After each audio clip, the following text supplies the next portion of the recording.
He's gone, and I never know. He's gone. He's gone. Nobody knows the poison he pours. He's gone. Break all the minds and open all the doors.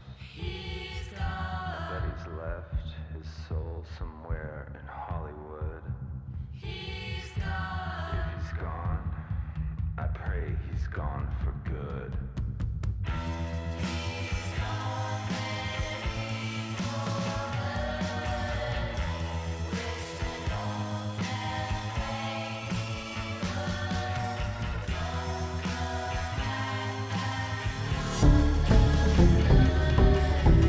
Good morning, everybody. Happy Thursday. I have an amazing show for everybody today. What do we have, Crystal? Indeed we do. We have new U.S. airstrikes in Iran and some new pretty stunning comments and threats from Trump towards Oman. So we'll break all of that down for you. Also, we're going to take a look at that Ebola outbreak. The Trump administration is looking for volunteers to go to the airport to screen incoming passengers for illness. So the response there not looking too great.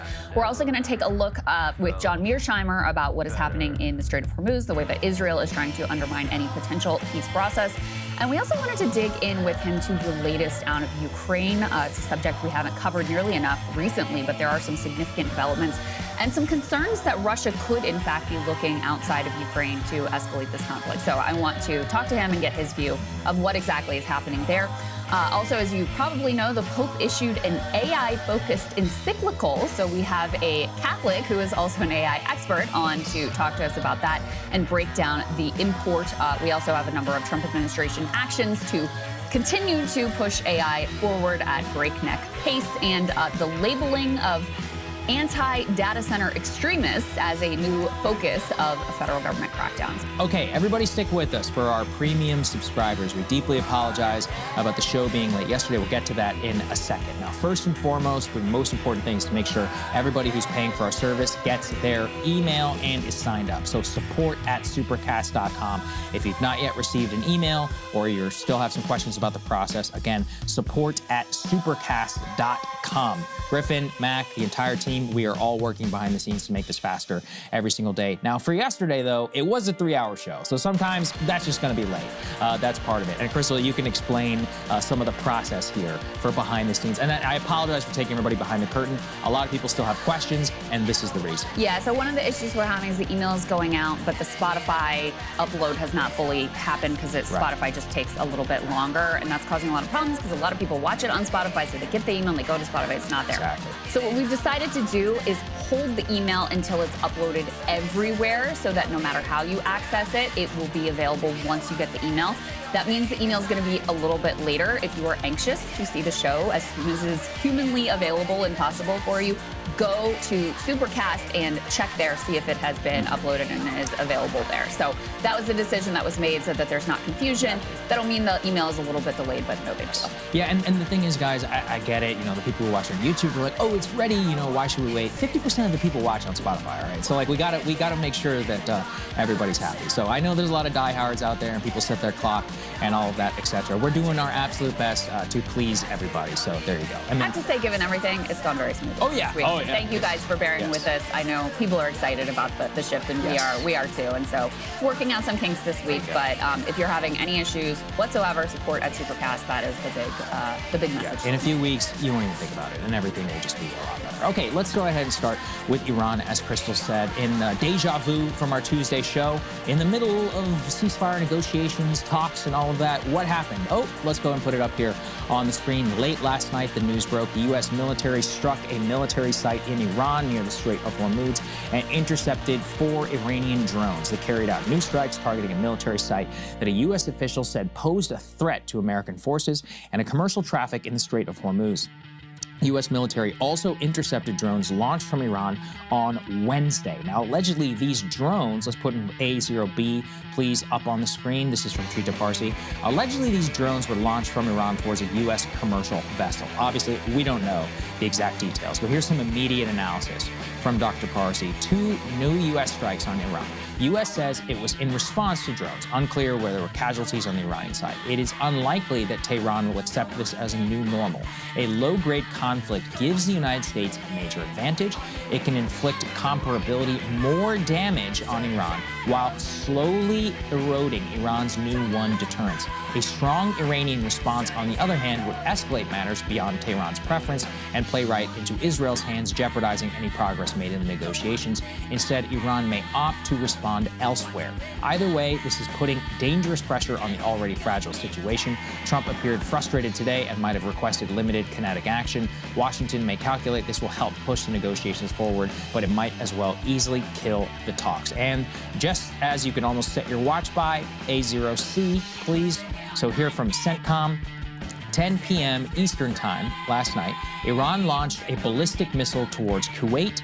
It was successfully intercepted by Kuwaiti forces, again, according to them. The egregious ceasefire violation was by the Iranian regime occurred hours after Iranian forces launched 5 one-way attack drones that posed a clear threat in and near the Strait of Hormuz. All drones were successfully intercepted by U.S. forces, which prevented a 6th drone launch from an Iranian ground control site in Bandar Abbas. U.S. Central Command and regional partners remain vigilant and measured. So if Iran strikes back, that's a ceasefire violation. If the U.S. strikes down, it's not a ceasefire violation. I'm still trying to wrap my head around what the ceasefire means. If the fire is not ceasing, seems to be a common thread here with a lot of these U.S. and Israeli actions in modern times. But look, I mean, the bottom line is it demonstrates that the ceasefire is falling apart. The extension of the ceasefire still hasn't happened.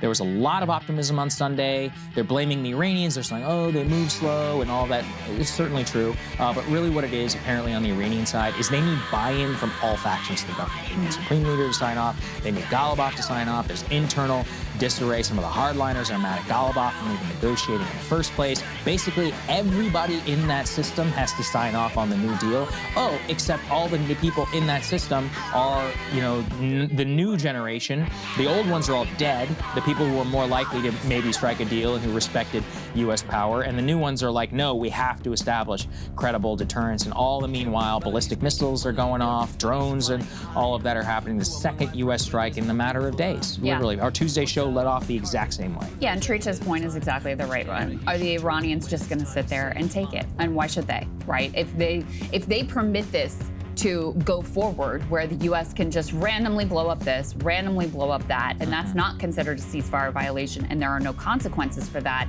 then they are ceding so much of the power and control that they were able to win previously on the battlefield. Meanwhile, Trump is saying all kinds of wild things. We covered before how now he's like, oh, and every country has to, for some reason, get into the Abraham Accords and normalize relations with Israel as part of this deal. And those countries literally went silent on the phone. And we're like, I don't think that we're really down with that. I don't know why that's being included here. So when you add things like that, it makes it even more difficult to come to a deal. And then yesterday, he comes out and threatens to blow up the country of Oman if they don't get on board with the things he wants them to do. Let's go ahead and take a listen to that. No, the strait's going to be open to everybody. It's international waters. Nobody's going to control it. We're going to watch over it. We'll watch over it, but nobody's going to control it. That's part of the negotiation that we have. They would like to control it. Nobody's going to control it. It's international waters, and Oman will behave just like everybody else, and we'll have to blow them up. They understand that. They'll be fine. Ooh. Oman will behave like everybody else, or we will have to blow them up. And this again comes down to, remember, we're getting all those tweets from regime-aligned media. They're, oh, we're 95% of the way there. We just have these teensy tiny details to work out, like the entire nuclear program and the control of the Strait of Hormuz. Well, everything we've seen from the Iranian side and even leaks from the U.S. side about the way that would work is like, okay, well, you're going to have Iran and Oman in control. There won't be a toll, but there might be some sort of environmental payment fee or something of that nature. And now Trump is coming and saying, no, there's not going to be any Omani control. There's not going to be any Iranian control. It's going to go back fully to the way that it was. There is no way that Iran is going to accept that. Yeah, this Oman thing is so insane because Oman was literally the only good regional partner who was trying to mediate and stop some sort of kinetic action. Now, of course, look, Israel was the #1, I would say, foreign force that wanted wanted this war. But what also came out, and some of this is a little hard to trust, but some of the Saudi Arabia reports said, actually, MBS behind the scenes, he was like, yeah, go ahead, let's do it. And then the UAE, even that was a little bit behind the scenes. But what we do know is that after the war kicked off, that Saudi Arabia and the UAE were definitely in Trump's ear saying, let's go, go, go. Now, they're getting chastised a little bit whenever it comes to the Abraham Accords, but threatening to blow up the country of Oman for doing what? For having the temerity to ask for no war in the first place? Remember, the Omani foreign minister, the day before the war, went on, I think it was Face the Nation, because we played the clip here on the show, and he was like, none of this has to happen. There's still a way out of this. He met with the vice president. Now we know from behind the scenes, they had decided to attack Iran like a week or so beforehand,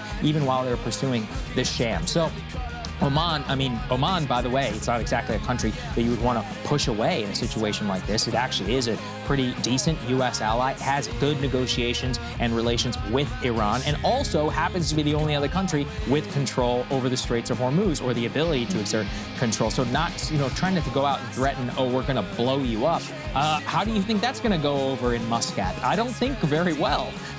So this is a country where they have long prided themselves on their ability to facilitate these negotiations or relations, with Iran. And this is, to openly just say, oh, we're going to blow you up when you're an ostensible U.S. ally. I mean, shocking, right, to everybody who is over there. And yeah, it also it demonstrates that if you are Israel, or if you can help blow up the ceasefire. I mean, I was showing you a picture this morning, Beirut. Oh my God, look at what is going on over there. They're lighting this place on fire, bombing and sending troops into new Lebanese villages. Nothing from the president of the United States. Oman, they didn't even do anything this time. He said they might be working with Iran for some sort of environmental fee. He's like, oh, we're going to blow them up. Yeah, when's that sort of language going to be levied at Israel? Yeah. Can you imagine? Yeah. Oh, if Israel doesn't get in line and abide by the ceasefire in Lebanon, we're going to blow them. I mean, he would never. But yeah, with Oman, it's just, let's just, throw them to the wolves. And then I'm skeptical, actually, of that reporting from early on that Saudi was pushing for this war. And I mean, we don't know, but the reason I'm skeptical is because it's been bad for them, number one. And number two, we had that moment where they denied us use of their bases and even overflight rights, which was an indication that they were not happy with the continuation of the war and that they were very uncomfortable with the direction. So to me, that was an important indicator. But, Trump has some pretty strong words for them and for Qatar and other nations as well, saying that if they don't agree to get into the Abraham Accords and normalize relations with Israel, even though they have always said that they will not do that until there is a pathway and a clear pathway to establishment of a Palestinian state and resolution of the Palestinian issue. So he's saying that they owe it to us to get into the Abraham Accords, even though, this disastrous war with Iran has there's been a big problem for them. It's going to hurt their economy so, incredibly harshly. Let's go ahead and take a listen to Trump talking about how Saudi and Qatar owe us. I would like to have the countries we were talking about, Saudi Arabia, UAE, Qatar, and the others, we'd like to have them immediately join and Steve Witkoff is working on that with Jared and some others, but would like to have them join the Abraham Accords. It'll be historic if they do it. And I think they owe that to us, to be honest. I think, because that really would be a tremendous sign. And I think those countries owe it to us. Their countries are getting blown up, Sagar, because of us. But they owe it to us to do what we want them to do. Right, and for them, I keep looking at this. The UAE, it's obviously already part of the Abraham Accords. I don't really get what's going on in their population. Again, these are monarchies, but remember, like modern monarchies, they have to have some level of political support. And for the Emirati people, there's a social contract. It's like, yeah, we accept the rulers, and in exchange, we're all filthy rich. But, that only goes so far. Like with Saudi Arabia, they have they have much bigger population, I guess, so that's part of the reason why it's a bit different. But they do have to manage internal politics. That's where a lot of the religious Wahhabism and all that other stuff comes from. So for them, it is not like a politically tenable solution to just say, yeah, we're going to recognize Israel in its current form without any recognition of a Palestinian state. Now, again, the government itself doesn't care, but that doesn't mean that the people don't care. Especially, oh my God, in Qatar and some of these other places. When I lived there, I mean, this was almost 20 years ago, but I remember there would be donation boxes in public for the Palestinian, like for either the PA or something. And I mean, and I would often see Qatari people, Qatari families and Thobes and others, they would put money into them. So this is something that's been going on for decades.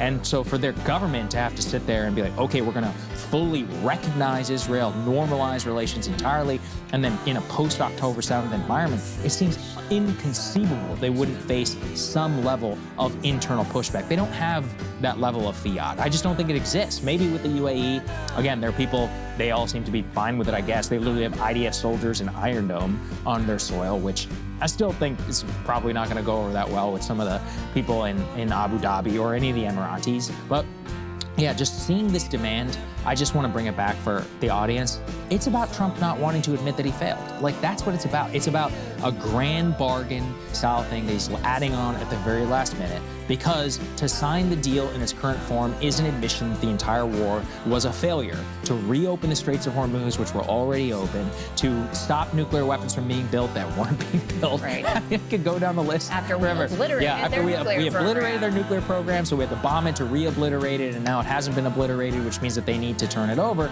It's like none of it makes sense for even 5 seconds, even when gas is at some what is it, $4.35 or something like that a gallon nationally. It's absurd. That's why he wants the Abraham Accords, so he can sell it as some sort of big new thing. Yeah, I mean, I was listening to the Monk debate with John Mearsheimer, and we'll play a clip for him and get his reaction to how this went. And he was up against, with his partner in writing the Israel Lobby book, he was up against Victoria Nuland and Mike Pompeo. Nuland doesn't even support the Iran war.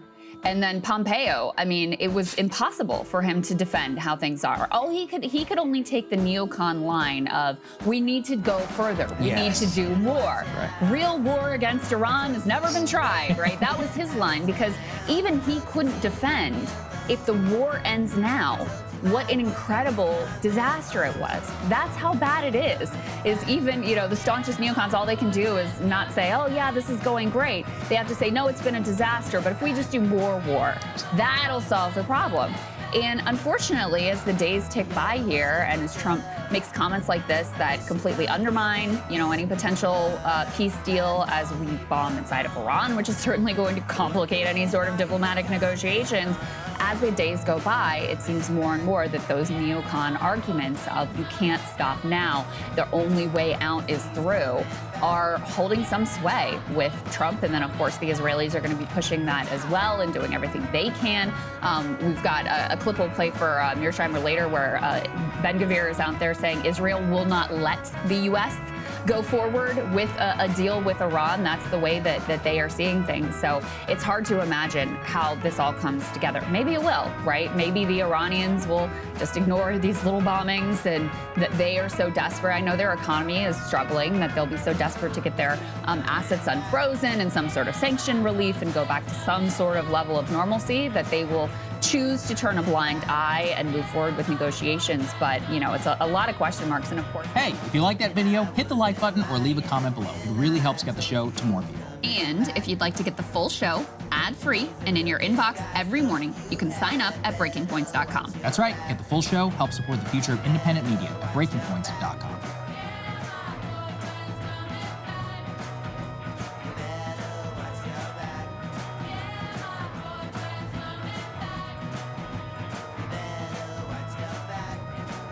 We're going to turn to Iran, which has obviously been in the crosshairs, been the subject of the horrific war of aggression by the Americans and Israelis.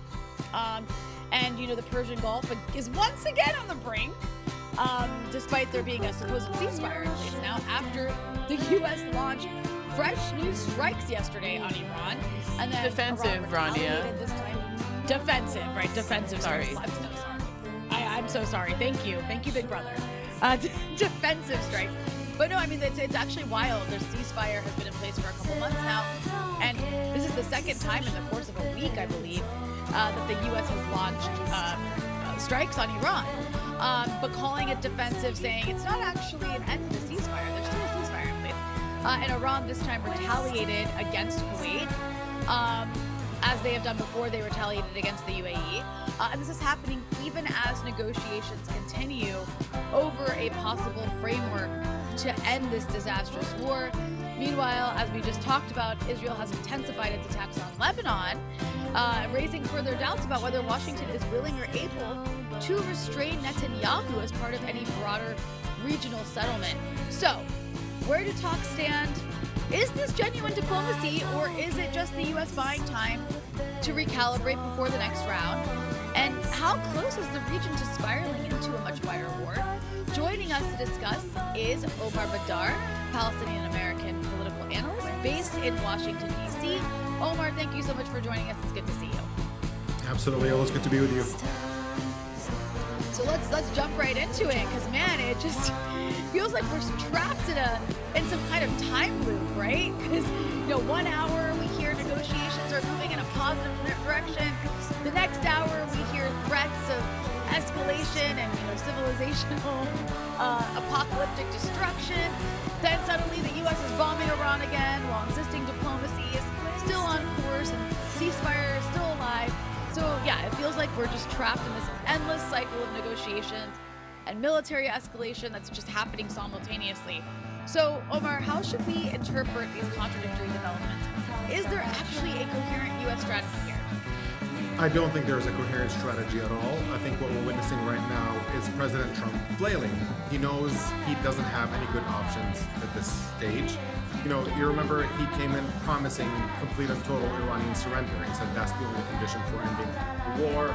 It would mean no more ballistic missiles, no more Iranian alliance with any regional allies that they have, and possibly toppling the Iranian government and replacing it with a more pro-US and Israel-friendly government.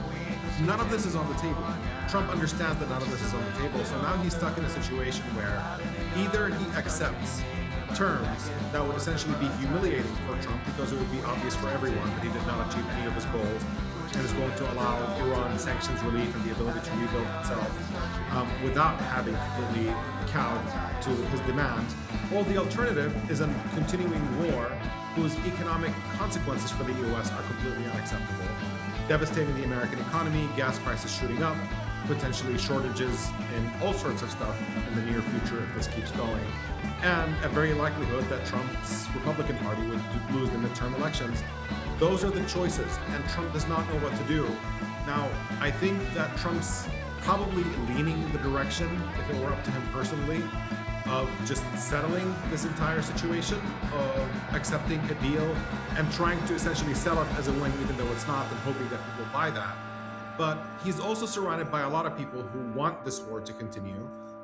The Israel lobby, Senator Lindsey Graham, and the list goes on, of people who see this as a strategic defeat for the United States and insisting on the delusion that just a little bit more pressure or a little bit more killing is going to change the outcome here. And that is simply a fool's errand.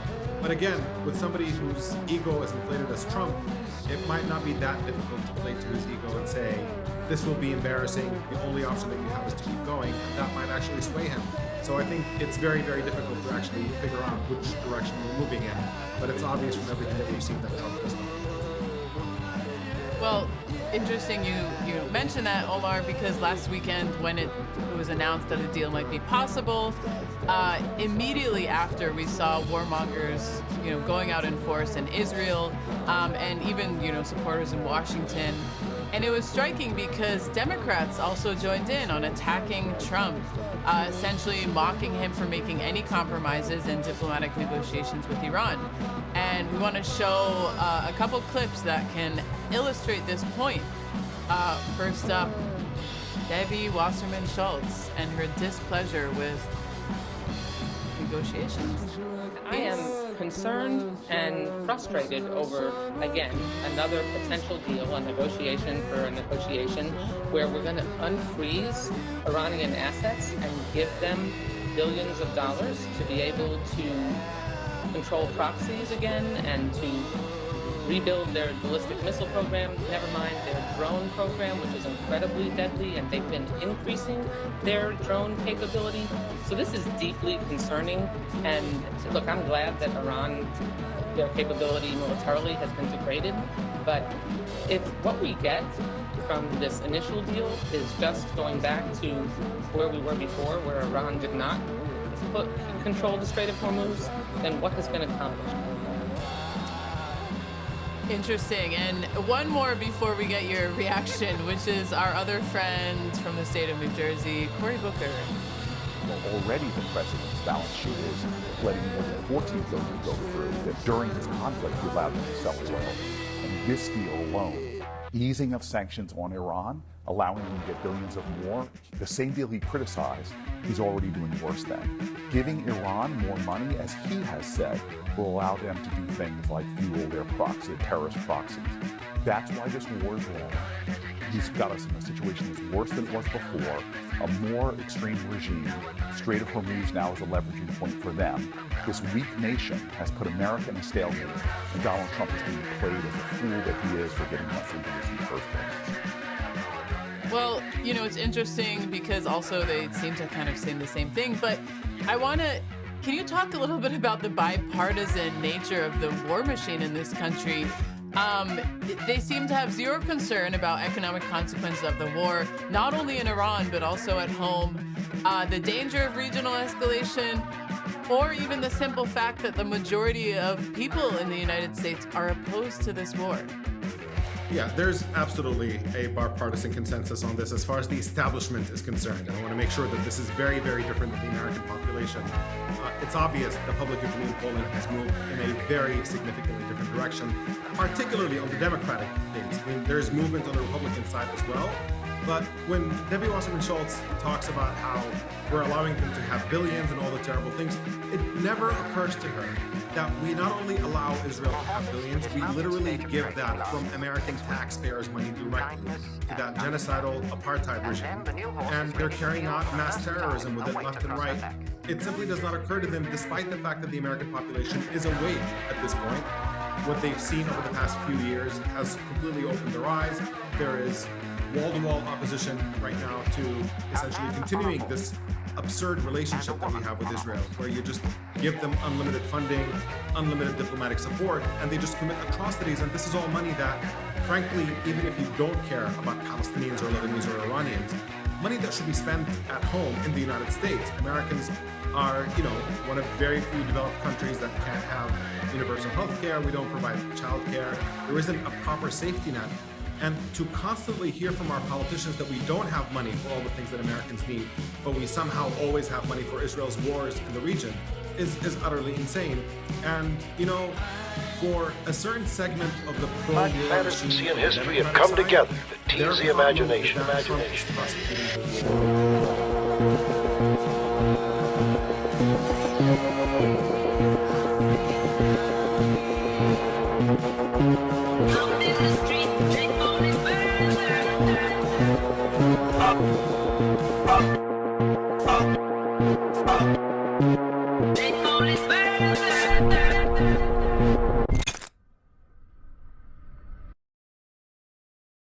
Yeah.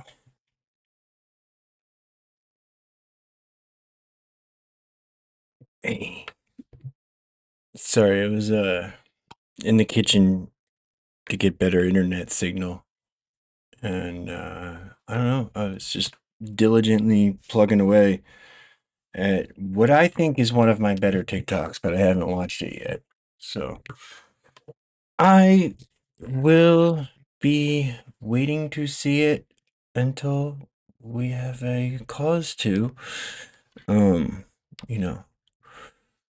Debuting with y'all. What up?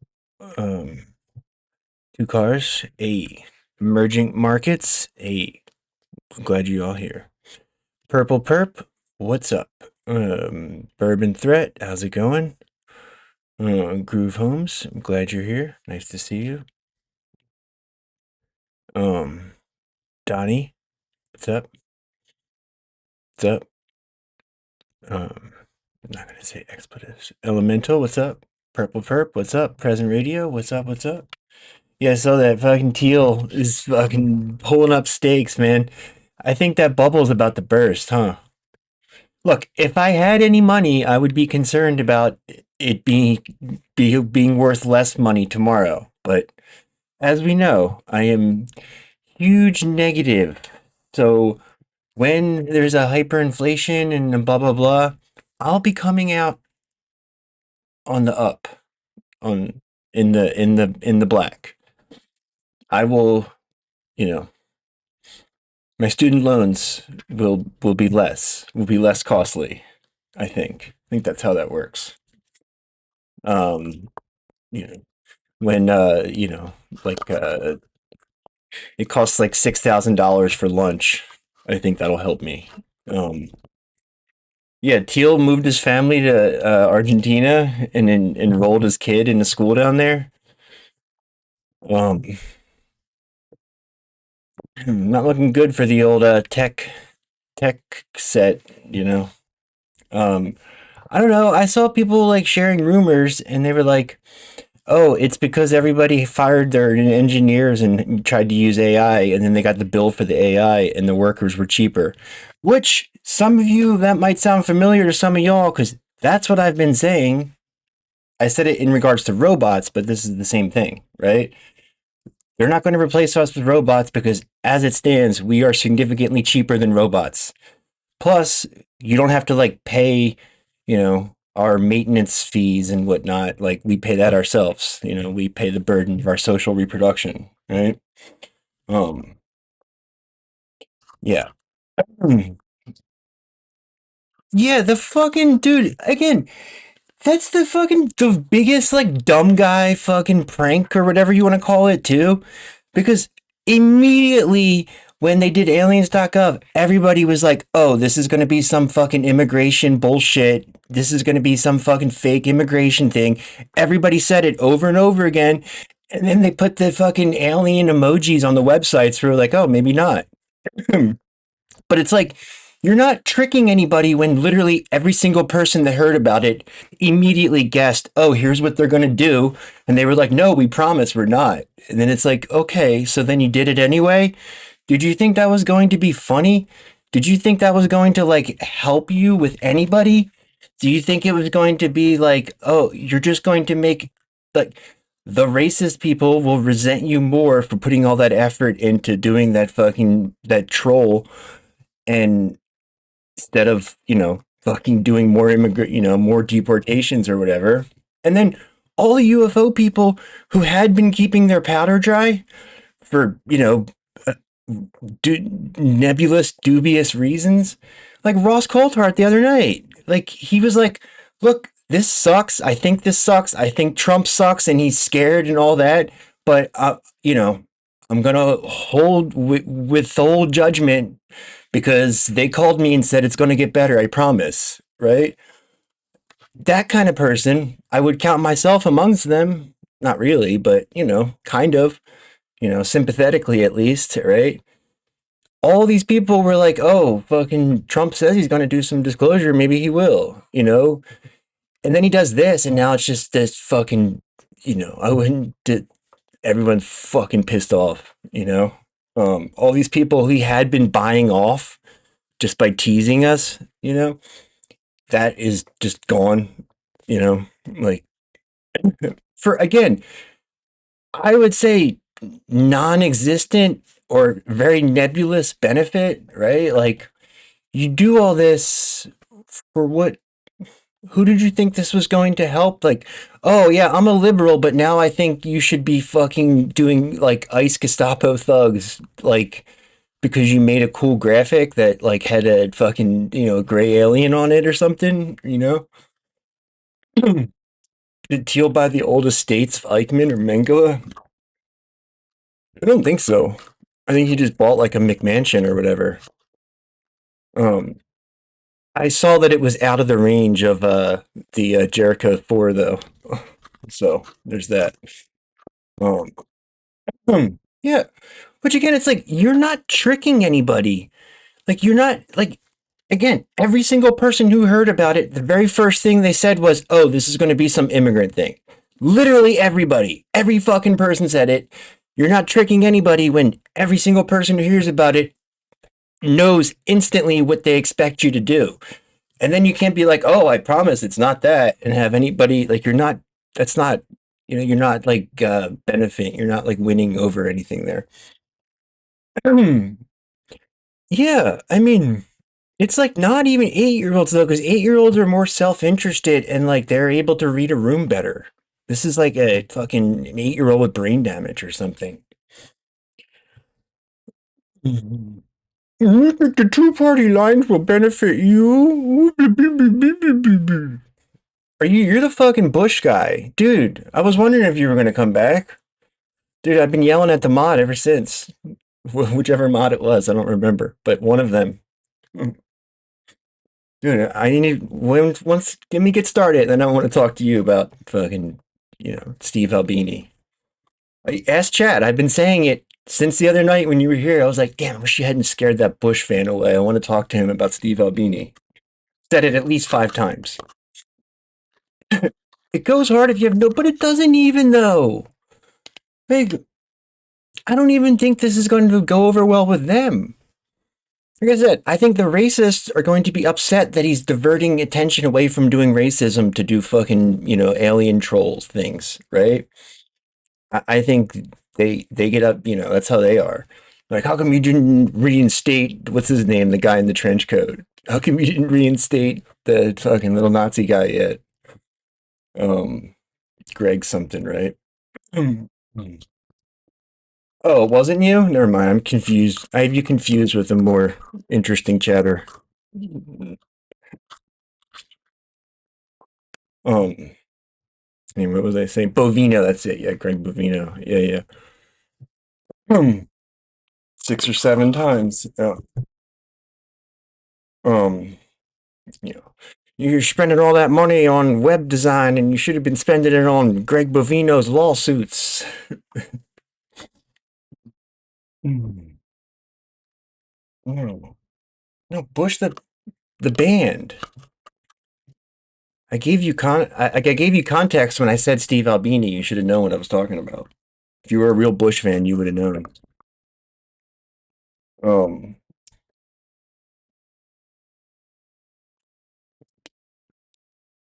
Like I said, I think that's going to, again, another L that this administration will be forced to hold. That, like, oh, you got fucking threatening like emirs, like random emirs. Like I heard that the rest of the Emiratis were not okay with your reign over here, Mr. Sultan, or whatever the fuck. Like I will destroy your civilization, the age old since time immemorial United Arab Emirates. The ancient Qatari people will be destroyed, or whatever. So yeah, I don't think the war is going so good for those guys. You don't threaten your supposed allies if the war is going good for you. Like, I told you to bend over. We did bend over further.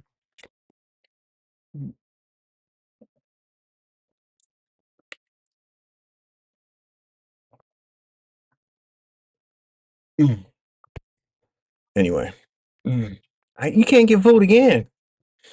I can't get vote again.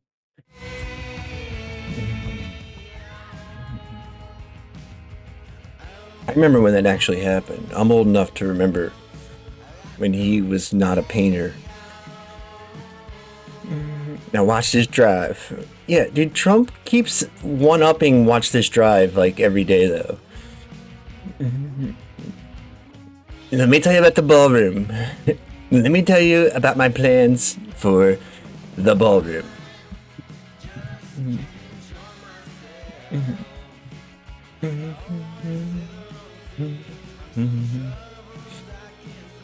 2 Yard's album is called I Love Boosters. That's funny. Is this... escalating. Yeah, that's the clock is ticking one.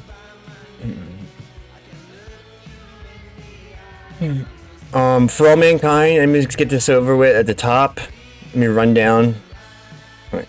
You can clip that segment I just did there about the fucking Trump's L, but for all mankind, so I know I was thinking that the ball room, exactly, right? Yeah.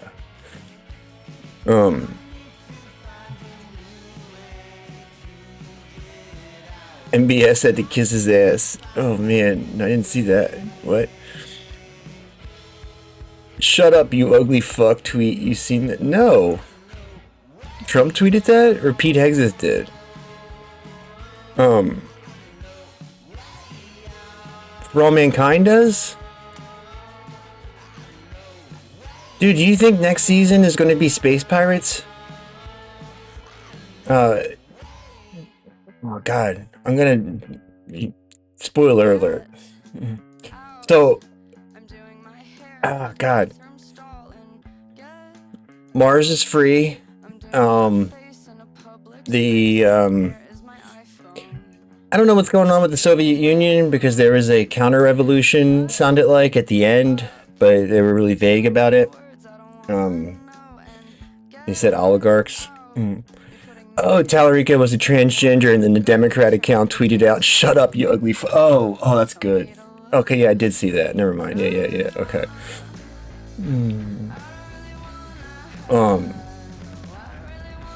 Yeah. That's what I'm saying. Their weird thing worked, and they abandoned it because it fucking, what's his name? Kamala's husband, Steve Gutfeld. What's his name? It's not Steve Gutfeld. What's his name? That guy.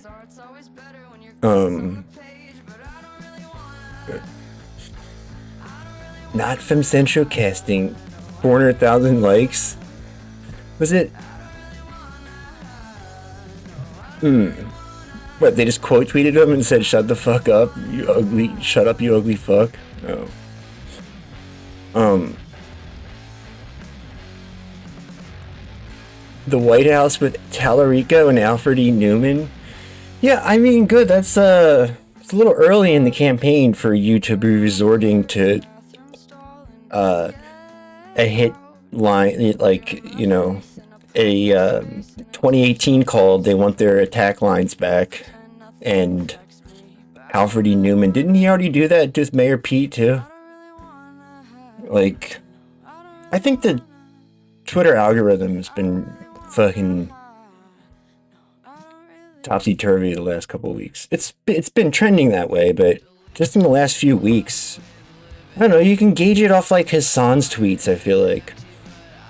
Like, he usually gets like 10,000 plus likes on like every tweet I see on my feed.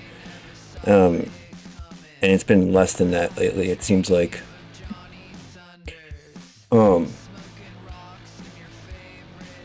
Yeah, Democrats. Yeah, exactly. It's so... He should have gone Demon Rats. Then I couldn't have criticized him for it.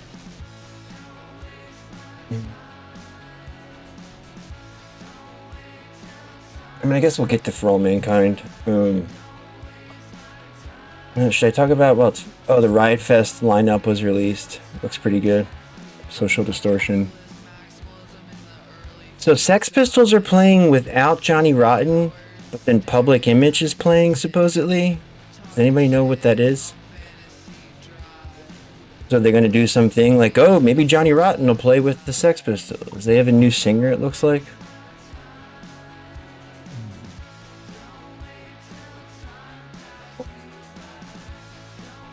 Pretty decent. I think last year's lineup was better. But... What am I looking for? We got so much shit to get to, as usual. Oh, wait a minute. Let's start at the bottom. How about that?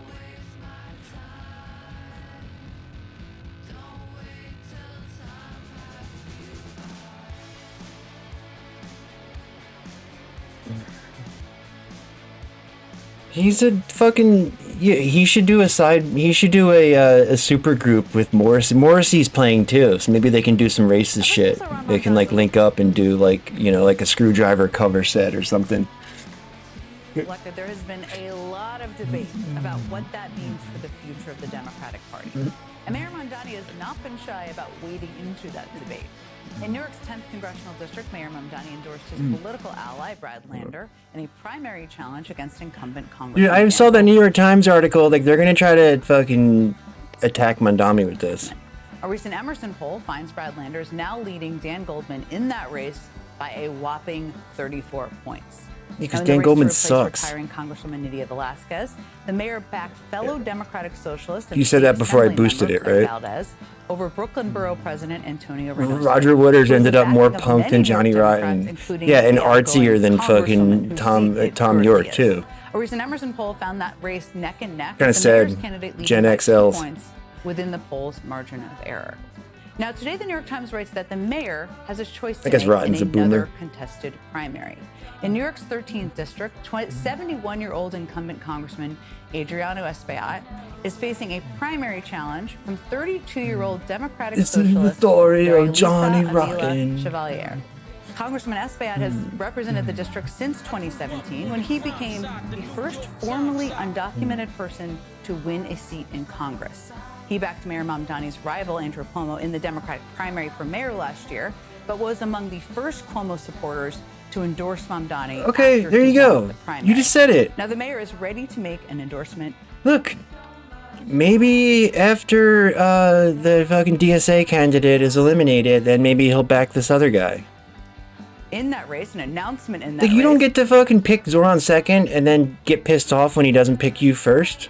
Pretty significant. New York City Luna Mayor Des Zoran Mamdani Flores, is what's back up? with me, and joining him is What's up, Democratic Nixon? House What's going candidate on? for New York's 13th Is district, left-wing more Marilisa Avila government? Chevalier. What does that Mr. mean? Mayor, I think the hint here is who Oh, is like socialism is when the government does stuff? I mean...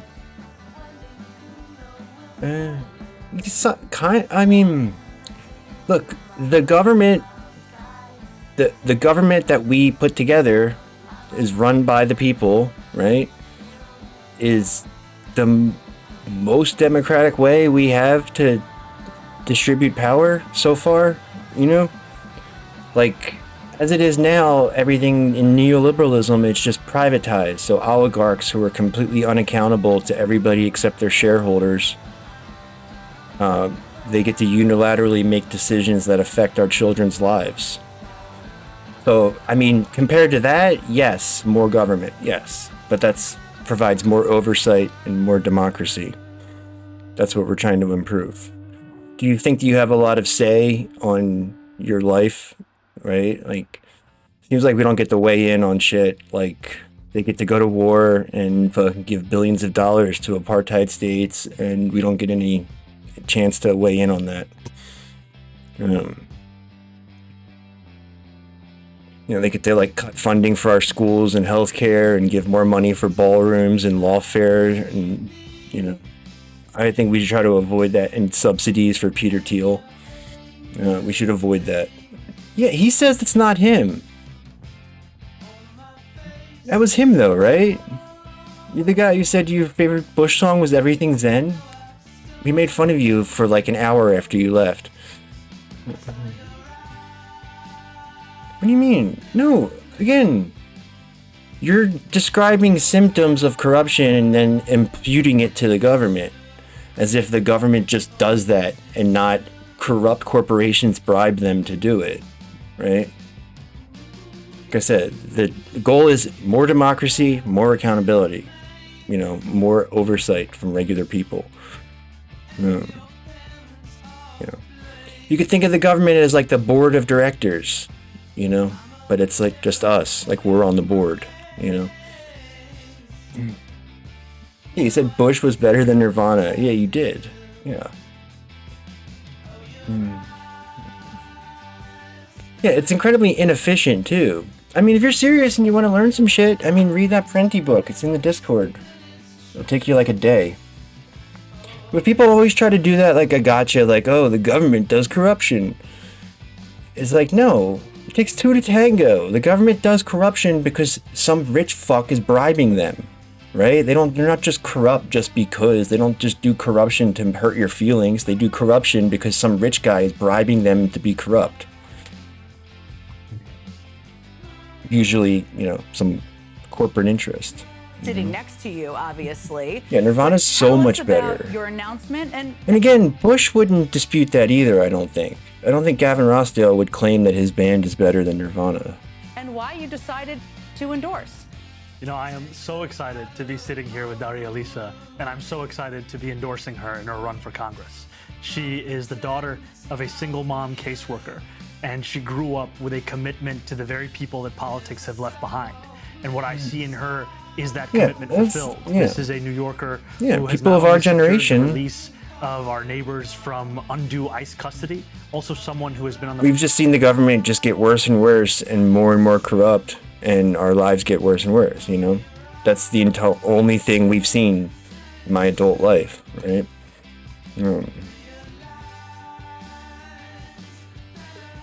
FDA allowed the Sackler family to sell legal opium. I mean, it's more complicated than that, but no, it was bribery and corruption, many opportunities. The FDA understood what was going on. The powerful corporate lobbyists bribed them and, installed corrupt FDA officials in order to enable that, right?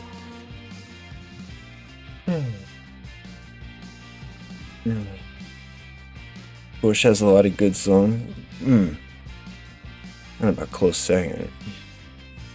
Compared to who? No, but again, it's like this was a deliberate strategy post Cold War. Was there is no alternative, right? That was like Clinton and Tony Blair and all.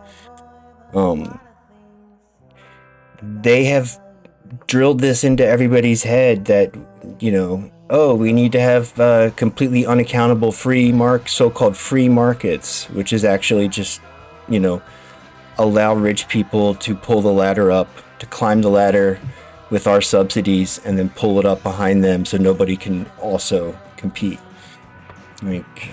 It's just been taking things that we accept as public goods and turning them into profit centers for rent-seeking oligarchs. Like rentier bullshit. The capitalists used to understand that too. They used to understand that having an economy based on finance and rent, rentier economy is bad. And it's just anybody in power who could act as a gatekeeper has been bribed to shut up about it. I mean, see, I think a normal person would blame that on the pharmaceutical company. So you probably like to blame the FDA for things the pharmaceutical company did, and then probably at other times you like to, blame the company for things that they're not directly responsible for. Again, but you're comparing levels of corruption and being the one who's obviously significantly more responsible for it, and then you're blaming the other party, which again is a revolving door. If you don't want that to happen, it's very easy to fix. You can, actually, you don't even have to fix it. You could just enforce the laws that we already have on the books that are not enforced. Right? That would be easier than changing the laws. You could just, during Biden, when they had the guy came directly from Raytheon, Lloyd Austin. Whatever happened to that guy, by the way? They had to get all these exemptions because he hadn't done. You're supposed to do a 2-year period outside of the private sector before you go back to government, and the guy came directly from Raytheon. That stuff happens frequently. It's, fucking Trump puts a Exxon CEO in charge of the FDA. For a normal person who's not hell-bent on blaming the government, these things are all quite apparent. We understand where where the onus belongs, where the nexus of corruption is. I don't know if you also understand that and you're just trying to argue about it, or, you know.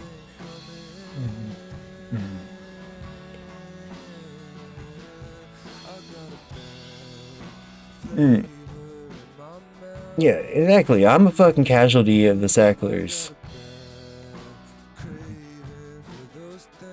It ruined my life. They allowed murder back then, so we should make murder legal so it won't be illegal. Yeah. That's why people who are like, oh, we can't raise taxes on the rich because they'll try to avoid paying it.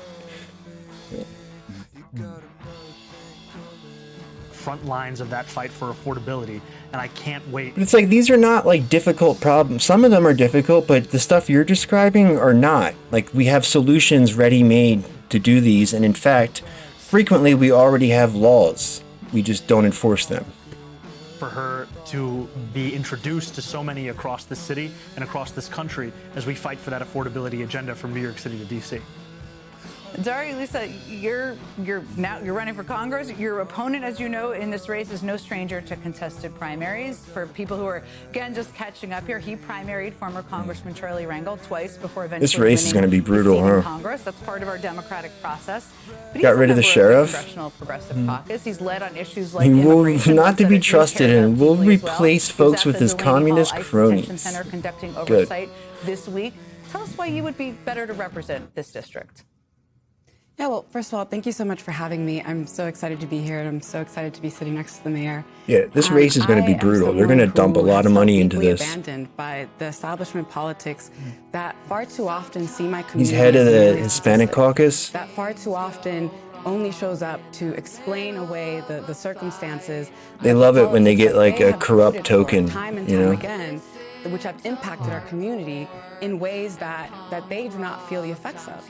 And as someone who has had to live with the question of whether I can even afford to stay in the city I love, as someone who has struggled with this issue of affordability, but yet seen time and time again my tax dollars, New Yorkers' tax dollars, be used to bomb Someone children wants and to families steal his abroad cup. Yeah, he's instead of holding being that invested in death our grip, communities huh? Here, I am tired of that type of politics, and I'm running because I believe my community deserves the dignity of a representative who is going to fight tooth and nail for the things that they deserve.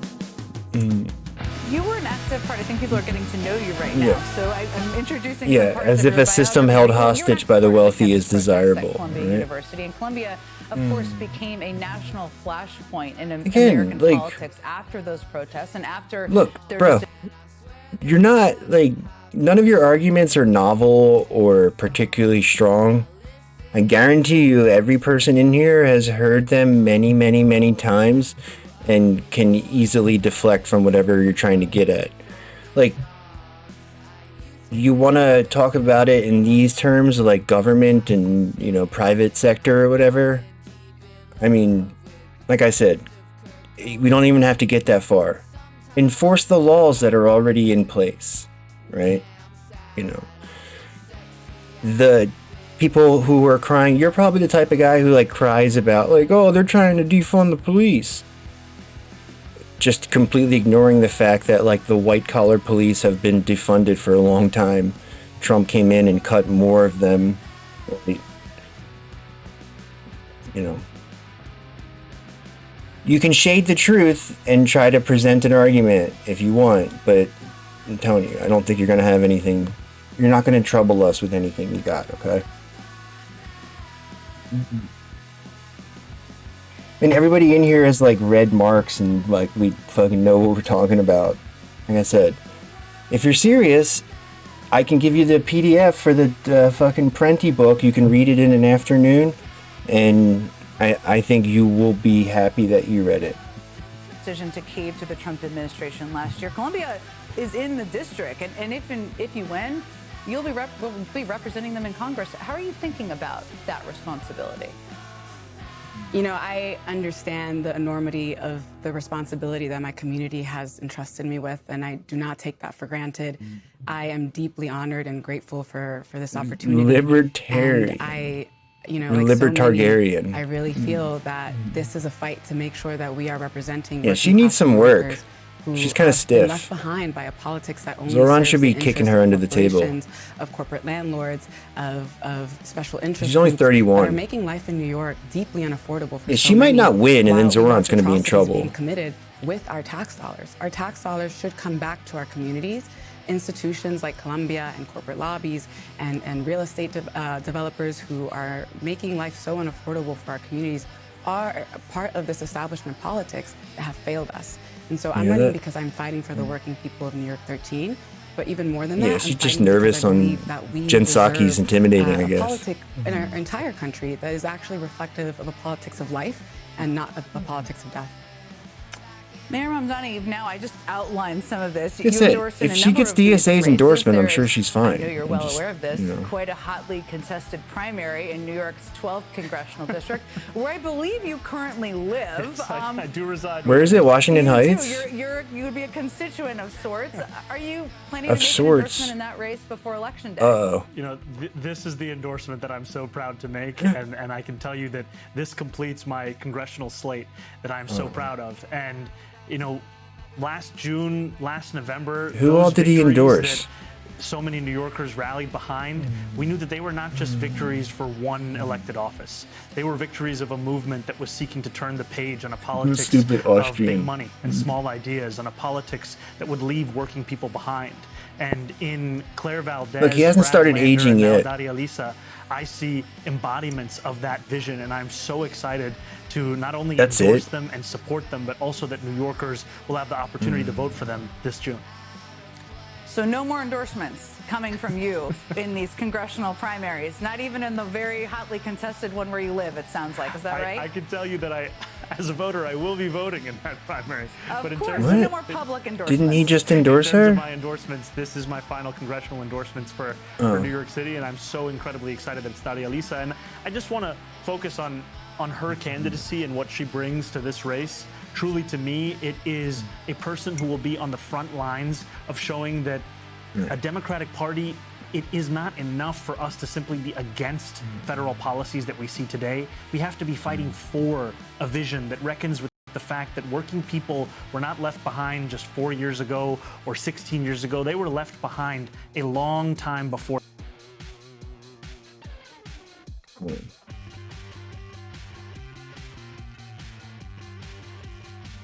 I don't know what causes it other than just like changing scenes and stuff.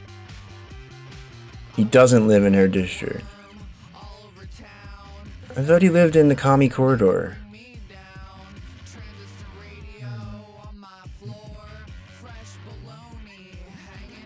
For that, and it will take a new generation of leadership to ensure that the heartbeat of this party is once again the struggles of the working class. And in electing a See, champion now it's- like Daria Lisa, now to I represent overshot uptown it. Manhattan and the Bronx, we could have exactly that in Congress.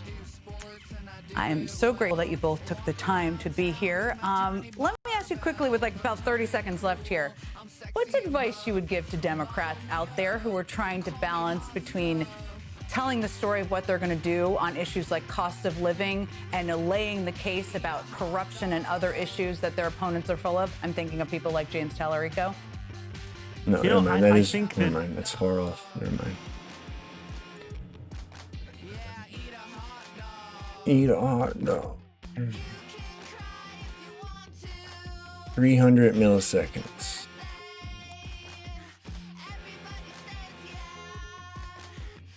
There are some Democrats who definitely don't need my advice. They're doing a good job.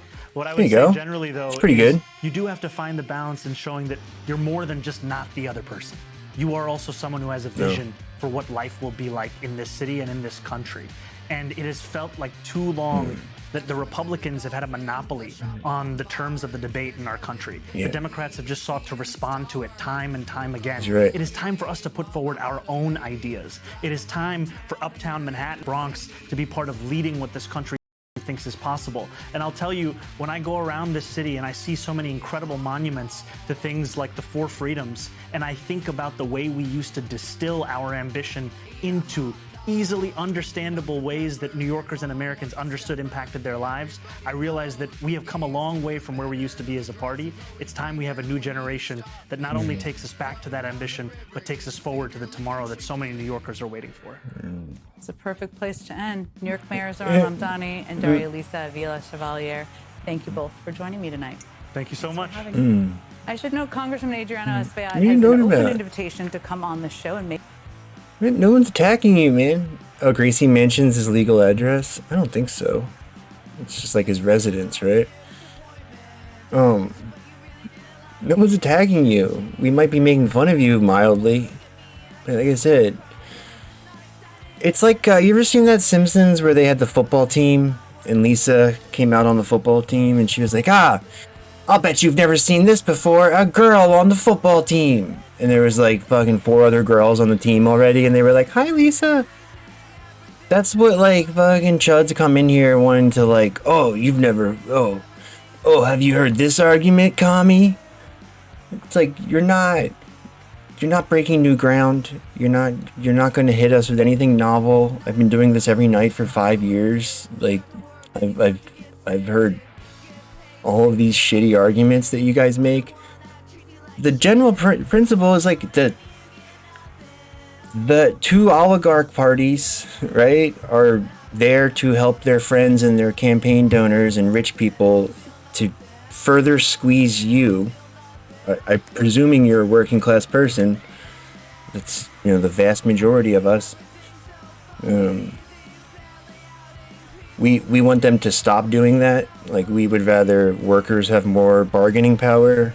We would rather workers have more of a say in their cut of the profits and, less unaccountable pedophiles being able to do whatever the fuck they want. Like, it's okay if you want to like defend the vampire pedophile oligarch parties. You can do that,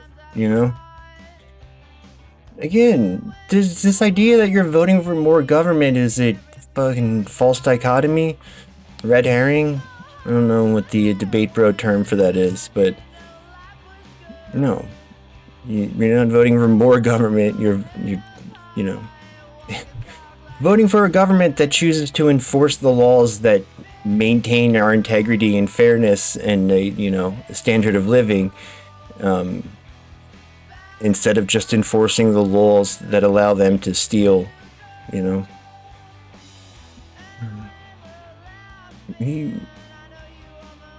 Oh yeah? You already vote for the pedophiles? Who's that?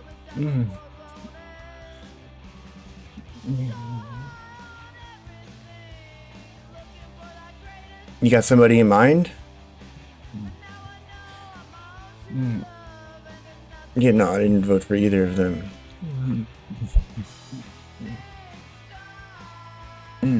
Roseanne? I mean,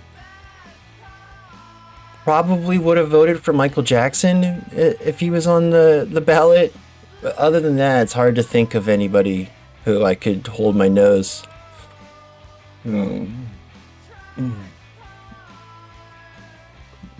Cindy Sheehan? Yeah. Yeah. Is in New York 12 or Jerry Nadler's retiring, both leading or Libby? Oh. Yeah, so he's probably not going to get involved in that then. I don't know. I think it's fair game endorsing in this situation. The incumbent is old, right? Was not a particularly close ally.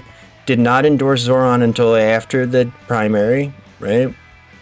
He's allowed to endorse it, And again, there is no mutuality with the establishment. It's not like they are going to be fair. They're going to do whatever the fuck, Cory Booker. Like, oh, I'm not going to weigh in on New York politics. That's too far away from New Jersey. But Philly, I'm going to weigh in on Philly's politics. And I'm sure he probably called the guy and told him what was going to happen too, right? I'm sure he gave the guy a chance to plead his case. Because like that is a dangerous endorsement for him to make too, I think, right? Because that guy can cause problems if he wins, if the incumbent wins. But I think it's a distinction too. I like that we see the distinction between the way he handled that and the way he handled Kathleen Homunculus, right? Like, he had a deal with her, so he honored the deal that he made with her. He didn't have a deal with this guy, so he didn't endorse him. You know?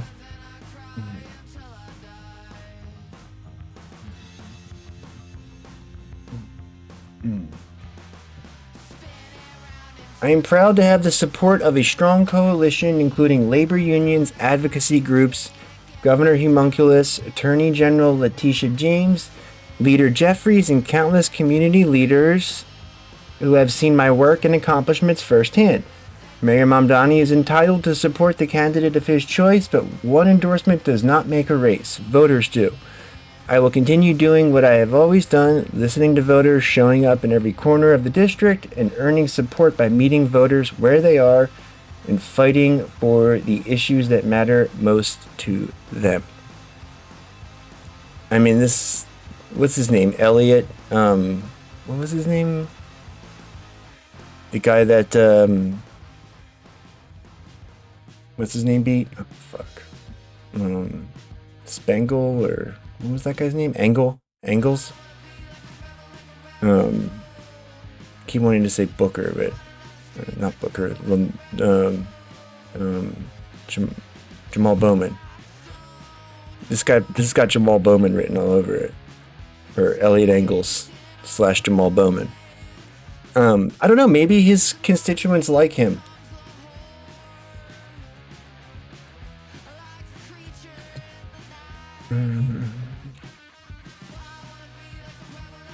Yeah, Bowman, yeah. When they design their own submarines.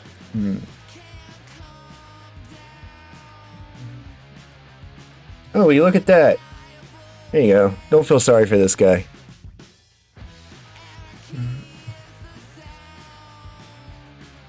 Look. Einstein, look, you want to vote for the people whose picture's green, not the people whose picture's red. Okay? Remember that. Green pick, not red pick. I'm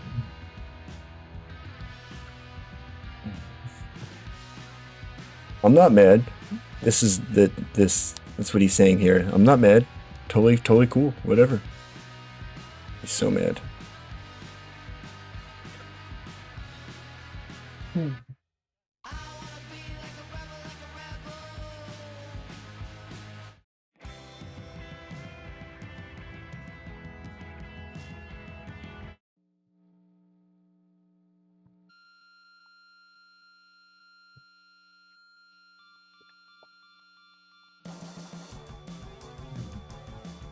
Entryism is difficult.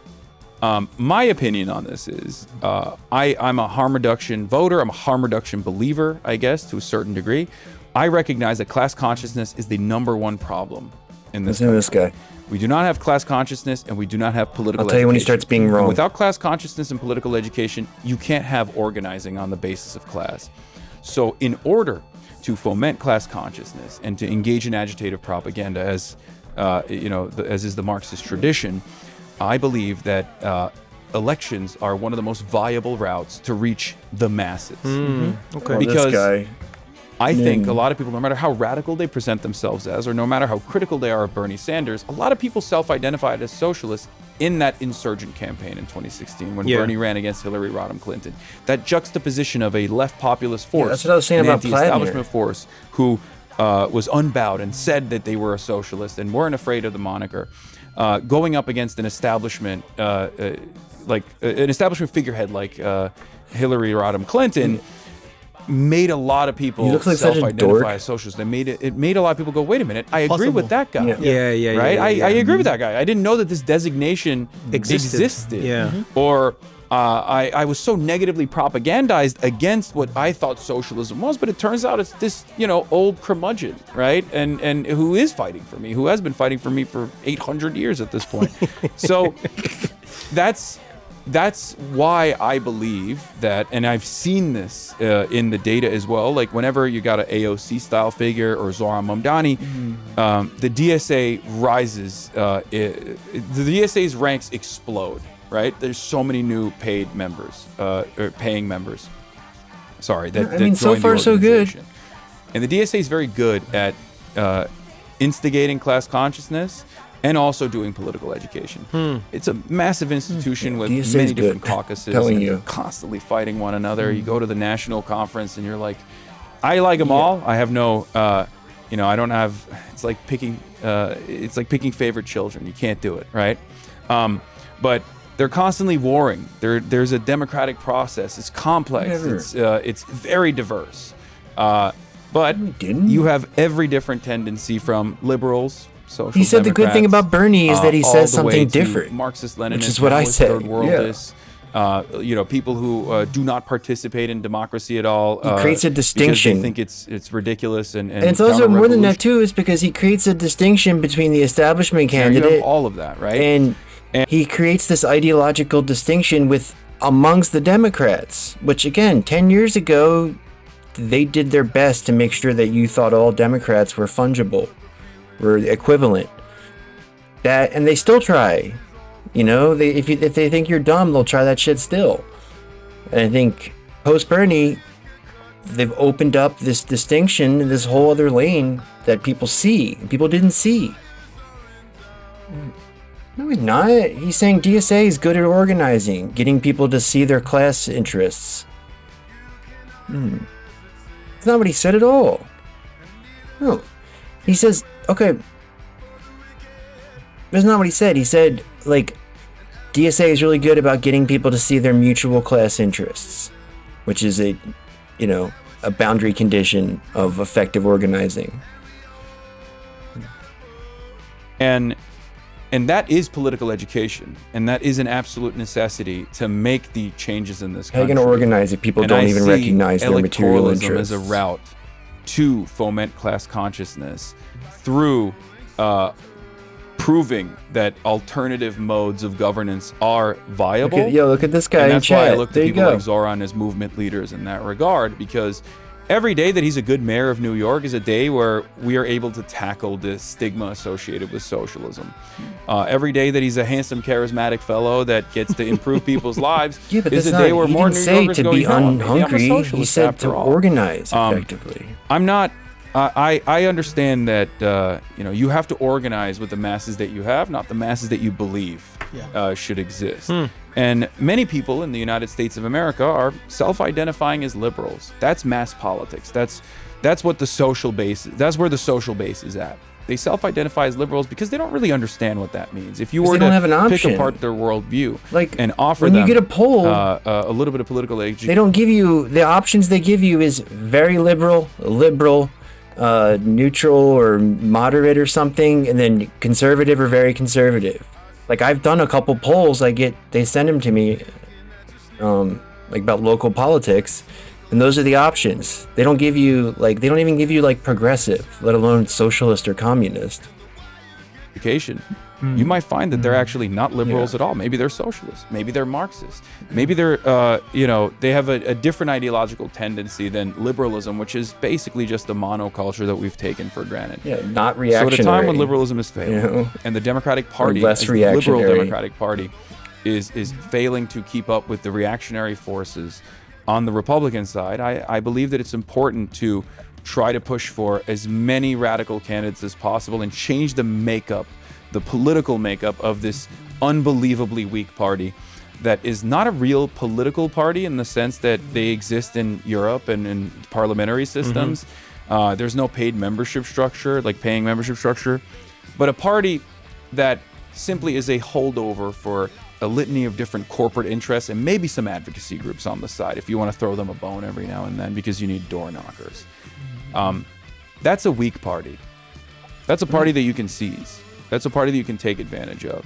Because at the end of the day, I have no loyalty to the brand that is the Democratic Party. Right. Okay. And I don't think anyone should have any loyalty to any party. I think you should see politicians as an agent for change. Because that's what they are. Are they making those changes for their corporate benefactors, or are they making those changes for you? Are they promising to you that they are going to change your lives for the better? Or are they telling you better things are not possible, which is what a lot of Democrats do, unfortunately. So, you know, even if I know a politician personally, Zoran is a great example of this. AOC is another example of this. If they do things that I don't like, I'll say it. I'll be like, no, this was wrong. I disagree with you on this. And I will hold them to account because at the end of the day, they're public servants. They work for us, for all of us, right? There shouldn't be any loyalty to a party or a brand, especially if that party hasn't done enough to deserve your loyalty. You can have an ideological commitment to a movement. I certainly do. And I have my moral convictions, and I demand that the elected representatives that I push for also have similar shared moral convictions. But outside of that, I don't really care how we get there. You know, another Deng Xiaoping quote I'll use. I don't know why I keep using Deng Xiaoping quotes on this cool. on this conversation, but it's Tuesday. Yeah. You know what they say about Tuesday and Deng Xiaoping? What? Nothing. Carry on. I was very excited. I know. This guy caught us. He said, He's the co-host. When market kind of reforms funny. taking place in China, he said famously, a black cat or a white cat, it doesn't matter as long as it catches the rat. And that's the way I see it as well, where it's like I don't really care about what these brands are or what like how people like more than just a brand, though. The outcome. Yeah, I care about. I That's care not- about changes. Yeah, I I don't care like about that. necessary changes and getting those necessary changes across. Damn. Well, this was great, man. Yeah, he is This was the really, biggest, really huh? dope. Good luck with your subpoena if it's there when you get home. Oh, speaking of which. Oh, what was he gonna say? He says this guy Khalif. Yeah, I like that guy. Look at his fucking nice smile. Cool. The Spawnies. Award-winning podcast spotlighting POCs in the gaming industry. Oh, okay, that kind of Spawnies. Cool.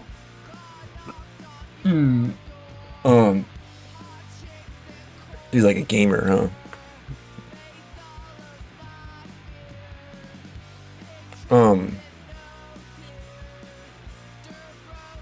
What was I My gonna say? opinion on this Oh, yeah. is, yeah, it's I- more than a brand, right? I think he would like it to be like that, but there is a party infrastructure that you're trying to take over, or at least work around, you know? Like, it's more than just a brand. If it was a brand, it wouldn't matter. But you have to, you know, effectively wield the power of the party if you want to be able to, you know, have successes in any level of politics. All cats are gray in the dark, you know, when they're in the box. What did he say I disagreed with? Convictions, and I demand that the elected representatives that I push for also have similar shared moral convictions. But outside of that, I don't really care how we get there. You know, another Deng Xiaoping quote I'll use. I don't know why I disagree with you on this. And I will hold them to account for you. Really? Are they promising to excuses you for that them, they are too, going though. to change your lives for these? That's a party that you can take advantage of. Because at the unbelievably weak party that many people in the United States of America are self-identifying as benefactors, or are they making those no, this was wrong. I disagree with you on this. Or loyalty. You can have an ideological commitment to a movement. I certainly do. And I have my moral convictions, and I demand that the elected representatives that I push for also have similar shared moral convictions. But outside of that, I don't really care how we get there. You know, another Deng Xiaoping quote I'll use. I don't know why I keep using Deng Xiaoping quotes on sounds this cool. on this conversation, but also it's because it's Tuesday. yeah. You know what they say about Tuesday and Deng Xiaoping? What? Nothing. Carry on. The cool zone. Yeah, this is the entryism debate, right? This is what I say about this every time it comes up. It's like, there's not a definitive answer to this. Nobody knows. Anybody who tells you that they absolutely know is not being honest, right? Like, this is something that has, sometimes it works, sometimes it's a disaster, but like, if people are trying to make the argument that it's worth it in whatever instance, I think we should listen to them, right? And at least hear them out. Because this isn't, like other, like policy issues have strong theoretical grounding and a basis to come down one side or the other. This particular issue doesn't, right? Especially not in 2026. So, like, it's different in every instance, right? But, like, if there's a good candidate, I think that the fact that they are running as a Democrat should not be make or break for you, in most instances. But I also think, the benefit of hindsight, in 2016, if Bernie and DSA had, started their own party, I think we'd be in a much better place now. But,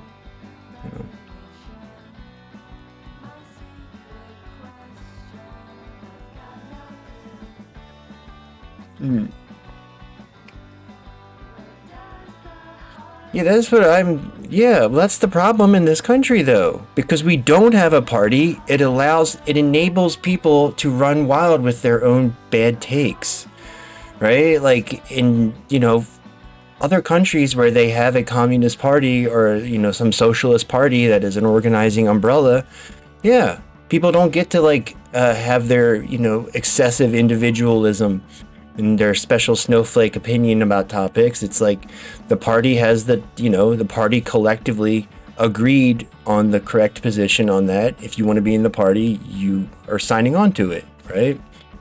That's, I think, would be really helpful here. That's why I think there's some intangibles about this conversation, the entryism or not, right? There's intangibles, like I just said, about having that party organizing umbrella to discipline and, politically educate.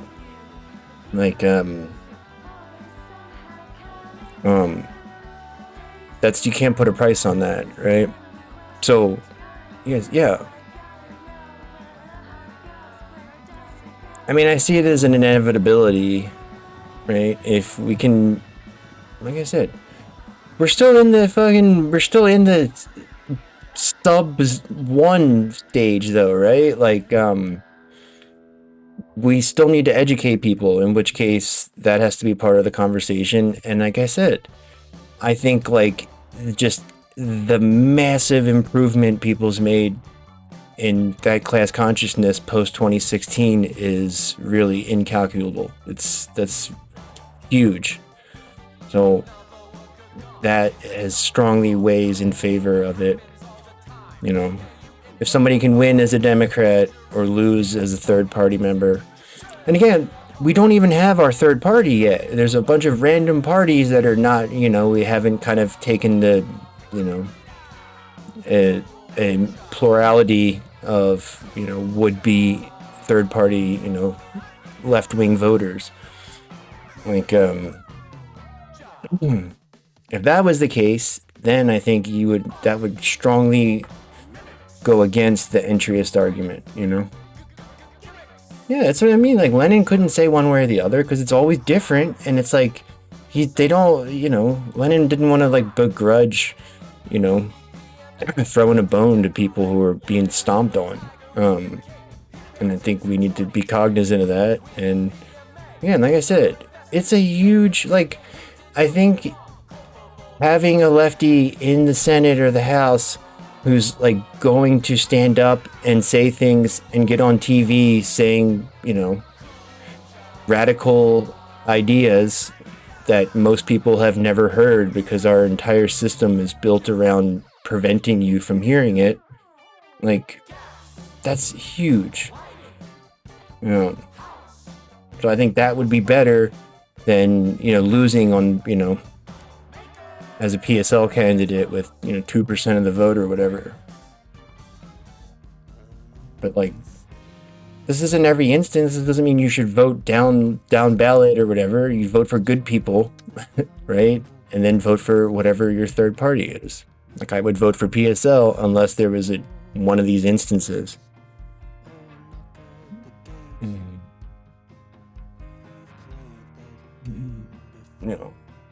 Rationing. Hmm.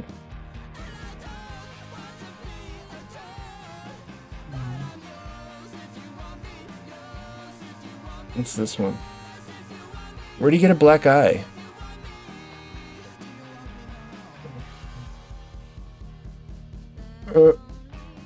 Did he get his ass kicked? Did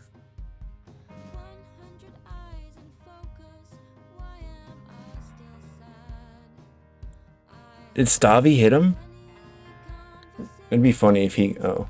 It'd be funny if he got in a fight with Stavi.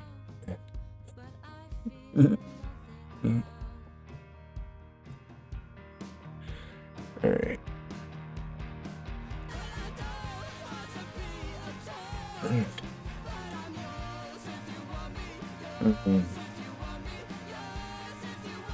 Oh, Anna Kasparian was on Candace Owens' show.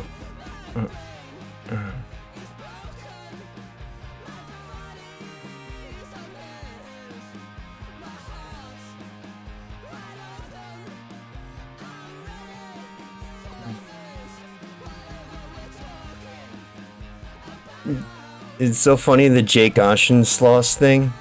The Sean Hannity cage match. Oh my god. Oh. If Stavi fought Sean Hannity. He said it's a bug bite. Oh. You think Trump like fell over and hit his head? Sometimes I do. I do that. You know. If I'm like looking at my phone and just, you know.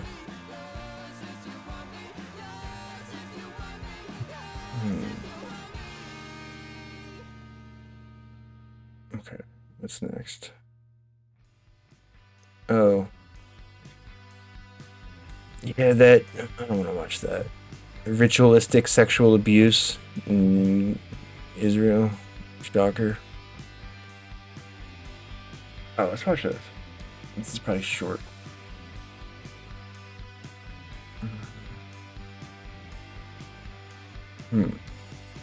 So this is interesting. What up, Dremzel? Welcome What up, to How Dogstar? to Deal with What's going on? Tank. Oh no. Zohran Mamdani is a better communist than you. And this is also interesting. Let me show you a FBI counterintelligence document from 1967. And its stated purpose was to expose, disrupt, misdirect, discredit, or otherwise neutralize political organizations the U.S. government considered dangerous. When things like this happen and we see people online obsessively separating and dividing different kinds of leftists into the good, acceptable kind and the scary, contaminated tankies, well, I can't help but think about how important it is to know these textbook tactics from the feds. FBI's COINTELPRO, or counterintelligence program, literally targeted communists, socialists, anti-war organizers, black liberation groups, labor activists, student movements, and civil rights leaders. And if you ever take the time to go and read the documents that are now public today, all of the tactics are extremely familiar. There's the creation of infighting. One FBI directive literally instructed agents to capitalize upon existing conflicts. Yeah, but again, they overthrew the Romanovs and then had a social democracy or whatever, a parliamentary system, and then they, I think unclear how exactly that went down, but there was two revolutions. You could say the second one was a post-entryist, I guess. Wasn't it? What was the deal? It was like a tie. It was like between the Mensheviks and the Bolsheviks, and then the Bolsheviks were like, fuck this tiebreaker shit, and they just went for it, right? Something like that. Either way, I think history borne out that they were justified, Something that has always been known is that a divided left is a weak It's just like now, it was different back then too, right? Like you could have a genuine difference of opinion. There could be people who were genuinely saying, oh, I want to build up to communism slowly. Like that was a genuine position that you could hold legitimately. I think now, if anybody is resisting basic social democracy, it's because they're bad and they're trying to fucking delay you, right? They're not, it's not like, oh, I just need to be a little bit longer to, you know, ruminate on the ideas or whatever. No, if they're like Jake Auchincloss, they're being paid to fucking prevent progress, right? They've been trying to amplify ideological purity wars for over 100 years.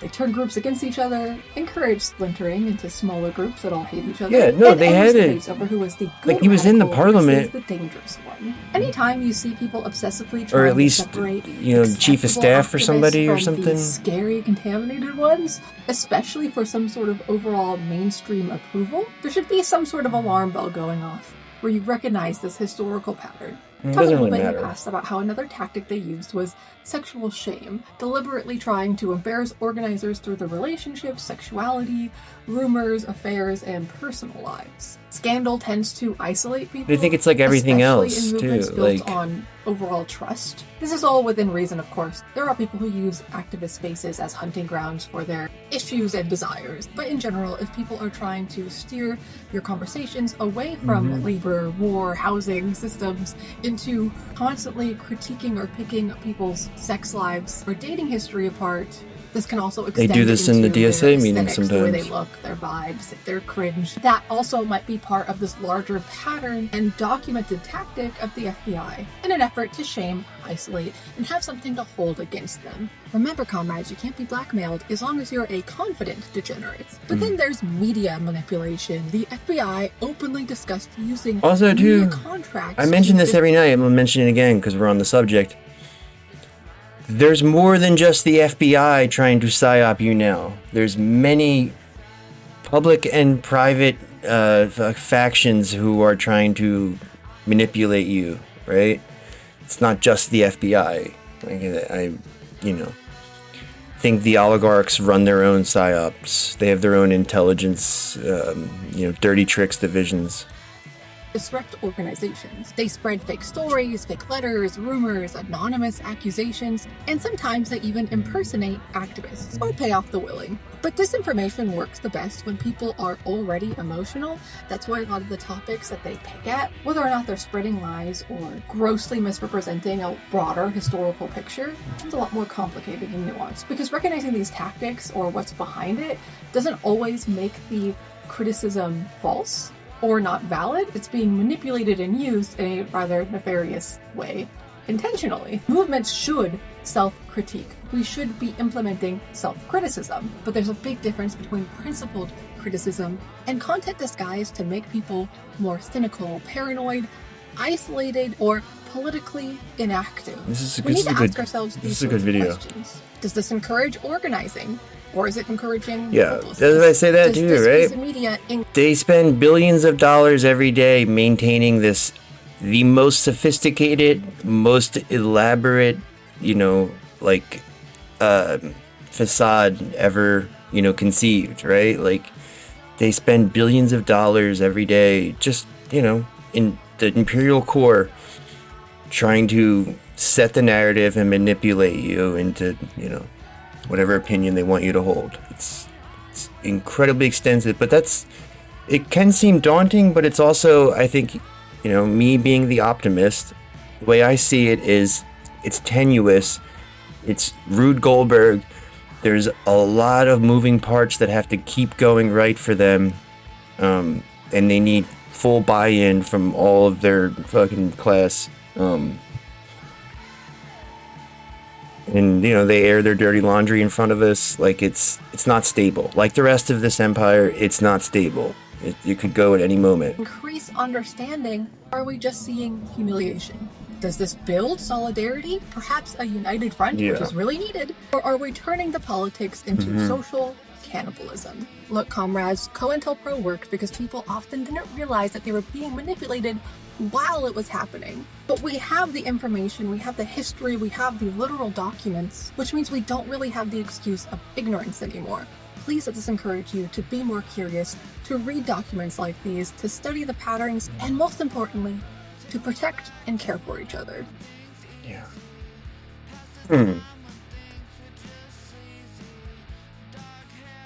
avoid making frivolous You are claims. watching and listening to the Electronic Intifada. I am John Elmer. This is the Resistance Report on day 965. Yeah, of 114 Israel's billion genocide seems like an undercounting in it, Gaza, you know? and day 87 of Hezbollah's. That's what I mean. Like when I offensive say it, it's like that might be the money that's like written to, you know, it's like a check to a publicist or whatever PR guy, spinmeister.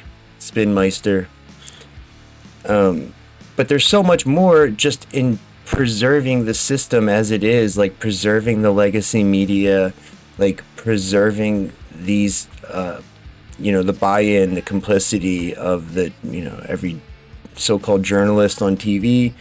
Like all that stuff, I think, is ultimately part of the price too, and it needs to be maintained. If it's not constantly maintained, you're going to lose, you know, you're going to find your allies are not actually allies, they're employees, you know, which I feel like Trump and Hegseth are figuring out now in different contexts, but similar. Lebanon. I'm going to cover Lebanon today at length, but let's start in Gaza, where on Tuesday night, Israel assassinated Mohammed Odeh, who is a longtime military intelligence chief and presumed chief of staff. Yeah. He became the chief of Certainly staff in after America, the assassination of Izzedine al-Haddad, who I reported on last week. Two chiefs of staff in a 2-week That's our period. other export. Israel has assassinated Drugs, outside weapons, of a war and fucking in spin. a ceasefire period, massacring them with their families and killing their neighbors. Odeh is from the Jabalia refugee camp. He was part of Qassam's founding generation. He was a member of Yahya Sinwar's Majd counterintelligence unit that sought to root out collaborators and Israeli agents in Gaza in the years before the Qassam brigades were formally announced from their emergence. In earlier years, he was a battalion commander in Jabalia, but he has a long history, military intelligence history, and was a critical builder in the Qassam brigades, encompassing the indigenous weapons development program that, of course, was on display for the 2.5 years of resistance in Gaza. But he has been key in that weapons program and the development of the structure of the military force of the Qassam brigades, something that he carried on till his final days when he reorganized Qassam in the north of Gaza and took over as the Northern Division commander at that time after Izzedine Haddad became chief of staff. And Haddad himself had replaced Mohammed Sinwar, who was chief of staff for Epstein couldn't handle weed before he was assassinated I didn't know that. around this time last year. And Mohammed al-Daif, who was the chief of staff from 2002 to his assassination in 2024. So heroic. Yunus. So 22 years of leadership from Mohammed Daif, who you can see in this image here, planning the October 7 attack. You can see the Gaza envelope on a map down there. Mohammed Odeh is on the right side facing Every the time I see screen. one of those pictures, I get so angry. Mohammed Daif's on the left side in the black. That's Abu Ubaidah beside him, and Rafi Salama, who was the Khan Yunis Brigade chief and top aide to Mohammed Daif. And so you see this real inner circle of the October 7th operation, and he was What up, a Venus? key What's going on? part of that. Yeah, you gotta stick to group, that mids. small group that Yeah. dismantled the Gaza. I think that's division and probably really accurate, shattered Jaeger. the myth of the Israelis as the Yeah, no, intelligent- I forget. Yeah, was that what's his name? Like Zuccotti or someone like that? What's that other liberal? Like good liberal? There's the Gabriel Zuccotti guy, and then there's another one.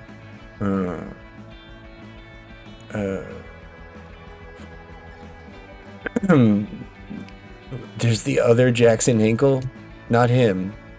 I don't think he's an economist. I think he's an anthropologist or something. The other economist is, come on, he wrote that big book a few years ago everybody was citing.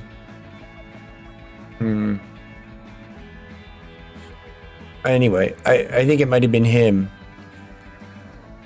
It's like Littleman or something. Who wrote a paper on that, because I remember reading it too. Yeah, like the underpinnings of the global economy, like the base layer, you know, the like the revenue they actually generate is from selling illicit drugs. No, not Hudson. No, not like Hudson. He's not a communist. He's like a progressive. Like a and like a Naomi Klein type. He's like with that crew.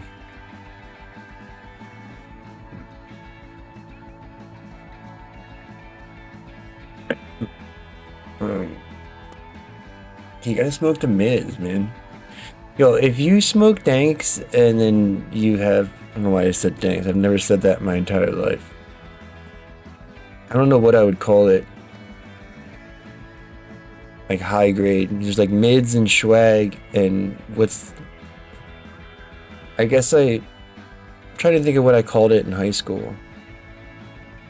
Dank. I don't think I ever called it kind buds. I hate people would say that. Kind buds. Yeah, dude. That's lame. I don't remember what we called it though. I think it might have been danks. Or like maybe.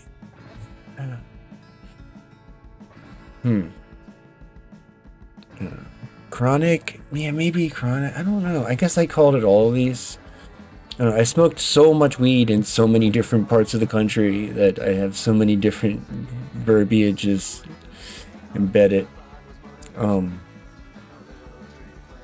it wasn't Varufakis. No, he had like a Libby sounding name. Perps. Chronic Skunk. No.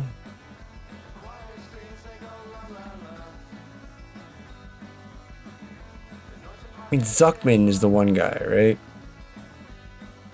There's another guy. Trees, yeah, I guess I've used all of these. Regs, mids, kind, and drill. Yeah, maybe we use kind. Maybe we... I don't know. Yeah, maybe dank. Dank.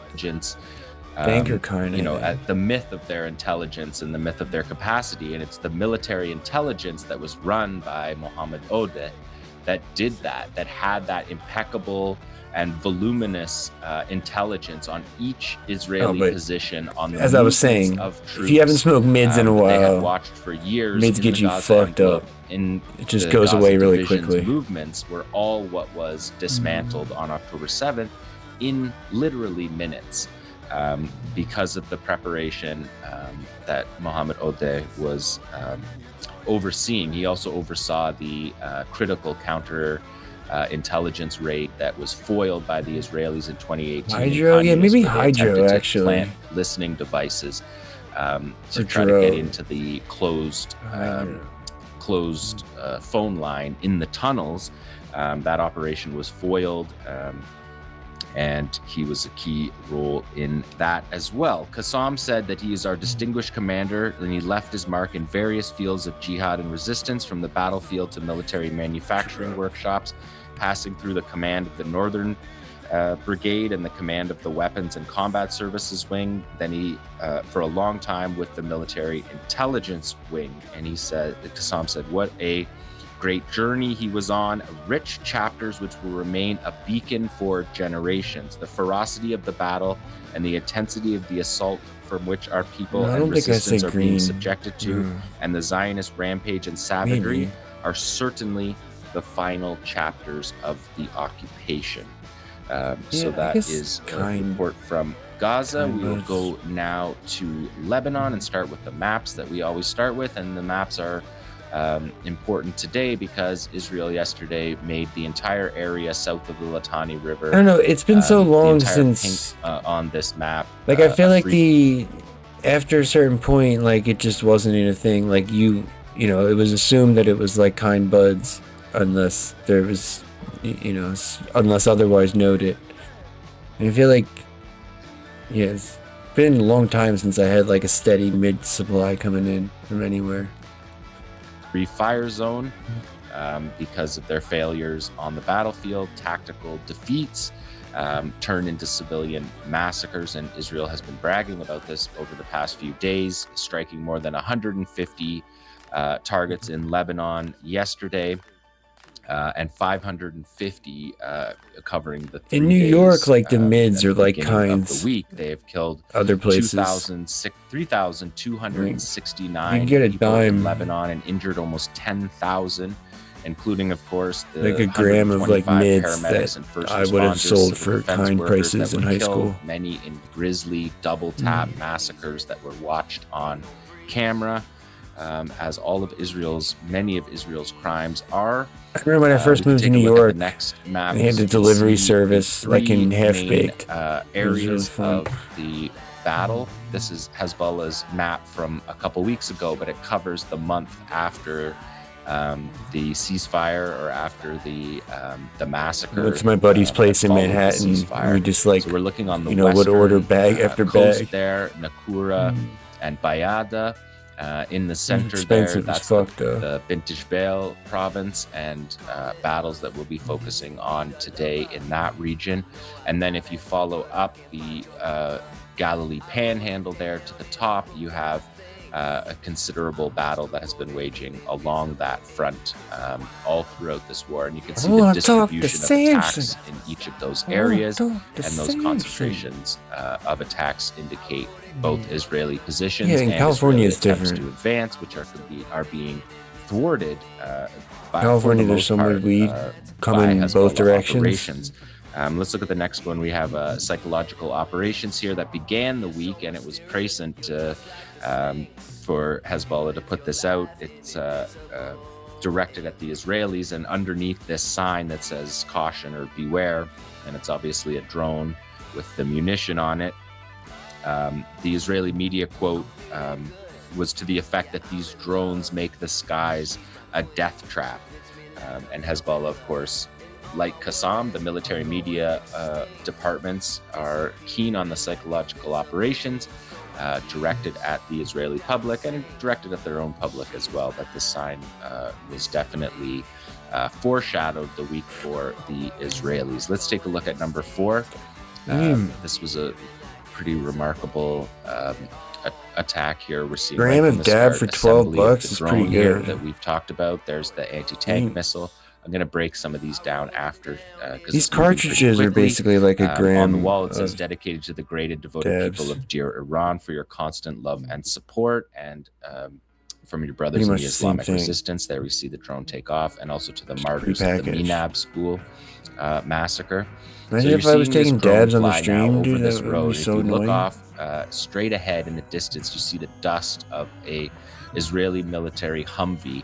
And right about now, the Humvee It was just an Israeli sees op that to get there's people a to drone buy new coming, glass. slams on its brakes. You can see the dust behind that, and bails out here. And we're going to watch How much it have you bail out spent up a on road. like? Clearly no plan. Just think about like all the different ways you've like had to pay money to be able to smoke, like from like the gas station pipes, and we used to go like smoke out of an apple all the time, or a Coke can, like up to like the metal pipes you got at the mall, to the fucking Zippos and like the glass, like the more and more elaborate. Like I feel like in middle school we would just get like nicer and nicer bowls, but still, no water or anything. And then like 8th, 9th grade we start getting like these little bubbler things, and just every year it feels like having to buy some new way, some new mechanism to smoke. Like, and then the tabs, and now the fucking vapes, like dugout. Yeah, dude. There was a phase where all I would smoke was fucking, one hitters. Yeah. I mean, I still have like the residuals, like, it's good. I have a good drug paraphernalia set up here. I'll never how to look. handle I'll this. probably never have drugs that I don't have a way to consume. So there's that. But it's still, I feel like probably, if I just bought rolling papers and stuck it out, I guess I couldn't do that after a while because now it's all oils and shit. Situation. Yeah, that's what I'm saying. We would get like we'd smoke blunts in college, right? So we'd get like 5 on a 20 or whatever. I used to smoke. I worked at Starbucks in Harlem. We used to get fucking blunts every night after work. That was a lot of fun. And the fucking dude, the Dominican guy I work with, just fucking one of those guys, you know, where you can like fucking drop the weed in and just fucking twist it up like in the blink of an eye. Really cool. The drone doesn't seem I feel like to- everybody's hustling to get done. Nobody slacks at closing because we all want to go smoke, you know? It's a great way to do it. It's a great way to incentivize your workers. Be phased at all. It just simply continues at its same speed, hops over this house here, and the Israelis are now stopped and attempting. Yeah, but it's a to ritual, bail out man. of Like this, in your early Humvee. 20s, You it's can see like 2 soldiers there. The one on the left. you want to sit around and like He's got his foot caught in the tire there, and you can see 4 video soldiers. games. There's at least 2 inside. I prank think phone there's calls and probably shit. 2 more inside that we can't see, but they bail out. And they leave their fellow soldiers inside with no defense. I mean, what are they going to do? Jump on the drone? Nobody tried to escape. Why didn't they try to and shoot evade at the it, you drone. dumb fucks? I blurred that section. Yeah. If YouTube is watching this, I blurred that section where it showed Israeli faces. I mean, it would just be a guy as on we the always do, we corner, need so like, community guidelines, but their you know, faces were shocked like that the drone was coming in, and it's a direct hit on. there's an actual market that incentives. vehicle. And They're competing. maybe You know, it's like unsurprisingly, this no guy will have casualties fatter from buds. the This guy will have Israelis nicer on that, buds. Where an anti-tank rocket exploded. You know, like inside Morningside the Park, back of like a Morningside Jeep High, that 116th has there. At least 2 other people in there. At the I think park. It's got 4, and then it's got 2 in the front. I don't know if it still as is, well. but So let's go back and look at number 5 here. it was like an, you know, this was something drug that, street back in the day. I noted here. You can see another fighter operating in South Lebanon with his fingers removed, the fingers from the pager attack. Oh, Those were fuck. the fingers that were Yeah, targeted. that's a badge because of they made honor. the pager. They made the in order to turn off the pager from that page. you Yeah, had to single grab it with 2 apple, hands. exactly, yeah. And so you can see, of course, working in explosives, you can lose your fingers in many ways, but these are clear pager attack. Yeah, maybe he's a bomb results. maker. And you have a fighter on Or the front drone line guy. putting together the drone that just apparently killed. Maybe he several chopped it off Israeli with a soldiers. blade, a Although they helicopter, haven't a little admitted to drone. that. If we look at the next one, this is the warhead here. This is the PG-7. Yeah, these things, that they I've been don't look telling you that about, cool, it's good to but see I'm it sure for they're what it is, horrifying how big flying it is. at Of you. course, it's the best single round RPG rocket. But it's still not as effective as the Yasin 105 for people who have been watching this program for years, because the Yasin 105 is a tandem charge. It has 2 explosive elements in it, whereas these RPG rounds just are single rounds. Yeah. But this is the best of the single rounds, the most advanced of them. These are Yeah, Iranian, that shit's fun, right? copies. Gravity bong in the lake. That's sick. 7UL. And then one more, number 7 is the fiber optic Dude, spool. So this there's is the Traore spool, gloves. the I'm telling you, connection dude. that Traore tethers gloves are going to be drone. the We've talked about fashion this a bunch of times, icon but it's worth always repeating. the next 5 because years. It's devastatingly effective. That this fiber optic cable is attached to the drone and attached I want to start a to the controller Traore glove and company. is unjammable. It gives the controller immediate results on the controller in terms of The gloves, guiding that's what the drone. Ibrahim Traore And it wears. can't His be, signature gloves. It can't be I have electronic. them. It can't be. It's not subject to electronic warfare in the same that the other drones that are running on radio signals are.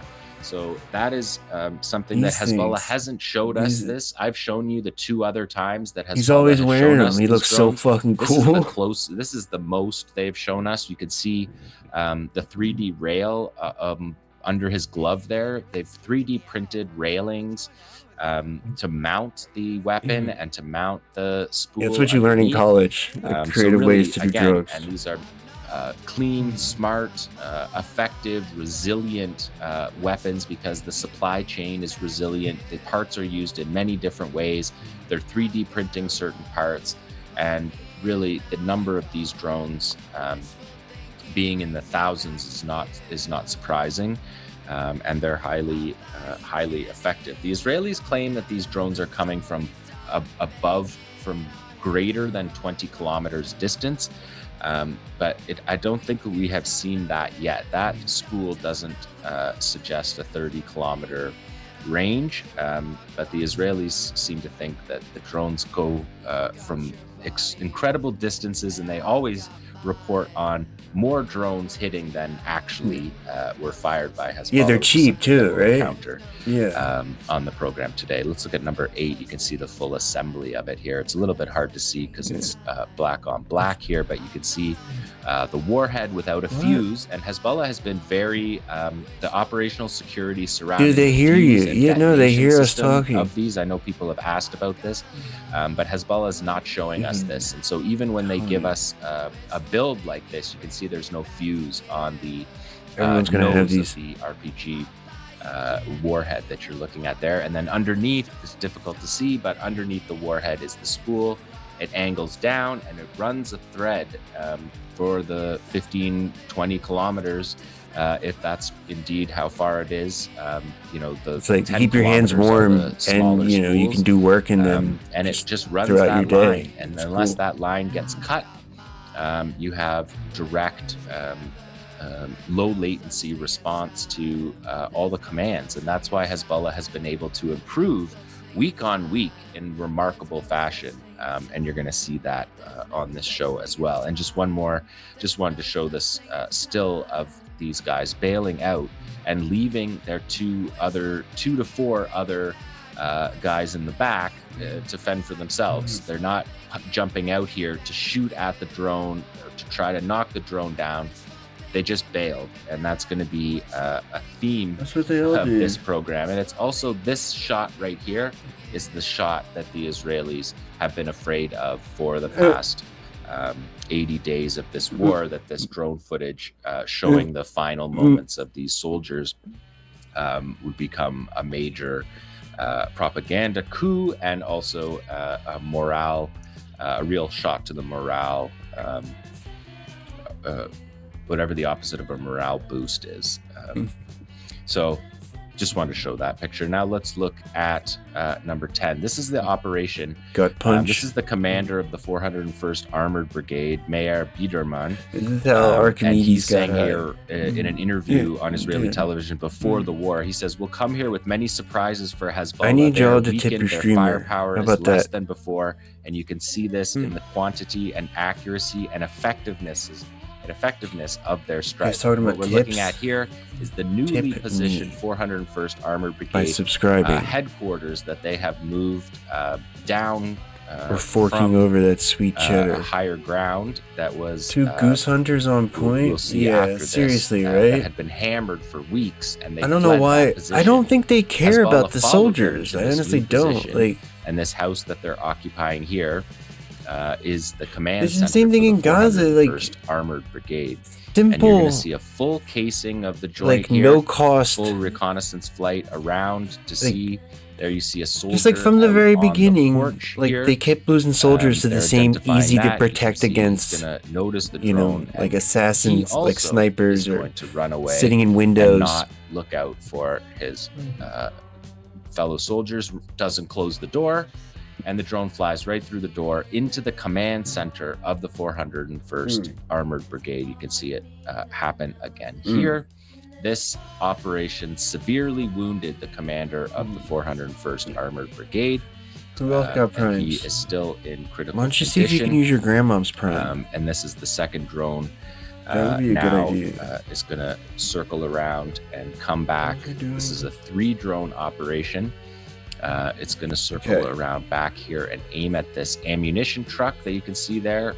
If you can't subscribe, Takes you out got to the make ammunition fucking truck, dope and clips. as we have come to You expect get a clip in when I recent say weeks, something funny. The 3rd drone smart does or a whatever. battle damage assessment of the previous drone, and you can see the ammo I'm usually truck like burn, fired up talking about it, and I don't over remember there. the clip. You can see the window Yeah. there blown out of the 401st headquarters in that, and then the drone here is gonna circle back 822 around, views and on the last he's going to aim at a Namur stream troop 2 carrier nights on the ago. ground here, and I think you're going to see A lot of people are the watching the medic catch VODs, it I guess. right at the last minute. So there, and then now this is Hezbollah using Israeli television footage to show the removal, the medevac of the colonel, the highest ranking officer taken off the battlefield by Hezbollah in this war. And he himself, that's him saying the same line again, that you can tip right on that Hezbollah is not page. what they used to be, and I should and do then that. He finishes it off by leaving on a stretcher because of the effectiveness, accuracy, and quantity of Hezbollah's strikes. So he kind of walked into that one. We can take a look at the next Don't slide. worry, he'll be Still okay. of They're gonna that go drone get his entering. jizz. You can see soldiers to Battlefield the right jizz and removal straight unit ahead. already in the Computer area. systems that they're operating. Now, the 401st Armored Brigade is, of course, infamous from its time in Gaza. Hind Rajab was killed by the 401st Armored Brigade, but everything in northern Gaza, the genocide in northern Gaza from 2023 to May 2024, was led by the 401st Armored Brigade. It's their tank brigade.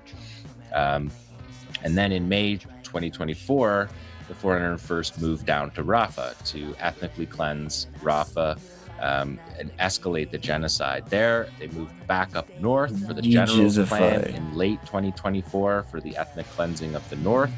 And then also in the north, ethnically cleansing Jabalia, Beit Lahia, and Beit Hanun during Operation Gideon's Chariots. The previous commander of See you in the Valhalla. 401st was killed See your in jizz Gaza right now. by Qassam in an operation in October 2024, and that I'll is see when, you in Valhalla, but I'll see your this jizz new, right now. Commander Meir Biederman took over. That's what they should have on their So, T-shirts.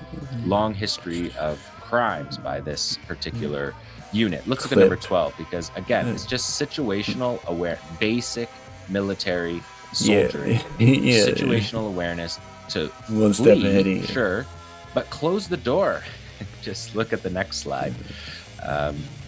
They just leave the door wide open. Yeah, they've been doing this the whole time. It's so cost fucking his, dumb. Unit dearly for that decision. So back-to-back operations, Israeli soldiers, I guess cowardice, not really a better word than that for what this I'll is. see your and leaving jizz their right their now. troops vulnerable.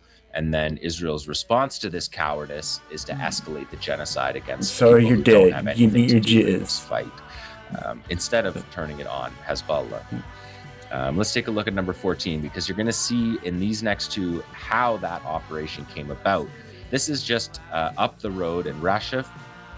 That was in Debil. I mean, they're probably gross about this it is in too. Rashif, just down. They're so This fucking is gross. north of Debil. So the Israelis pulled back. That was the first drone hitting a fuel tanker, Hemet, a heavy tactical vehicle. Sorry, that was see, problematic. Again, I the mean, second you know drone it's is now true. doing the battle damage assessment of the first drone's strike. We have fucking data before points he to heads go in on. and takes out the second tanker. Presumably, those are the two tankers that they have in this position. To take them both out is significant. Now we're drone 3 now. Drone 3 is going to point out the two previous burning Hemet fuel tankers that are used to fuel the tanks and vehicles to carry out these operations. Again, you're seeing the netting in Don't this Jake town. Ocean sloss me. Ineffectual netting Jake draped over Ocean, positions, just Ocean, identifying where Ocean soldiers slots. are. This is the third drone, picks up and hits this Jeep. And then the fourth drone is going to come. This is all one after another. Wow. It's Fucking, gonna oh hit shit, a D9 Rampage. armored bulldozer. So 2 Hemet fuel tankers, a Jeep, and a D9 bulldozer, Wow. all Wrecked. destroyed because that weapon destroys all of those. And while they're doing that destruction, they're also carrying out intelligence, surveillance, and reconnaissance missions, Wait, gathering data. one of for those or the next multiple of strikes. them? That's It's why got to be these weapons multiple, have been right? So multi-layered in their Please have to effectiveness. promise not to watch me Let's look at number goon 15 when we because this astral is project. a few Oh, days shit. later. They're going to fly back to this base that is in Rashif, that is the 401st Armored Brigade base. And they're showing here in the inset the operations I showed you last week against a Jeep, against a I'll have tank, to, like, against another Jeep. And they're showing you on do the it on my ground there phone? that that's where those Jeeps were. Right. And We can do, like, in the for the most Discord. part, they're gone. This is showing essentially, this is all a reconnaissance flight. They're going to fly right up to this window because this is where the base was. We saw them strike them We saw them strike this house multiple times. Yeah, would it be like up in oh, that man. red window, and then on the roof here, we watched them knock off technical gear that was here in the inset. They're showing it to you. So this was last week. You'll all remember. They knock out the network connectivity of the base. I don't know if that's ever been tried Again, before. These are smart targets. The targeting is as wise as the build of these drones, and they have developed week over week each time here. And you can see this is where the abandoned vehicles that were previously targeted were. And this base has been effectively, this forward position has been emptied, as you can see, leaving nothing but their bed sheets hanging out over the neighborhood. So that was what this drone flight Elastica L7 would have been a sees that they're sick gone collab, yeah. and tracks them. Oh, there's the husk of the tanker that's destroyed that you're seeing in the bottom left there, the two tankers. But they're on these guys, and here they're going to fly off into the distance because they're just going to follow the 401st Armored Brigade to their next position, and they did. So that's how the operation came about, and you can see the layers of it. Last week's operations leading to the next week's operations leading to pullouts, and that's what we're seeing, pulling up bases. The Israelis aren't reacting to Hezbollah's operations by increasing the ground force to fight face to face. They're increasing the airstrikes on civilians. They're not interested in the face-to-face fight, and they, whenever they reach those fights, they pull back from them, like they did in Hadatha just yesterday. We'll break that down on next week's show. But the fourth failed attempt by the Israelis to reach this, to reach the village of Hadatha, repelled by Hezbollah again. And the rest of the time, we just see these ghost towns where the goal of the Israelis is just to destroy the villages that people have been driven out of.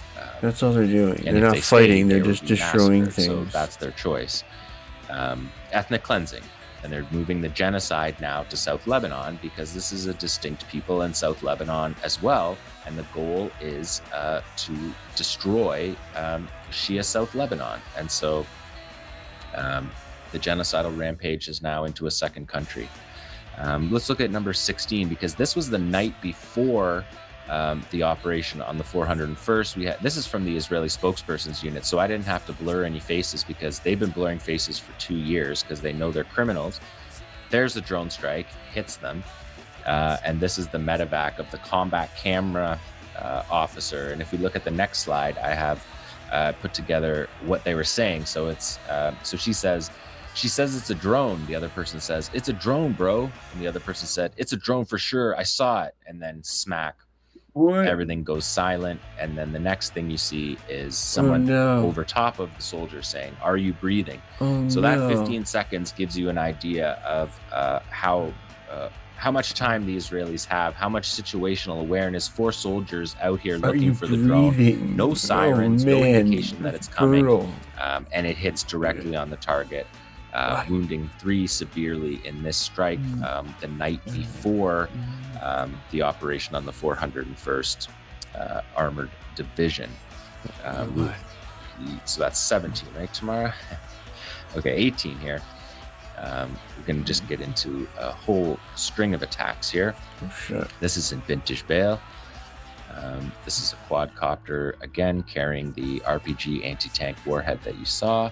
Pretty certainly, particularly when Hezbollah showed us that build, that these are mostly all fiber optic connected drones. They deliver that one right into the exhaust of this Merkava here, and that could lead to a mobility kill for sure. You hit the engine like that, it could lead to a mobility kill. And just a note on this, when the vehicles are damaged, the Israelis have whole units out in the field that's job is to strictly be mechanics. And one of those mechanics was named Noah Hamburger, and he was killed the other day while working on a tank that had been hit. and his mother said that his dream was to work with drones, and now he's been killed by a drone, is what his mom said. He was a tank, like I said, a tank mechanic who would work on an operation like this. When you have a drone knock out the engine, mobility kill, the tank can't move, you're probably going to have to replace much of that engine or parts of that engine. Depends, I suppose. But that's a direct strike. Let's look at 19. Again, going at the fuel tankers. This is really important target. You cannot execute a war without logistics. You know, that goes back to the first days of warfare. And you're going to see here, they're going to hit the tanker from behind as it looks like it had just been filling up that tank, but basically becomes the gas station. And you can see in the next slide, looks pretty similar to that slide, that it's a gas station, and that is how they fuel up their tanks that burn through tons of fuel. And if you knock them out in the same villages, in the same sector, we just watched 3 of them go up in flames just in a couple of days. So really strong targets here. The tank targets are lower probability. These, when you hit a Hemet, when you hit a Humvee, when you hit a D9, when you hit an excavator, you have a 100%, virtually 100% kill rate. When you hit the tanks, it's significantly less than that. And they have adapted to that reality on the battlefield. So let's look at 21, because these are also high profile targets that we watched this week. The attacks on the Iron Dome system that is supposed to knock these drones out of the sky. And the Israelis bragged in the beginning of May that 27 drones had been shot down by the Iron Dome. But Iron Dome doesn't seem to see this one coming. And this is in Shlomi. You can see how the launcher on the left is empty and the launcher on the right is full, and they target the full launcher. So there's a $3.5 million hit that you just watched right there between the launcher. It's called a missile firing unit. The launcher does the same. So yeah, significant hit on that Iron Dome. But let's look at the next Iron Dome, which was shown to us yesterday. This is one of 15 missile firing units that have been targeted, along with 3 radars so far in the battle, according to Hezbollah's field report. Non-subscribing units. 4 on camera, and you're going to see all 4 of them in the next 30 seconds or so.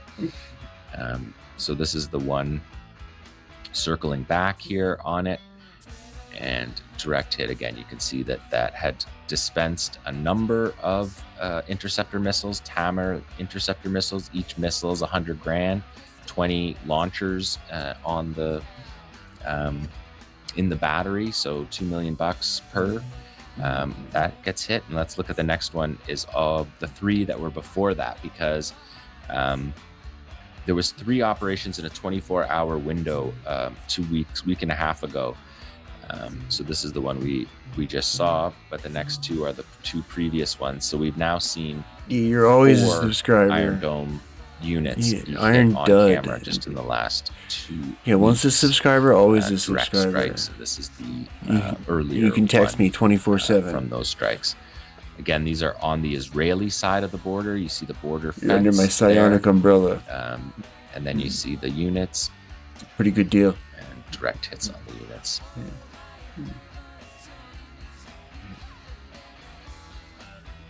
Knife to mentor insurance. And a direct hit on that unit as well. So let's look at 23, because now we're going to do some excavators. Also, I'll call an off the excellent demons I target, sicked on you. 100%. This is truly 100% kill rate, because these Oh, just no, blow that up. little They shit. have no armor. Nothing. They have the massive fuel tank in the back, and they're just destroyed. There's nothing you can do about those. This is an excavator strike in Der Serian, which is up at the top of the Galilee Panhandle to the northwest. Direct hit. And 24 is same river valley. You can see the riverbed. It's the Litani riverbed. And again, these excavators are doing nothing but destroying homes and setting up military embankments to try to protect Israeli tanks. So these are high quality targets to hit. They might not be as social media friendly as the tank hits, because everybody seems to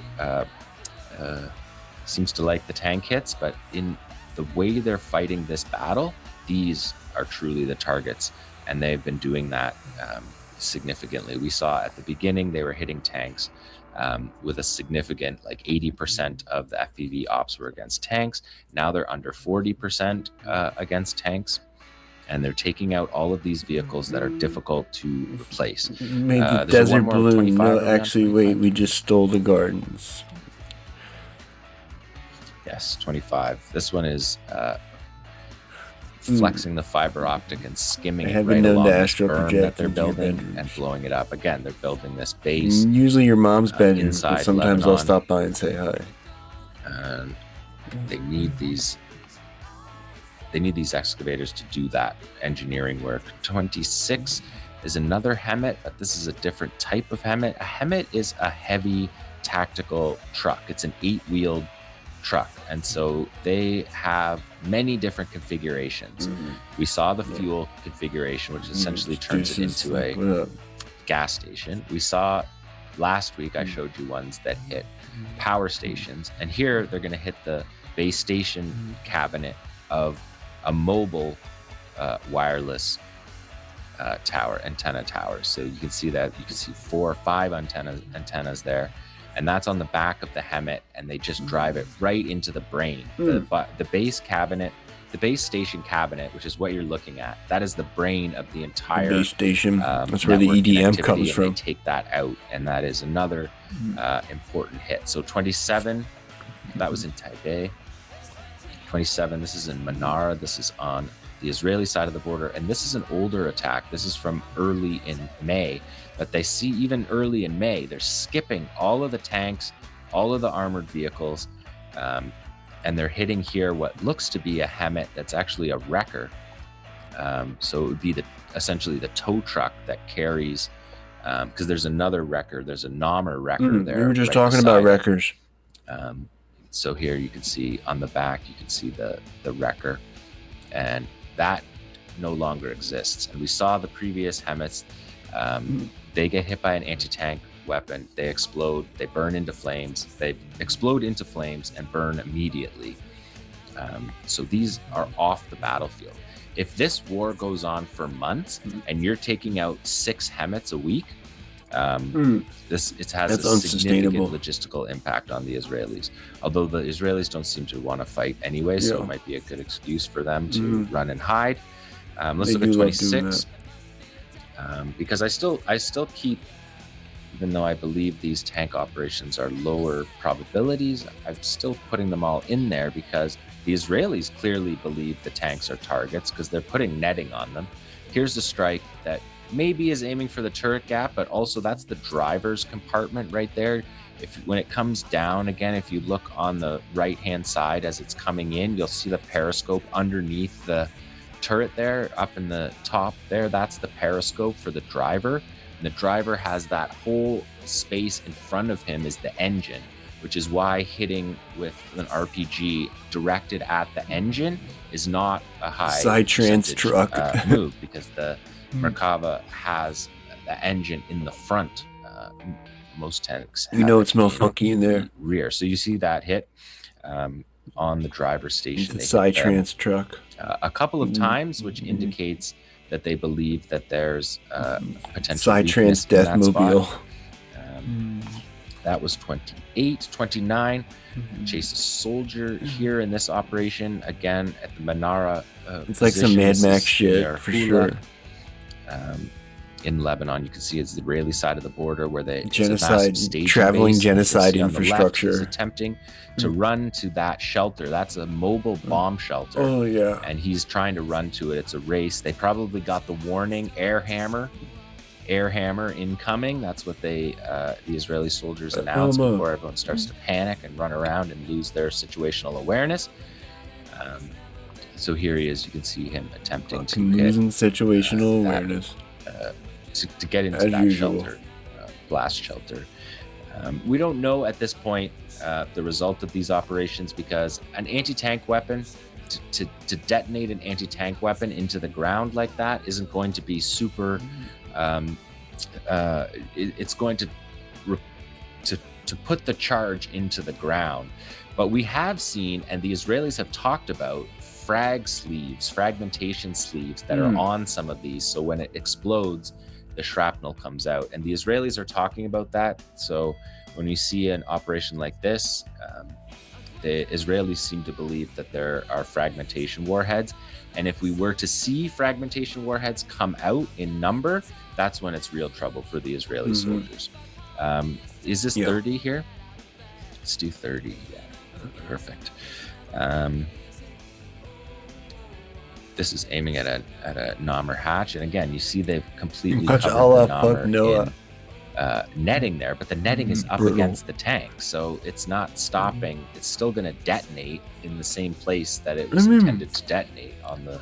That's the hatch, the commander's hatch on the Nommer. So it's literally life and death. Everybody's learning on the go here, and the Israelis are slow to find a solution. It's like but fucking jungle law. At least more appropriate than draping it across the neighborhood. That made absolutely no sense. Let's look at 31, another tank here. This is in Markaba, also up in the same area. These are all organized by geography, basically. And again, that's the how come the tank didn't shoot at it, you pussy? Periscope there. But if that is aimed underneath the turret gap, that is a very effective place to hit. And that's what it looks like to me that they're attempting to do on these ops. Look at 32 is against a truck on a base inside Israel. This is in Miskaf Am, and you can see the wall, the base's wall, and there are also the high points. These are the same high points that Israel used all through the security. You can see it chasing down the truck here, coming up from behind, and hitting the back of the truck with an anti-tank weapon. Again, that makes a mess. We didn't hear casualties in this one, but you can basically guarantee that it is, unless it was a dud. So again, lying about their casualties, even though we're watching them with our eyes. Number 33 is hitting tactical vehicles. This Land Rover here, again, you see, we showed this last week. They hit the same site where they put a little bit of netting over top as if it's like a roof. It just doesn't work because the drone can go all the way to the ground. They don't come straight down. It's going to circle back around here. That's a light on in that building. And he's going to hit this Land Rover here. Destroy a command vehicle. Those Land Rovers are usually used by, once in field, are used by commanders more often. And we'll look at the next one, 34. This is ATV in Bayada, and again, this Bayada base is basically completely empty. If we remember from before, there was positions all over that looked like this, and this ATV tactical ATV gets blown up for sure. That's a 100% kill on that vehicle. 35. This is the artillery base that we've been reporting on sort of week after week. This is on the 15th of May. It's doing a flyover of drone number 1. There's going to be a couple drones here. But flying over the base and showing that this base is completely empty. All of these berms that you're seeing, that's where all the tank positions were. This is an artillery, the 213th Artillery Brigade position, and all of these areas where inside the roads were completely covered with vehicles, there's one vehicle left over here. They've got a Merkava covered in a tent here, and they strike this, and you're going to see drone number 2 comes in, and it's burning. So I'm not saying that the tanks are impervious. They clearly, we've seen a number of times them in flames from these hits if you get them in the right spot. But this is just showing the complete uprooting of that base. They pulled the base up, and these previous attacks, that shows where they were. And this is going to be another excavator taken out. So we've seen just on this show 2 forward positions that are confirmed to be emptied. Pull-up stakes here. They're going to hit a tent here in that camp as well. And then one more 36 here. This is thermal imaging capacity on the drone. A couple of nights before this, Israel said they were going to move their operations to the night because it was too dangerous in the day. And Hezbollah shows up immediately with a night vision capability, picks off 2 soldiers here that you're going to see. They'll show you these 2 here. One goes one way and one goes the other. But the Israelis thought that darkness would keep them safe, and it clearly did not. And for Hezbollah to use that, basically, when the announcement was made, this is basically the next night after that announcement. So the first opportunity for darkness, Hezbollah flexed its thermal capacity that the Israelis denied they had. 37 just shows you the still of that soldier there that you can see. And one last one from Iran. The Iranians shot down another MQ-9 Reaper yesterday over the Persian Gulf, they said, over their airspace over the Persian Gulf. This is one of 30 plus Reapers, minimum 30 Reapers that have been down by Iran during this war. So another $30+ million. You can see it being essentially vaporized there in those in that footage. So I just wanted to bring that.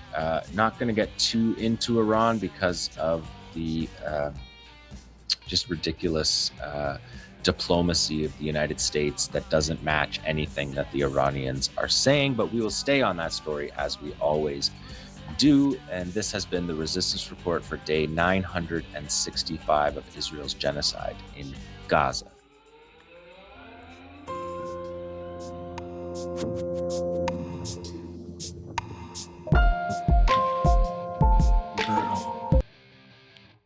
The first 2 episodes of Star City dropped. Oh, nice.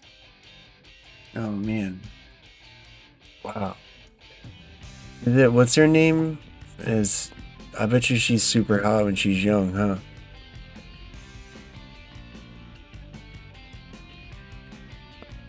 He laughed in Helen Mirren's face when she said Londoners don't understand the hurt they caused during pro-Palestine march. Yeah, did you see that clip that was going around of her getting yelled at? Behind this bit. The guy was going hard as fuck, man. It's just some regular geezer. It was just going after her. New alien claims. Yeah, there's too many illegal gangs. Apparently that's the story. It was like, what a bad idea.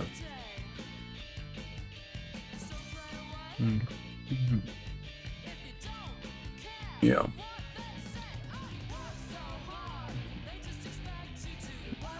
Looks like he doesn't like this JPEG album.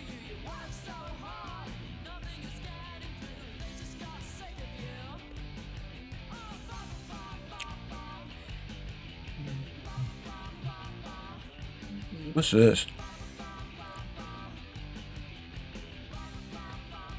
Ancient Mendes?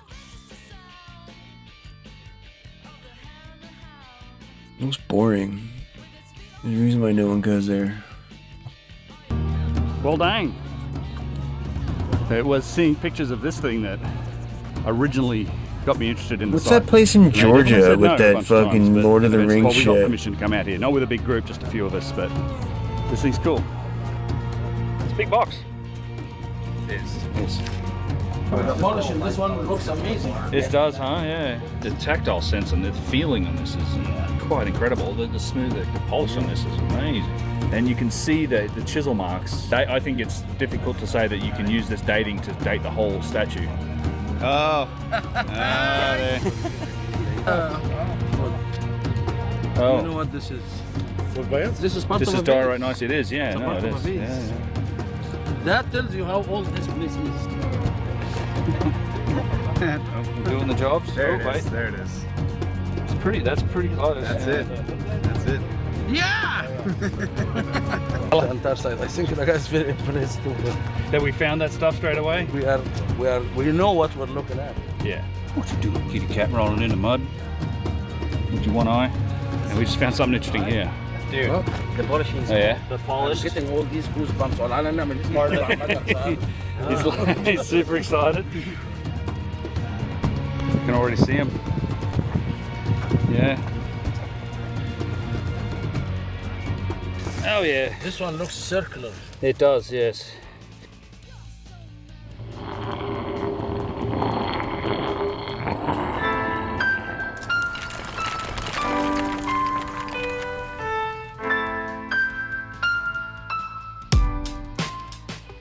This is Tel Aruba, ancient Mendes, which was, at one point thousands of years ago, the capital of the 16th nome or province of the ancient Egyptian civilization.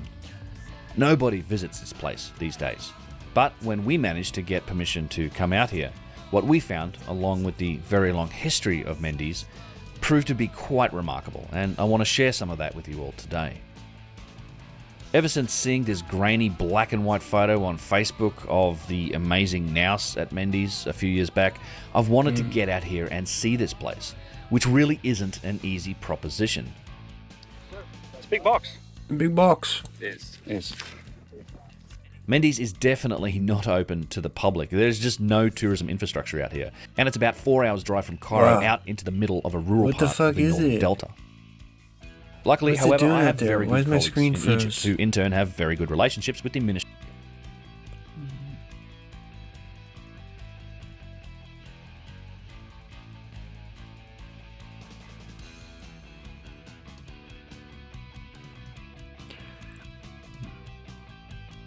of Tourism and Antiquities. Oh, yeah. As do You I. know I people? work with ministry officials closely on everything that I do in Egypt, and we arrange a lot of special permission accesses into closed sites like Mendes.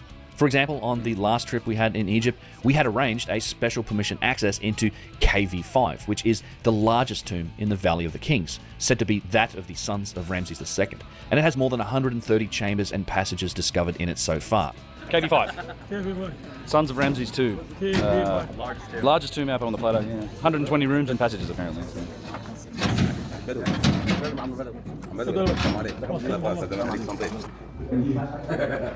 Oh. Oh, yeah. Here's the stuff of what they found here. It goes.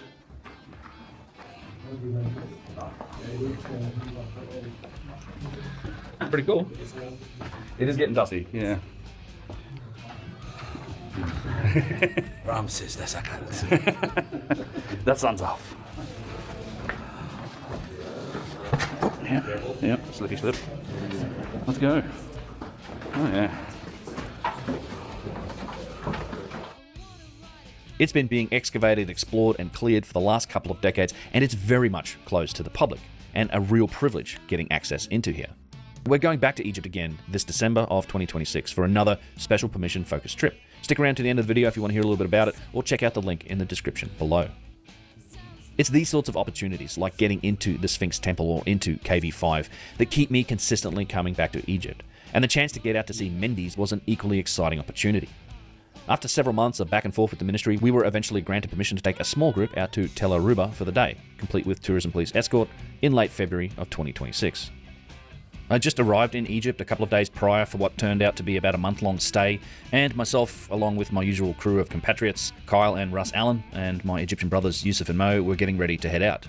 Just before we left for the site, we grabbed Joe, who was my quite jet-lagged friend of about 2 decades now. He'd just arrived at the hotel direct from the airport, as in he had literally just walked into the lobby, and we all turned around and jumped straight back into the van and set out for Mendes.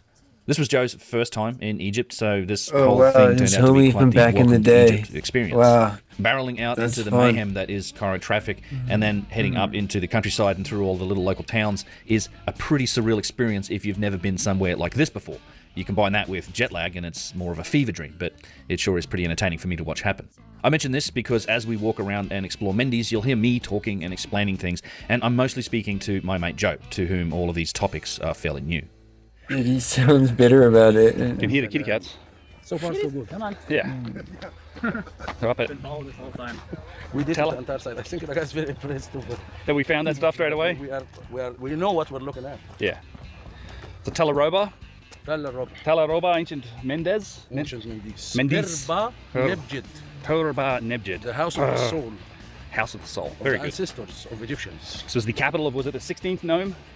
Yes. Of ancient Egypt? It is mentioned in the White Chapel in Karnak. You know the White Chapel we go Yeah, to yeah. in Karnak? There are all the names of the provinces. It's mentioned as the 16th nome. Uh-huh. Yeah, but it's much older than that, as we saw. And as some of the documentation as well. Well, right. Right. It definitely looks like some reuse Yeah. going on. We've already found some vase fragments. Yeah, that is it. And even lithics. Lithics, yeah. And just amazing stonework, the polished stonework, the bull noses, cornices, Yeah. just superior level stone finishing on some statues and some surfaces. Pretty impressive. Whew. First time out here. Some good stuff laying around. Tough to get to, and plus look at Oh my God. look at this thing though. Wow. Because Mendes is the name of that ram that represented the soul of the ancestors of the ancient Egyptians. Mendes is the name of the ram. Yeah. They call him Ba as well. Ba. Ba. Ba. Ba. But, like, what kind of ancestors? Like From the physical time ones? of Ra, they call it. Okay, so From the Zep-Tepi. From Zep-Tepi. Yeah. There is also a religious story mentioned about this place, unifying both Osiris and Ra. Oh. Yeah. Yeah, you said it's like heaven and earth coming together almost. Yeah, because Osiris is more with the earth cycle, you know. Yeah. The green that comes after every flood, becoming alive again. And of course Ra is representing the astral cycle. So it's like when both cycles came together. Now, if you've never heard of Tel El Ruba or ancient Mendes, I don't blame you. I certainly didn't know much about it either. I think it's quite a testament to the sheer scope and scale of the civilization of ancient Egypt that sites like this, which is, it's a massive site, it's roughly 250 acres, and it has a remarkable range of ancient artifacts and architecture on it. As you'll see, it's left mostly dormant and pretty much unknown in modern times. You put this site in any other country in the world and it would become a major tourist destination. So Mendes itself is located in northern Egypt. It's called Lower Egypt. It's in the Nile Delta, which is to the north of Cairo. As I said, it's quite a large site. In fact, Tel El Ruba is the largest surviving city mound still in the Delta, which is saying quite a lot, because there are several other very large sites in this part of Egypt. Places like Tanis and the Temple of Bastet, both of which are huge and amazing in their own rights, both of which I've visited and explored and documented in previous videos, so I've linked those below.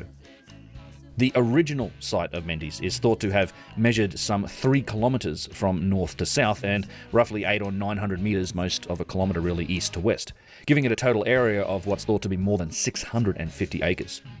These original boundaries stretch far further than what is the current archaeological site, which is roughly 1.5 by about 0.5 kilometers. It's an area of around 250 acres, still large, but nothing like the original site. This whole area today is surrounded by farmland, rural roads, and small local communities. Going here and looking at it from the satellite, it really does remind me a little bit of Tiwanaku, which is high on the Altiplano of Bolivia, in that Tiwanaku is also surrounded by farmland. And in both cases, I'm sure the farmers working these neighbouring fields occasionally hit ancient artifacts and large blocks of stone. I know they certainly do so in Bolivia. One wonders what might be found if those local landowners started to dig in their basements, as I'm sure does happen. Documentation on Mendes is fairly sparse, at least as far as what you can dig up online. The Wikipedia page for this site is very short, and the entry for it in the Oxford Encyclopedia of the Ancient Egyptian Civilization is likewise brief. It's less than a full page, but it's quite tantalizing in its details, particularly considering what we found on the site. Those details, which we'll get into, only serve to increase my curiosity about Mendes. And I've ordered 2 somewhat rare books, I suppose, that deal with Mendes. They come from Bernard Bothmer's 1963 to 1980 campaign of excavation and research on the site. This is now editing Ben as I'm making this video. Of course, I'd written the script and recorded it earlier, and would you know it, as I'm recording and I guess making the video, editing it up, these books did actually turn up. They're actually quite amazing. I wanted to take just a moment. I've set up a little rig here. You'll see a picture of it. But they are quite large. As you can see, this is the Mendes 1 book, is a big one. They're quite interesting books. Volume 1 here primarily deals with the ancient maps and the cartography surrounding Mendes, and then, essentially the geology and the surveying work that's been done as part of the expeditions led by Donald P. Hansen, you can see here, and then also these books have been edited by Bernard Bothma, so you typically see these two guys get the credit for the work here. They were doing this for the Institute of Fine Arts at New York University, as well as the Brooklyn Museum. And some of these pictures and the images in these books are just fantastic. You can't find these pretty much anywhere else. Here you can see the Naus as it stood in 1964. The piece at the top, we'll talk about it when we get into the Naus section in the video, but the piece at the top is obviously not missing at this point. But some of the information that's in this book is quite interesting, particularly the maps of the Nile Delta, several of which have been drawn up from antiquity. They tend to show a lot more detail of what this land must have been like during ancient times, because they will show a lot of the tributaries or the small rivers that flow through the delta as the water flowed north into the Mediterranean. And today most of these subsidiary channels of the Nile are either silted up or they've dried up, they've meandered, they've moved away from their original sites, which indeed is something that did happen to Mendes. So I'll show you some of these resources in here, but I just wanted to quote a little bit from the expedition that was done in the 1960s by Bernard Bothma from the editorial preface, because I think this really gives an interesting overview to Mendes. Portal to the Netherworld? On a memorable day in what May if it was 1956. Jean Yunet, Alexander Badawi, it's just a H.W. random Mueller, doorway William K. standing Simpson, there? and B.V. Bothma visited Mendes for the first time. Massive and stood in doorway, awe, Anunnaki-sized facing the Naus, doorway? the largest ever carved in ancient Egypt. Most Egyptologists have heard that there was once a great site which Herodotus called Mendes, and that there were tells or coms in the delta marking the places where a that's why it temple or sounds town had weird, stood because in antiquity. Herodotus made But it up nothing the in the name. teaching of our archaeological mentors had prepared us for this overwhelming sight. The long hills, at first appearing so low in the flat landscape, the gradual rise in terrain, the view of the remains of the gigantic enclosure wall, and finally the height of the massive tell itself, when one had scaled it and gazed out over the rich landscape, far out to the distant horizon. Mendes, like Memphis, is a geographical term which can be applied to a specific site as well as to an entire region. The Mendesian nome, the Mendesian branch of the Nile, are both named after the place which Herodotus, quoting Pindar, called Mendes in Greek. Situated about 90 miles north of Cairo, between the modern towns of Es Simbilawin and Mansoura, Mendes is the last major archaeological site in the Egyptian delta to have remained largely unexplored. The town has a long history. We cannot at this time state when it was first settled, since the lowest levels have yet to be excavated, but antiquities from the early Old Kingdom, circa 2700 BC, have been found, and the place was occupied well into the Christian era, around AD 800. End quote. So here you can start to see some of the maps from antiquity, or at least maps that have been redrawn according to sources in antiquity. This, for example, shows you Egypt, Lower Egypt, as according to Herodotus, circa 450 BC. You see Lake Moeris and the Fayum down here in the south. Then you see up here in the delta the large cities of Mendes, as well as Thamuis, which we'll discuss in a little bit. We also have maps here that are drawn from these sources according to Strabo, according to Ptolemy the geographer, according to George of Cyprus, and then photographs or reproductions of actual existing source maps. And again, you can see here this proliferation of subsidiary channels from the Nile that all ran up through the delta in these periods many, many centuries ago. They were very thorough in finding all of the sources. These maps go on and on and on down through time, right into the classical era, right up into the Renaissance, right up until recent centuries. And then we get to some of the actual results from the surveying work and the excavations that were undertaken in the 1960s up until around 1980. Here with a new map of Mendes. You can see these two sites here. This is Mendes to the north here, and this is Tel Tamai, also known as Thamuis. These two sites are separate sites. They're only separated by a few hundred meters. I'll talk about them a little bit in the video here coming up. Also, as you can imagine, this book contains some amazing photographs that you really can't find online anywhere. This, for example, is a great shot from the top of the Tell, showing you the enclosure wall. This is the broken down remnants of a massive mud brick enclosure wall that surrounded this. You'll see pictures like this where there are boxes or sarcophagi made from granite that are still partially buried in the ground. They're still there today, and you'll see that from my footage when we were on the site. And then, of course, there is the great and amazing Naus that still sits at this site. We'll talk more about the Naus, but it's got to weigh at least 150 plus tons. As it stands today, it's about 8 meters tall. There were once 4 of these on the site, which we'll get to. The second book, thankfully, isn't quite as large as the first volume. This one's really interesting in that it contains all of the historical accounts of Mendes. So as we'll talk about, there were a lot of people that knew about Mendes. This was a large city that attracted the attention of a lot of historians and travelers and geographers in antiquity. Guys like Herodotus, like Strabo, like Pliny. And the site wasn't only visited in antiquity, it was also visited throughout classical times, right up until what you might call our modern times, the 17th, 18th, 19th, 20th century. Anyway, I just wanted to introduce some of the information that is contained in these excellent books, and you will see more images and data from them as we go through this visit to Mendes. The earliest dated remains at Mendes, at least so far, stretch back into pre-dynastic times. According to academia, there was a settlement here as far back as the Naqada III civilization, which is roughly 3,400 BC. And Mendes is thought to have been a large and flourishing location throughout the entire Old Kingdom, with a necropolis covering over 150,000 square meters. It was, however, much more than just a necropolis. There were levees and a harbour here, even in pre-dynastic times, as the site was located on the Mendesian branch of the Nile. Obviously, the Mendesian branch is named after the site itself, Mendes, which itself is a Greek name that's derived from the word used by the ancient Egyptians to describe the site. Who knows what it was actually originally called whenever it was first settled. In later times, from the classical Greek-Roman period right on down to our current millennium, Mendes was also sometimes referred to as a combined entity with a nearby sister site, which is the ancient city of Thames, which is also known as Tel El Tamai. So in these historical accounts that I share here coming from these books, the site is sometimes referred to as Thames or Tel El Tamai. It can be called Tel El Ruba or also Mendes, and they all generally refer to the same place, the same artifacts in these accounts. It should be noted that although these accounts put Thames and Mendes together, technically Tel Tamai or Thames is a separate, although quite nearby, ancient settlement. There is some evidence on the site that suggests that Mendes at the end of the Old Kingdom suffered some fire and destruction as the Egyptian civilization went into what's known as the First Intermediate Period, and coming out of that there are very few traces of the Middle Kingdom to be found on this site. And by that I mean there are very few inscriptions or records that relate to the Middle Kingdom. There just weren't any inscriptions found on things like statues or architecture that suggest the names of Middle Kingdom rulers. And of course this is based on that well-established and somewhat logically inconsistent axiom of Egyptological dating that goes along the lines of he who wrote on it must therefore have built it. As time progressed, the site was certainly known to be flourishing and very prosperous during the New Kingdom of ancient Egypt. Artifacts and structures bearing the cartouches of rulers like Thutmose III, Ramses II, Merenptah, and Ramses IV have been found here, amongst others. It was likewise quite a large and busy settlement in the periods following the New Kingdom, particularly in what's known as the Saite or Late Period, and there is much evidence for the 26th dynasty's presence here. We'll get into the details. Mendes was marked for destruction and was in fact destroyed by the Persians around the year 340 BC. After that, it was then rebuilt by Ptolemy II in around 275 BC.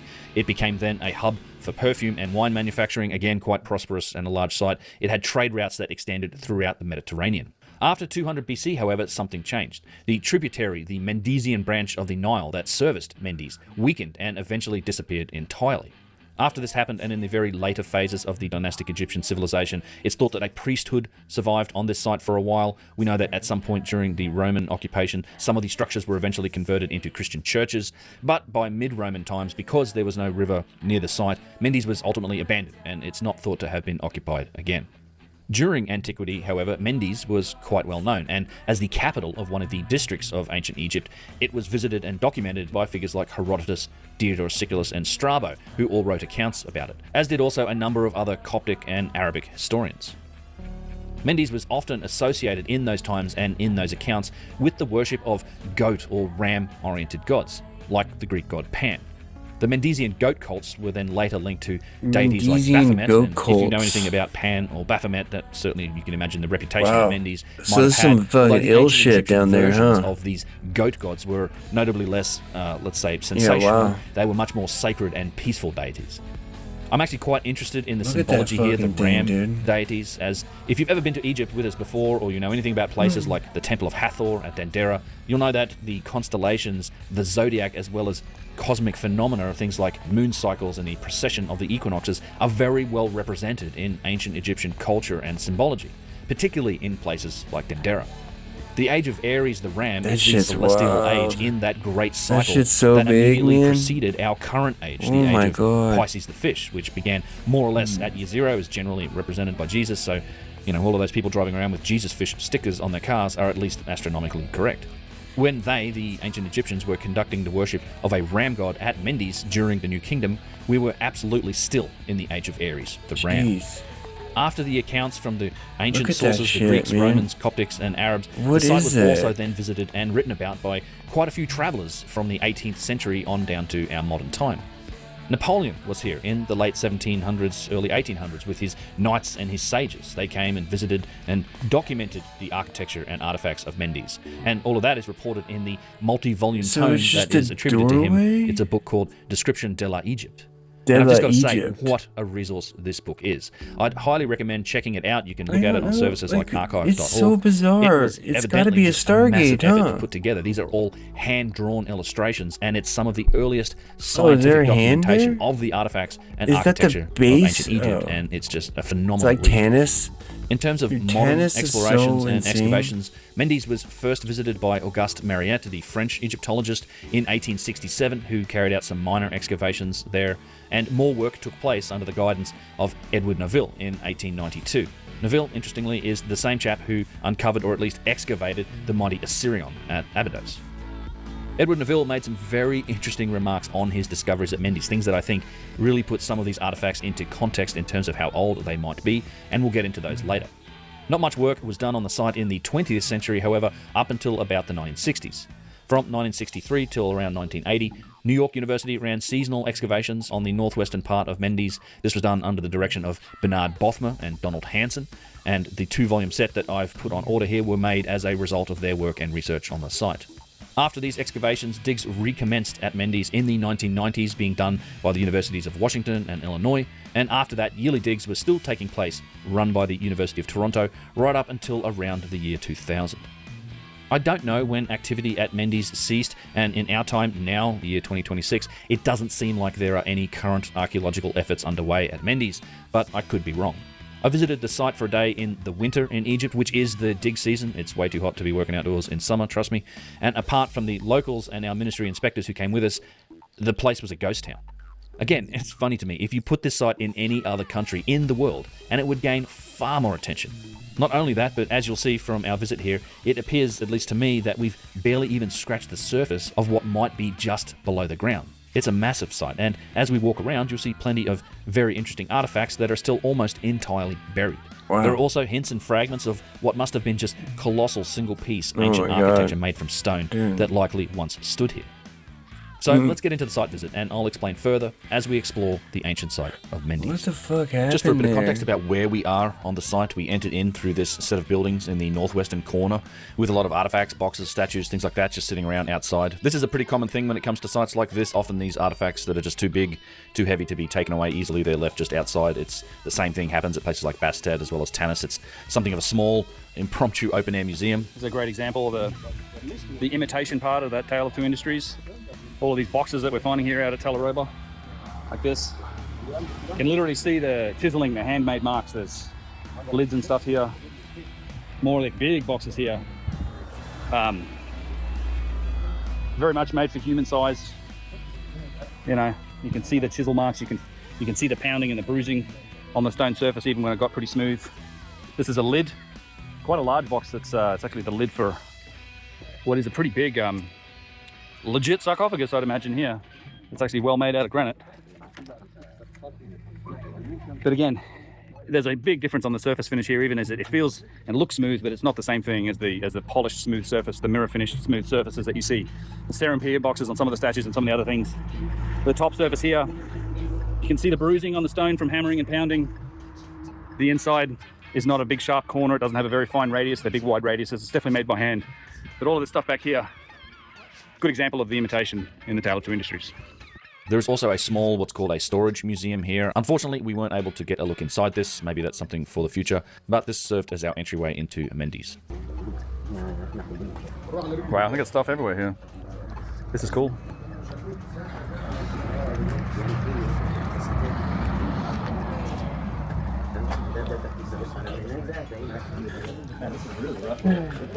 Yeah, this is like that limestone, huh? This is like it's almost the chert. Yeah, just big flakes of it coming off. And this is the sort of thing I love to see. It's like the hand. This is what handmade work. This is what a handmade. This is the big difference that Tale of Two Industries I keep banging on about. This is what you get with the handmade, like hand hammered granite. It's still hard to do, but it's nothing like the boxes we're going to see. It's the big difference.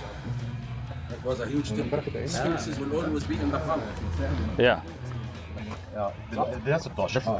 This is known as the 16th gnome. The 16th known, the capital, right? Yeah, Mendes, huh? Yeah, This is the Mendes. And Mendes. In the ancient time, it was called also Anit. The polish in this one looks amazing. This does, huh? Yeah. And it's a rare type of granite too. Oh, that is super nice. Wow. And even with the pleating here, you can like the polish in between the pleats. You see, this is the. Close your you eyes, feel Mary, it, and feel the don't legs look and the at polish. it. There's one of the things that this is. Oh my god! I'll point this out on the trip, Look Joe. at But this is the other interesting thing. You see, like the difference is the belt line, like the hammered hieroglyphs, which is typically how they date them. But you look at the difference, the finish on like the belly button and the surface, and this is and this internal surface here. Right, and you can see the chisel marks. Like this is a whole different result to this. So it's like it's hard to date. I think it's difficult to say that you can use this dating to date the whole statue. It seems like this writing could have been done later. Certainly done more in a more primitive fashion than how the rest of the statue's been done. Hey, kitty. Hey, kitty. Also with the really Yeah, polished wow. stuff, the polarized glasses, like bring it out. So you did that amazing There are a finish couple on of that things going on granite here. stone and then just chiseled Firstly, those this statue shitty and some of the other fucking- stonework you'll see on the site clearly do show quite a superior level of polishing and finishing in the very hard stone. Look at them, they're The like surfaces just thrown reflect on light, there. which is all the more remarkable Sloppy. considering they're at the very least thousands of years old and have been exposed to the elements Yeah. for most, if not all. That's what I of mean, their how life. shiny would that have been back The in the finishing and day? polishing of extremely hard stone like this, particularly when it's done on complex surfaces that aren't flat but rather have curves, contours, and corners, is in and of itself a signature of advanced capability, far beyond that which can generally be achieved with the primitive hand tools ascribed to the dynastic Egyptians, which in their case is rocks, water, and sand. In our time, we have to use machines to achieve polish like this. A key point here is that this result doesn't exist in isolation. It's in the comparison to other stonework that we can quite clearly observe there are two vastly different industries at work here. There's lots of statues, slabs, boxes, and other stonework that doesn't have anything like this finish, even though you can clearly tell there's been an attempt made, likely with the aforementioned primitive methods. I've talked about this a lot over the years in my content, it's in a lot of my videos, and I generally like to demonstrate it to people at places like Luxor Temple, where the difference in finishing and polishing is extremely tangible between the statues. It'll be a video that I make in the near future.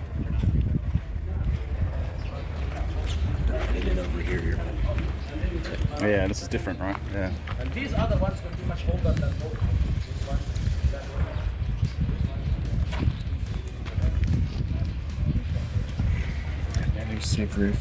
This finishing topic crosses over to that of the inscriptions, the crudely hammered hieroglyphs that are used to date the artifact.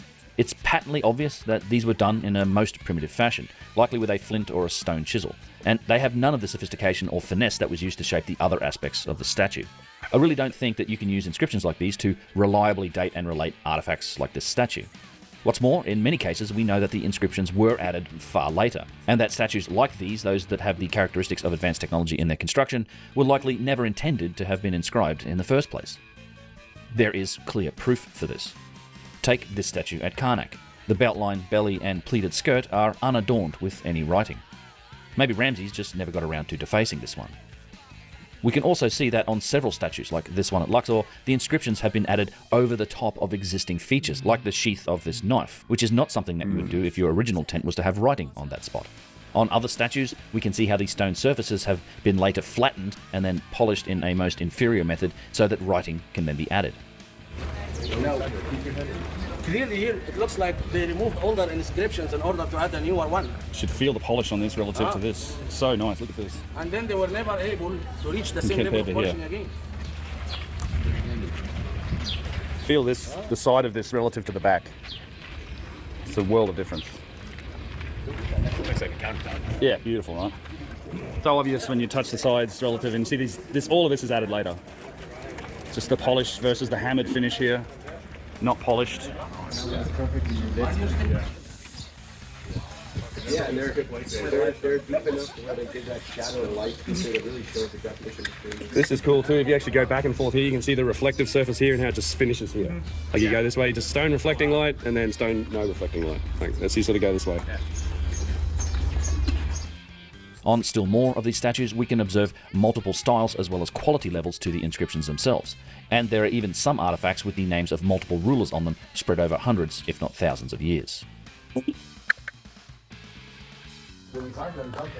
But yeah, the polish all across this is just... Yeah, it's spectacular. Yeah. Black granite on it.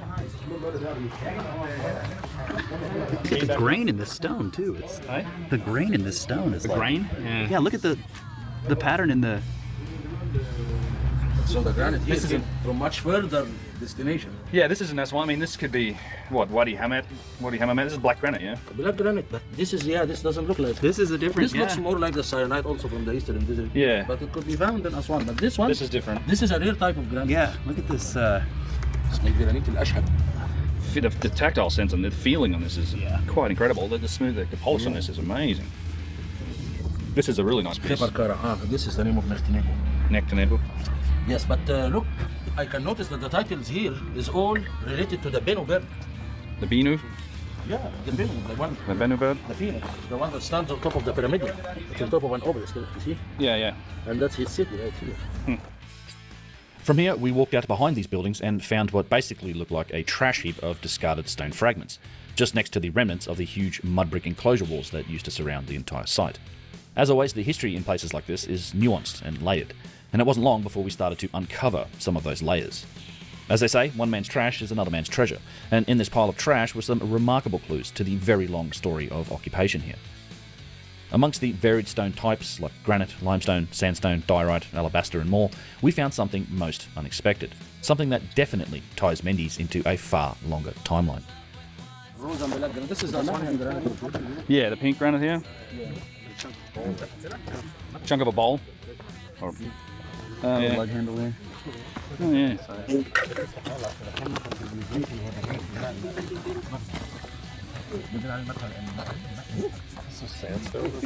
Some of it, yeah. Yeah, so typically the dynastics would have built in sandstone a lot, like the later periods, they would use sandstone a lot. Much softer, much easier. Yeah, this looks like the remnants of a mud brick. Oh yeah, alabaster piece? Yeah, I mean. That's nice, dude. Yeah. I love this place. Oh my God. I mean, they have the same technology actually for the Zoser. The Diorite nice. Diorite nice, yeah. This is from the old. This is from the pyramid builder. Nobody else used it. ما حدش استخدم الديوريت النايت ده إلا مناطق الأهرام. They have it here also. The same material in Saqqara under the pyramids. بس هنا هي كانت شكلها معاد استخدامها كحاجة للصنع. Oh wow. You see it? Wow. That's crazy. Oh yeah, that's nice. Wow. This is probably a fragment from a statue. I mean, look at this. It's part of, oh yeah. That looks like sleet or yeah. That looks like sleet. Feel that. Feel that polish on that. Right. Oh, look at that. Where's that alabaster bowl? Right here. Doing the jobs? There oh, it wait. is. There it is. That's pretty close. That's it. That's it. Yeah. جمعنا حتتين اهم يا دكتور. والله. هنيجي نشتغل مع حضرتك يوميات. ايه المتعة دي؟ So a lot of bashing happening. Yeah. And this was here. دي بص الجبال. لا بس انت في تقارب هنا بس وايه؟ اه دي الفازات اللي هي بتاعت عصور ما قبل الاسرات. يس. ما هي دولة دي بتاع ده كده. You know what this is? I mean, this is diorite, yeah. It's granite. But that diorite nice. This is part This of is diorite nice. It is, yeah. No, it is. Yeah, yeah. That tells you how old this place is. That's not Zahid. Yeah, that's alabaster. That's, yeah, that's similar.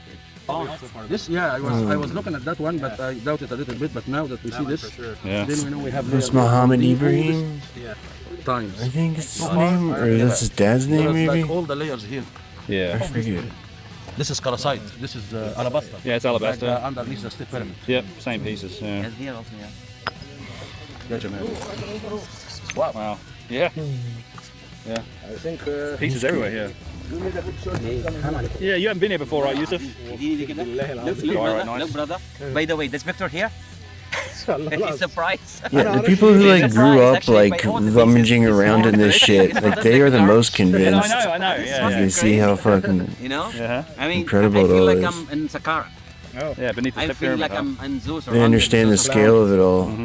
Well, this piece here, this piece is. Yeah, that's really cool. Yeah, this piece is amazing.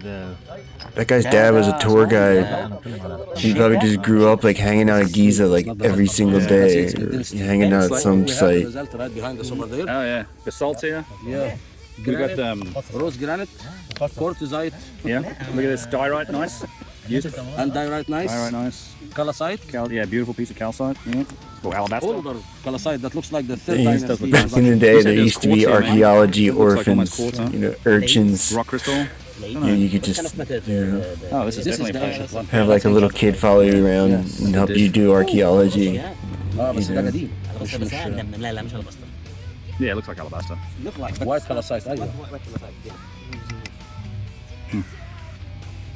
Yeah, that reflects that ancient machining. And this is hollow, right? This is probably a hole. Oh yeah. But look at this, is the base of one of these, Yusuf. It's like the base of one of the... Of a Yeah, exactly. Look. Yeah. That's how they used to grind. Oh, This is from the ancient vases. Yeah. Yeah, I mean, it is. Right? Well, this I mean, is I'm thinking more like Indiana Jones, but yeah, you know, probably more like that. I guess Indiana Jones had both of them, right? Like he had a good archaeology boy, but then the fucking what's his name? So yeah, safe to say, The we were like baddie kids in a had candy store here, the whole, rummaging around in you the know, discarded trash of thousands of years gold of mines civilization. full of slaves. In these refuse piles, however, we found definitive evidence that the Enslaved amazing orphans. ancient Hearthstone vases were I guess here. they're not And these are orphans, typically just only seen kidnapped on old children. sites that go back into pre-dynastic times, Like places Kalima, Giza, yeah, Saqqara, or Abu Sir. yeah. The key signature here is the witness mark from a tubular drill, made into the otherwise beautifully polished hard stone of what must have been a decently sized vase, or perhaps plate. We only have a fragment of this tool mark, but that's enough to recognise it. Across my content, I have many hours that covers these amazing artifacts and the recent discovery of just how precise they are, as well as the evidence for genuine But I feel like it's sophistication probably in more design like, and manufacture. you know, There's a lot of context surrounding the vases, which incontrovertibly give a go back kid thousands of $10 years to like before the help beginnings carry of the your dynastic cameras Egyptian and civilization, stuff. and I won't attempt to cover You know, all that kind of here thing. again. If you're interested, check out the videos linked below on the vases and the vase scan project. In particular, my last video, which was a 2-hour-long wrap-up of everything up to that point. Now, you may have recently heard some people asserting that precision That's stone probably vases big are money modern when you're a fakes. kid. Oh, shit. This is nothing new. Critics and skeptics of this work have been looking for ways to deny and dismiss the evidence coming from the vase scan project. If my kids since could it make started being released $10 in a publicly half a couple hour of or years ago. whatever, they'd be all over Well, it. as usual, these recent claims are also baseless and very much incorrect. If you're interested in what's behind that statement of mine, I'm not going to go He over it knows. again all here. It'd take too long, and that's not the point of this video. He's not But gonna I do make have claims a he can't back 7,000 up. plus word Look at article him. on my website that I put together a few He days knows the ago. difference. They It gets scanned right into the thousands of origin them. These recent fake claims, point by point, statement by statement. You can read it via the link below in the description, or just go to my website, unchartedx.com. But this thing has layers and layers at it. It's a big site. Some of them are really Depends on fucking which one. nice. A lot of them are like mid, but some of them are really nice.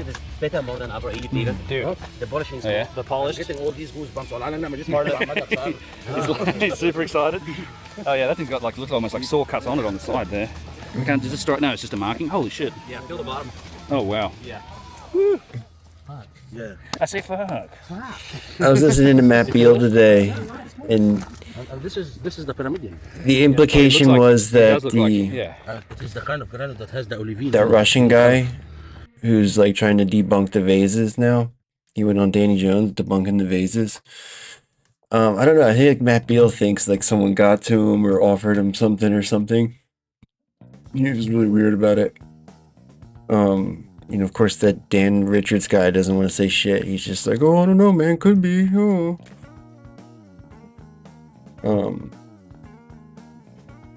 That was really weird though. Because like I remember him showing his results, like his preliminary results too, and then him being, you know, showing like the different ranges of the vases and like, oh, like this is the category, these are the ancient ones that are really nice. And then he kept like trying to like order more and more modern vases to try to like, I guess, dilute the data set or something. But he was like testing all of these, again, mid-grade, like all of them from the Petrie Museum. And then he kept ordering like modern fake ones. It's just like, what are you doing that for? Or mouse. Existing examples. He went from saying it was like carved with like a nuclear blowtorch. You know, it was like perfection carved with like a nuclear blowtorch lathe or something. And then like 6 months later, he's like, I don't know, man, looks pretty prosaic. The stylized features of bull noses and cornices are found also on Old Kingdom sites. In particular, a newly Yeah, excavated I know. area at Yeah, Abusir right? has revealed the presence of both This one is bullnoses and fucking cornices is cut into hypnotizing me granite, every time as I well walk as near uncovering it. several new tubular drill holes. But I gotta get the one from You can also find Spencer's. these forms, bullnoses and Spencer's cornices, gifts on other Old Kingdom structures, needs to be like part of the Valley and control Ritual temples subject. at Giza. I documented those finds at Abusir and the link in terms of form in this video. It's linked below. But the point here is that these forms definitely go back to the oldest known periods of ancient Egypt. And this is very relevant when we get to the still standing large naos at Mendes. I can see the naos over there sticking up. There it is. Walking over towards the naos, we got a sense for just how much remains to be explored and excavated at Mendes, with the black granite ram sarcophagi still embedded into the ground. We've got some more coffers and things here. There's no lots of technology, brother, here. Huh? There's only handmade. There's fucking only handmade. You can This, see, yes. You can see the lines, yeah. Oh, this, yeah, you can see. A lot of black granite. Yeah. That's why we only see little fragments, because here granitic stones would be very rare because it's brought from far away. Oh, yeah. So it would be heavily recycled. Yeah, a lot of. Much Candace Owens too. Oh man, I love Candace Owens. She's so cool.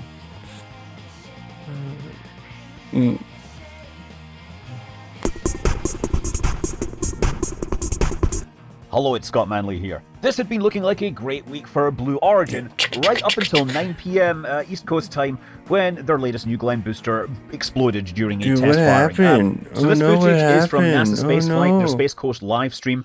They had cameras at the site and they caught it. They caught it from a bunch of different angles. And if you want to watch all their angles, you can go and watch their stream. I just want to talk about what I see here and what are the Musk implications. destroyed Because it. while this looks like a fairly big explosion, its effects are far beyond the fireball Touch beam we in are orbit. witnessing.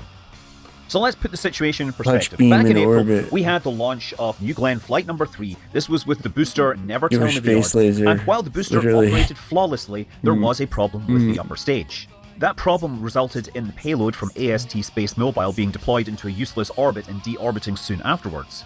The FAA asked for an nice-looking investigation rocket. because if the upper stage didn't relight its engines correctly, it could result in it being deorbited in the wrong I didn't think it was ever going to That launch. investigation I'm surprised it closed, launched at just all. last week. The conclusion was that it was a propellant leak, which resulted in a hydraulic valve not operating correctly and resulted in lower thrust from one of the engines. In the meantime, Blue Origin's rocket factory had delivered its next booster. Took 'em like fucking it's 15 necessary, a years reference, or of course, to even Interstellar. forever. And so Blue Origin had been expecting the investigation to be closed and they were prepared for a rapid return to flight. The goal, I think, was maybe first few days of June. The payload for this flight was going to be a batch of satellites for Amazon's Leo constellation. bet. And this was going to be the first really heavy payload that New Glenn was going to launch. The 48 satellites You are only blew expected up to your weigh own just under 30 satellites. tons, which is still a long way short of the 45-ton payload that was promised by New Glenn, but it's a bit more than what Falcon 9 does with Starlink. So this new booster was mated with an upper stage and was loaded onto the transporter erector and rolled out to the pad in preparation with a test fire. Now, Blue Origin didn't tell anyone exactly when to expect it, but just before 9 PM it was fully fueled, we saw the deluge system start, and then ignition. In previous static fires, we didn't see any fire like that, never mind a Wow. giant fireball, Oh, and wow, an so even you bigger did it to fireball which yourself. overloaded the sensor, which faded to reveal a giant fireball. Oh, no. Whatever happened, it appears the tanks ruptured very quickly, the propellant was dispersed, and, we essentially have over 1,000 tons of liquid oxygen and methane burning together, producing a mushroom cloud, and this is like at least 1 kiloton yield. It's big enough to Wow. produce a classic mushroom cloud, which disappeared up into the clouds and even showed up on a weather radar. Now, the good news is that soon after we found out that everyone was accounted for, nobody was injured, everyone was at a safe distance because this was an incredibly violent event. The bad news is this is going to have effects far beyond Blue Origin. So yeah, Blue Origin were anxious to return Yeah, to they flight, get blew their up the rocket whole going because they have a whole pad, bunch huh? of things they need to fly. And their customer, Amazon in this Oh, case, no. they are working against a deadline to fill Dude, out that's their their pad, that's constellation their so that fucking they can thing. actually start Shut up, operating and man. start having customers and not have to negotiate again to retain the frequencies that they have acquired. Amazon Oh, have also yeah? been Oh, using they need their Falcon 9, frequencies Vulcan, expire, and huh? Ariane 6. I'm sure they're but getting we all an know Vulcan extension. is sort of down for the count right now. Falcon Yeah. 9 is limited because they really only have one East Coast launch site now, and they have only one barge. Ariane 6, it's never been the swiftest piece of hardware. AST Space Mobile is also in a it's only similar SpaceX, situation. They were going to be basically. relying on New Glenn to launch a bunch of their satellites, and now they're going to have to find somewhere else to do that, and the capacity isn't really there. And let's not forget that ULA's Vulcan is using the BE-4 engines, which were certainly proximate to this particular failure. They may not be responsible, but it's not entirely unreasonable to expect that Vulcan might have some extra downtime due to this event. Oh no. Blue Origin's launch site, Slick 36, is going to have to be rebuilt. We've seen one of the lightning towers has already been knocked down. I'm pretty sure the transporter erector is destroyed. They will need another one of those. They'll probably need to rebuild a lot of their ground equipment. And the only other booster they have is sitting in that building at the bottom left. It is entirely possible that while Never Tell Me the Odds wasn't being tested, that it could still have been damaged by this event. Now, many of you will remember that SpaceX, when they had a booster explode on the pad, they were able to investigate the problem and get flying again within like 4 months or so. However, that hides the fact that that explosion happened on pad Slick 40, and when they returned to flight, they were able to do that on pad 39. I ate an alligator It took them well time. over a year to get launches going back from Slick 40 again. Now, earlier in the week, Blue Origin were celebrating the fact that they had got 2 new lunar landing missions for their Blue Moon Mark 1 lander. These were both missions to deliver rovers to the moon in advance of are never Artemis getting 4. to the moon. Prior to this, there's supposed to be 2 launches of Blue Moon Mark 1 to demonstrate its capabilities and then take the Viper rover to the moon. Blue Moon can't launch on anything else. It's too big for anyone else's fairings and it's too heavy. And of course, they were really hoping to have their HLS demonstrator in orbit next year in time for Artemis 3. What this is saying basically, with a potential 1-year stand down on New Glenn, that knocks a big hole in possible Artemis plans. There will still be CLIPS missions flying, and the Moonfall drones, those will fly on a Falcon 9 with Fireflies. Yeah, fucking manly dumb fuck. But with many months of a stand down, a return to flight for New Glenn, and of course multiple it's a big test flights fucking of the Mark 1, it it's was not such clear a that they will necessarily have all the assets you know, in place it was that they so want orange, for a planned you know, lunar like landing in it was a very 2028. So anyway, let's go back and actually take a look at cold footage to see if there's fire, anything you know? that we noticed, anything that's They're worth not talking cold, about. So but, like, I you know. actually rewound the camera to just beforehand. This is like you know, running at 4 times speed, just so you can see there is a lot of wasn't a condensation colourful coming off that rocket. explosion. They have loaded a bunch of propellant onto this. Some people said that this was a combination test and wet dress rehearsal. We don't know exactly how much propellant was loaded onto the rocket, but we do know that a fully fueled New Glenn is over like 1,300 tons. Now from this side, we can't actually see most of the rocket because we have the transporter erector in its way. This is another angle from earlier in the day. So going from the left, you can see the white building, which has the boosters, where they're integrated with the upper stages. To the right of that is the reinforced lightning tower. To the right of that, we have the booster on its transporter erector. Again, you can't see it because it's on the far side of that. To the right of that, we have the other lightning tower, which isn't quite as strong. You can see a flare stack. And then there's a water tower, which is used to drive the deluge system. And right on the very right there, you can see the lighthouse. So now going back to just before the event, the camera zoomed in a bit so you can't see the lighthouse, but you can see those towers on either side with the red lights that are used to show aircraft where they are. Now just before the engines fire, they're going to activate the water deluge system, so if you look down the base you will see a large amount of water mist come in as we reach like T0. By the way, I'm running this at 1/4 speed. There we go, you see all that water coming up? And then we get this very, very bright flash. Now freeze framed at exactly that moment. Now, on a previous test fire, which NASA Spaceflight also shot, we did not see anything bright like that. So the moment that we saw any light coming out of those engines was the moment that something would... Rot Ranger, Tokume, Sharia, it's sick. Grand Designs Enjoyer, Emergent Markets, and No Pizza Crust. No more commercials for y'all. When you see Red Mace, near the thank top him. of the rocket. Now, some people said that Hell they yeah, think this thanks, is the dude. second stage starting to explode. I'm not convinced, because I think what's really happening is that there's just essentially a wall of fire or whatever between No, it looks like the booster second and stage transporter exploding. erector, and we simply can't see it until it reaches that high. I don't know, man. Now, I even wondered whether they That would looks like be the second propellant in the stage. second stage. Oh, You know, you guys why would you can't fuel a see it. second Hold on. stage for a first stage test? Well, you know, if this is a wet dress rehearsal... I guess we can look at my TikTok while we're at it, by the way. LOSEO. Fucking Ukraine. Doom. Oh, we wanted to watch that Mearsheimer segment.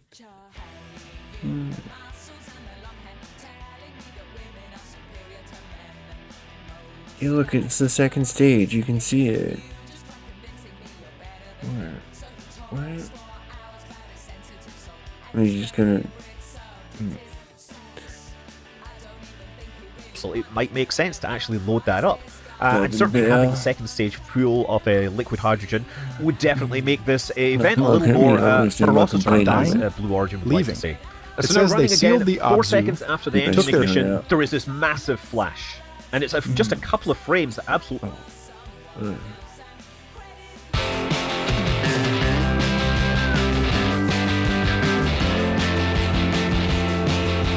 decided to just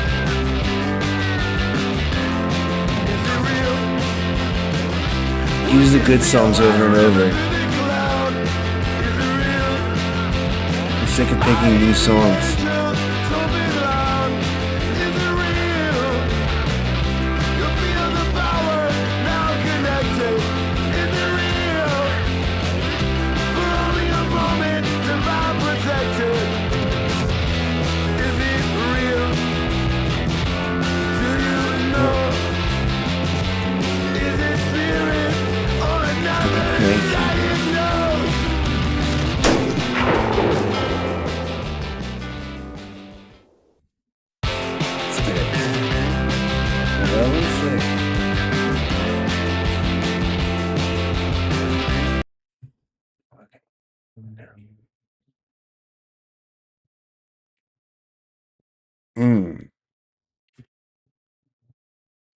And there's a lot of good shit.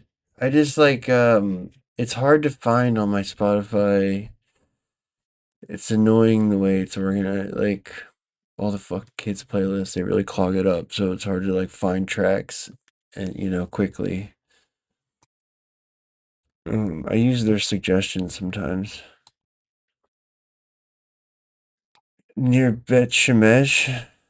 Yeah, but that's what I mean. The explosions in war zones are usually different color or more, this was like I said, like look at that. Seems like it's a very mild explosion. Like Jaeger was saying, it's just oxygen and methane, It's like like when you grill flash, like when you turn the grill on, that's what that is. That's like the turning your grill up too hot and it shoots a fireball out. Absolutely overwhelms the camera. And I'm pretty sure at that point, the entire booster has just disintegrated. This doesn't look like the SpaceX Amos 6 failure, where the booster on the pad, you could actually see the liquid oxygen spilling down and turbulently mixing and burning. In this case, it feels more like a detonation, almost. In fact, if we rewind and run this section again, you can absolutely see a very well-defined pressure wave coming off of this. It's frequently like one tiny I tried to estimate the speed component. off it, but I really didn't come up with good answers. Those towers are about 150 meters tall if you actually want to try and figure it out yourself. It does Speaking look of like the towers, second pay attention stage, to the left though. one, very visibly moving in reaction to the forces. I'll bet you it's That's the one that would second actually remain stage. standing. The one on the right is the one that falls down, but I can't actually No, see I it think falling down. It the just sort of engines gets are consumed sound, by the fireball, but I and bet then you the next that time we see it's any the evidence second for it, it's stage. no longer there.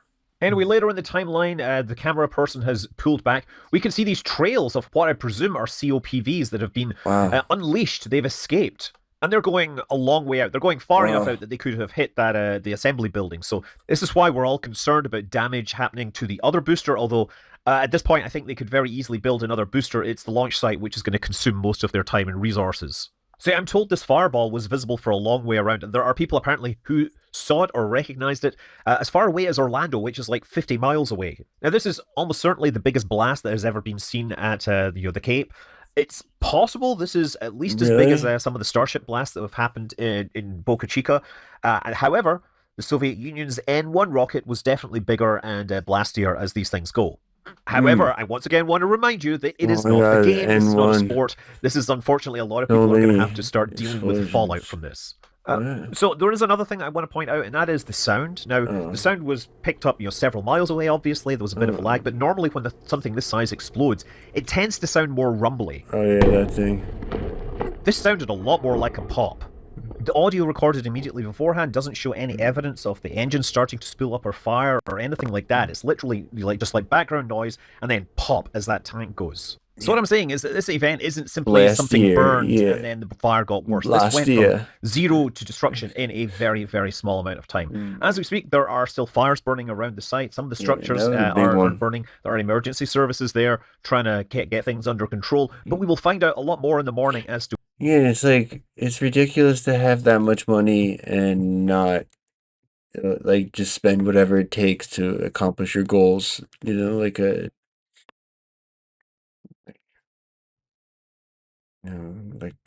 that Musk definitely did, spent a lot of his own money on SpaceX, which again was unheard of. It still is basically like the aerospace those companies, they don't do any of their own investment. It's like the government check doesn't clear, you know, like they do their bare minimum.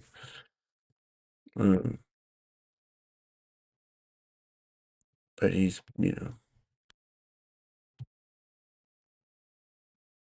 NASA contracts ever since. What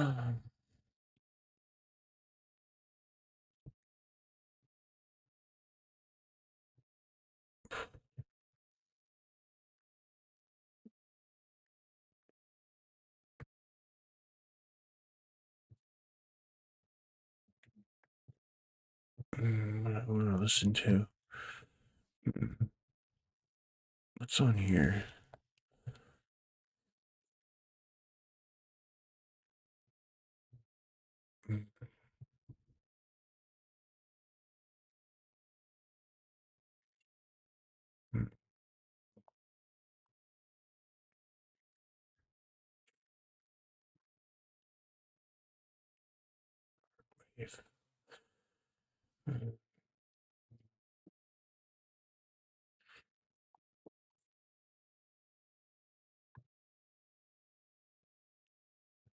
Oh, this play is sick. I don't think listen to it. Let's put this on.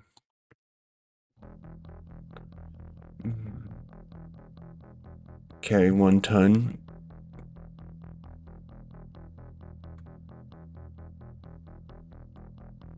No. I think the big ones carry more like 5 tons. I think the big drones carry less than that. 500 or something.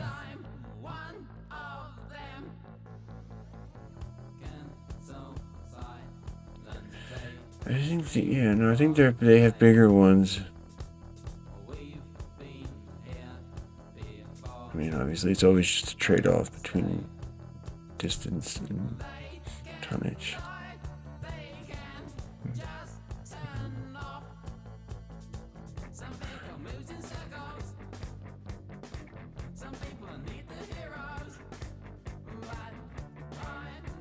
Dude, John Michael Godier had Gerb on. That sounds like that could be interesting.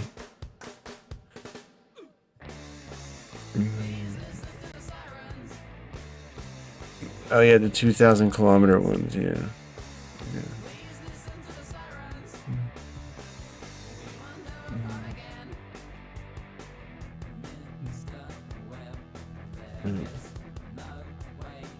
Where we're talking about government cover-ups that have persisted Project for Nickelback? 80 years. As an intelligence officer, I would expect all of you to expect me to lie to you. Recently, the former ARROW director, known as Sean Kilpatrick, attacked our witnesses and members on this committee. It should be noted that he's a documented liar and brings into question what his purpose at ARROW really was if it was not to follow up on investigations and disclose his findings to members of Congress. Are you aware of Skywatcher, Jake Barber and those guys that say that they've got data and they're able to summon and they've got a dog whistle and all that sort of stuff? Have you had any contact with those guys? Or? I've heard about that, yep. We've talked to them. And I stopped my public affairs officer at the moment. She was explaining this to me. And My public affairs officer? I've just spent my entire career having it drilled into my head that if I end up on TV, something has gone horribly, horribly wrong. Don't worry, we'll spend some time practicing. And I'm like, yeah, okay, this is not going to go well. A real-world example, ATIP and FOIA requests. So John Greenwald's the guy that's got... Why did he go on the show? The Black Vault. I'm sure he's a pain Puddle of Mud, but Project he's constantly, Caesar. Requesting things to try and get information out. And at one point, the there was CIA sort of with the hiding $40 million the in gold acronym bars. ATIP, So and funny. it wasn't coming out, and it was only much, much, much later that it was released, and it didn't seem like any legitimate reason to do it. It's the same thing's going to be true with this whole issue with Yankee Blue, right? That people are able to have contact with whatever is out there. And so they will Yankee attempt CE5. Blue? You've probably heard of Stephen Greer, who's got a protocol. There are other versions and variations. What? Would you have looked at something like, I don't know, let's say attempting at contact, CE5, for example? Would that be something, or would that be, I'm a man of science, I'm not even going to go there. But then later on in the article it said, Kirkpatrick has also said that none of the hundreds of military UFO reports recently analysed by his office have positively attributed to foreign activities. So it kind of sounds like we're saying that there's stuff going on in the backyard, but it's not foreign adversaries and it's not aliens. Alex is unique in this, in that she was super helpful as we were sitting down and going through. The new director of Arrow, Dr. John Kozlowski, has said that there are cases that with my She physics and just said engineering maybe background to and everything time you in suggested to her. intelligence community, I do not understand, and I do not know anybody else who understands them either. That seems to sort of contradict quite a bit with your experience. He seems to be saying there is some stuff that doesn't make any sense.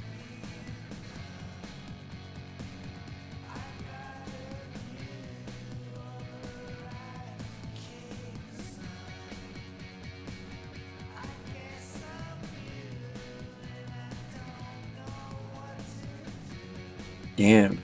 Sean Kirkpatrick going mask off? Wow.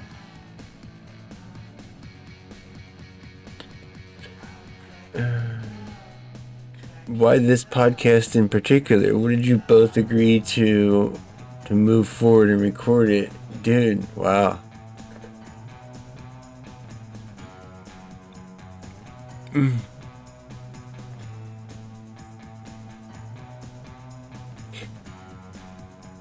Two and a half years of cheeky Englishman's emails. He doesn't do any podcasts, right? Didn't Jesse Michaels offer him 50 grand and he wouldn't do it? Mind Nexus? Who's this weirdo?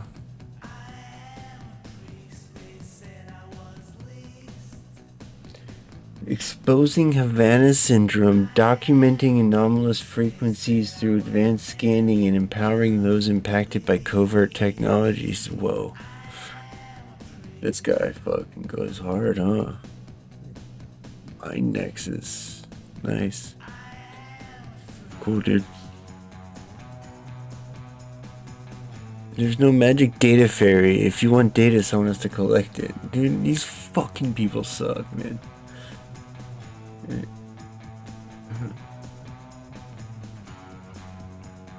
New good time a wristwatch to it.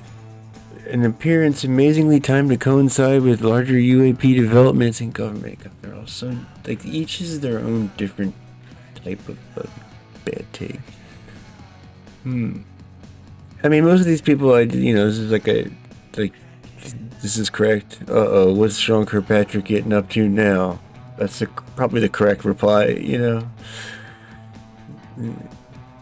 This guy's like, you need to DM me about Havana Syndrome potentialities. You need to DM me so we can get on the same page. RE Havana Syndrome. This guy's jealous. See what he lies about next time. LMAO. Yeah, it's a great take, dude. Cool. Good for you. The ultra normal house of orbs. Experiencer, the paranormal. Independent researcher, lover of African history, and UAP disclosure advocate. Interesting.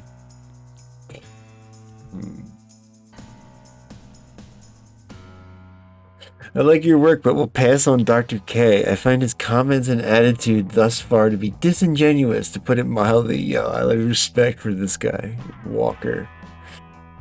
Try to be a positive voice in the UAP community. Good for you, Walker. I like that guy. He's a nice guy. I'm with him. Hopefully soon we might get a glimpse outside the petri dish. UAP truth, it's about time. Yeah, Walker. You're a good guy. This guy rules. I should follow him. I don't want to follow him, but I'm glad he's doing his thing.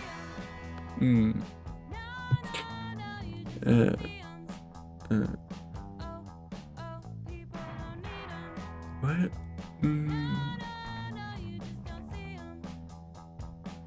Daniel and Hannah's dad, autism awareness advocate and parent. Oh yeah, this guy. This guy, his kids were telepathic, I think. One of those guys. I think this is the right way. Explore all angles and people. Just because someone doesn't have the same opinion shouldn't mean you don't listen to them. I don't know, man. It's a pretty bad take. Dude.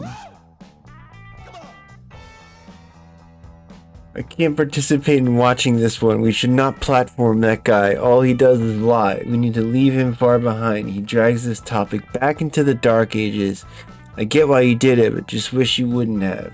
Other than that, I love your show. Man, just some disappointed fans. Books, writing, film, and UAP.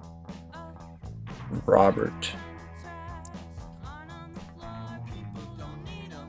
I'm not watching this garbage.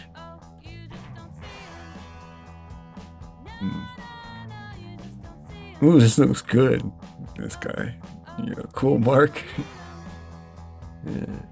Sean Kirkpatrick's Trouble, little bitch boy. Yeah, this guy. This is cool too. Bunny Nicky, good for you, man. UFO intros. Skeptical believers, we hold interview-style spaces with experiencers and researchers on UFO X. Send us DM if you'd like to be interviewed. Good for you. Dave Shivo. It's got this. Interesting. Interesting. Massive orb floating through these hills in Colombia. Let's see.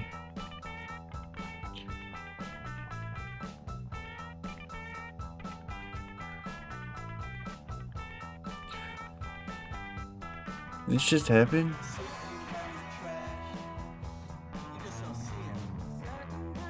Single payer healthcare will never ever happen.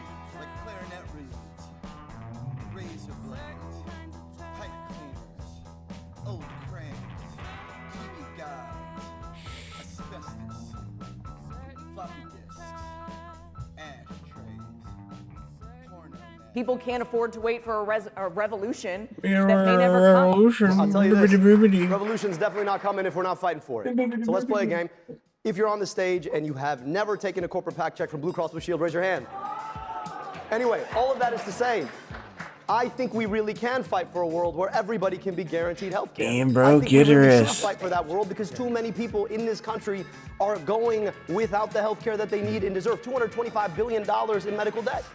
225, that's bigger than the GDP of half the states in this country. Thank you, sir. We've got No, I'm not done yet. I just want to say, no, let me just finish. I just want to say one more thing. It is important for us to recognize that all of these issues go back to how we finance campaigns, and it just keeps coming back and coming back. Thank you. We've heard. Thank you.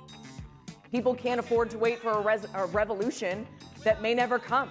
Well, I'll tell you this, revolution's definitely not coming if we're not.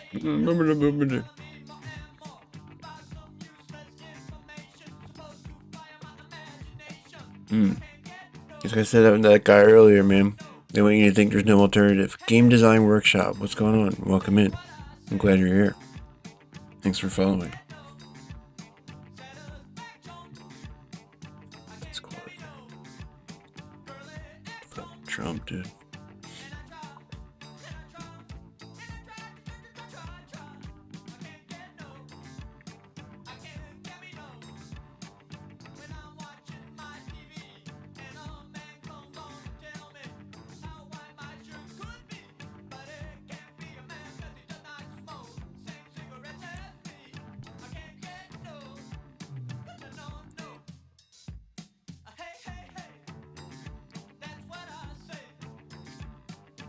Where is it? The vexing nature of the UFO UAP phenomenon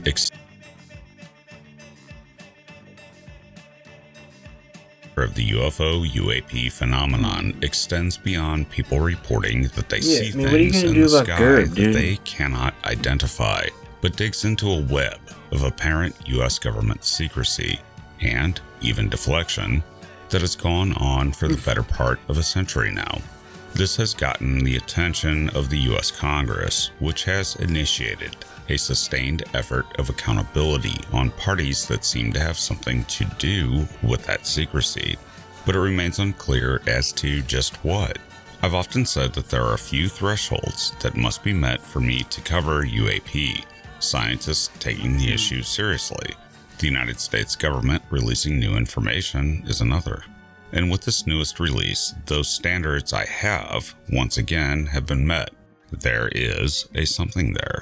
This led to an effort ordered by President of the US, Donald Trump, to release all classified files and videos regarding what they see as federal employees and their instruments regarding the phenomenon. There have so far been 2 tranches of documents and videos, and perhaps more to come, that do seem to show anomalous phenomena not easily explained. But not easily explained also means unidentified. The U in UFO or UAP. It's important to remember that. I remain a skeptic of an alien origin for UFOs UAP. There are even speculative ideas that are certainly weird, but more plausible for physical reasons than aliens. But my mind is open, and I am not skeptical what do you that think weird that things are was, seen in dude? the sky Tell me that are what you not think readily the skeptical explainable. take for this My is. guest today has looked deeply, deeper than most, into the government secrecy side of whatever the US government's involvement with UFOs has been. I leave it up to you to ponder. You have fallen into Event Horizon with John Michael Godier.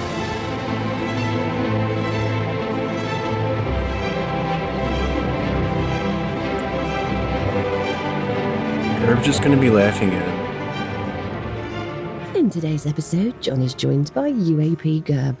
UAP Gerb is a pseudonym, a nickname for the independent UAP researcher, investigator, and documentarian Sam. His background lies in mechanical engineering, where he worked in service engineering and renewable wind energy systems. Today, his focus has shifted fully towards documenting and publishing on the UAP phenomenon through highly detailed and sourced documentary-styled investigations. Gerb was inspired to begin his own highly technical publications on the UAP topic after the 2023 testimony, David Grush, who swore before Congress on the existence of covert national programs focused on the recovery and exploration of recovered non-human technical vehicles.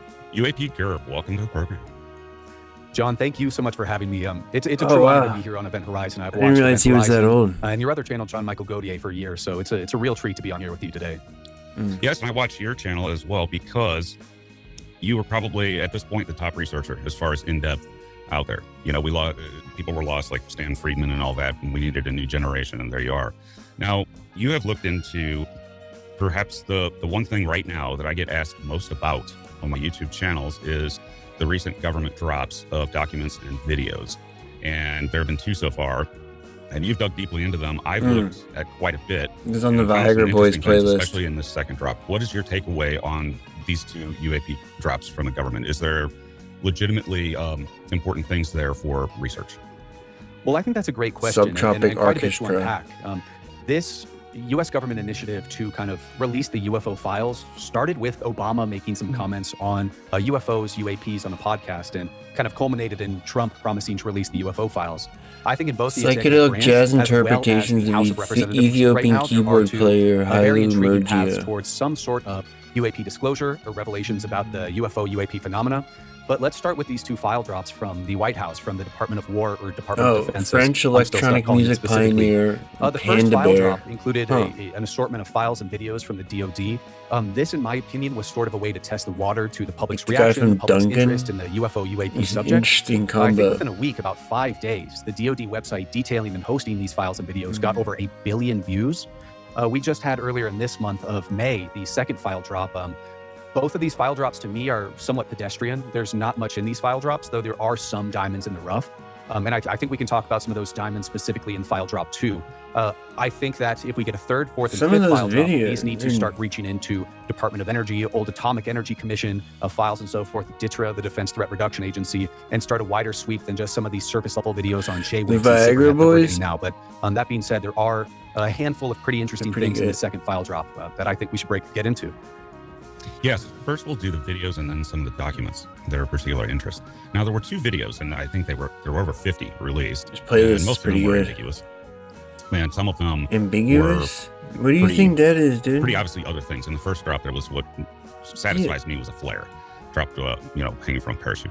But there were 2 videos in particular that were anomalous that I wasn't so easily able to dismiss. And one of them shows what appears to be a disc flying through clouds, which works against it being lens flare, as is being claimed by some of the debunkers. I don't know that that's good enough for this. I think that particular piece of video is anomalous. What is your view on that? I agree with you there. I think I've also seen some pretty quick debunks to also say that the disc-shaped object is the reflection of the sun. However, earlier in the video, I think it's pretty clear that this object is interacting with the clouds, showing that this is indeed a physical object and likely an airborne object. In UAP reporting history, dating back all the way to when the U.S. government started to record UAP sightings with Projects Sign, Grudge, and Blue Book, outside of orbs, outside of triangular shapes, and outside of lenticular discs, these are 3 of the most common anomalous shapes observed. And I do think this is an extremely interesting video. And what one does of the he think handful that these stand people out are in this seeing file for drop. I do think decades and early in that video, decades? the object is interacting with the clouds.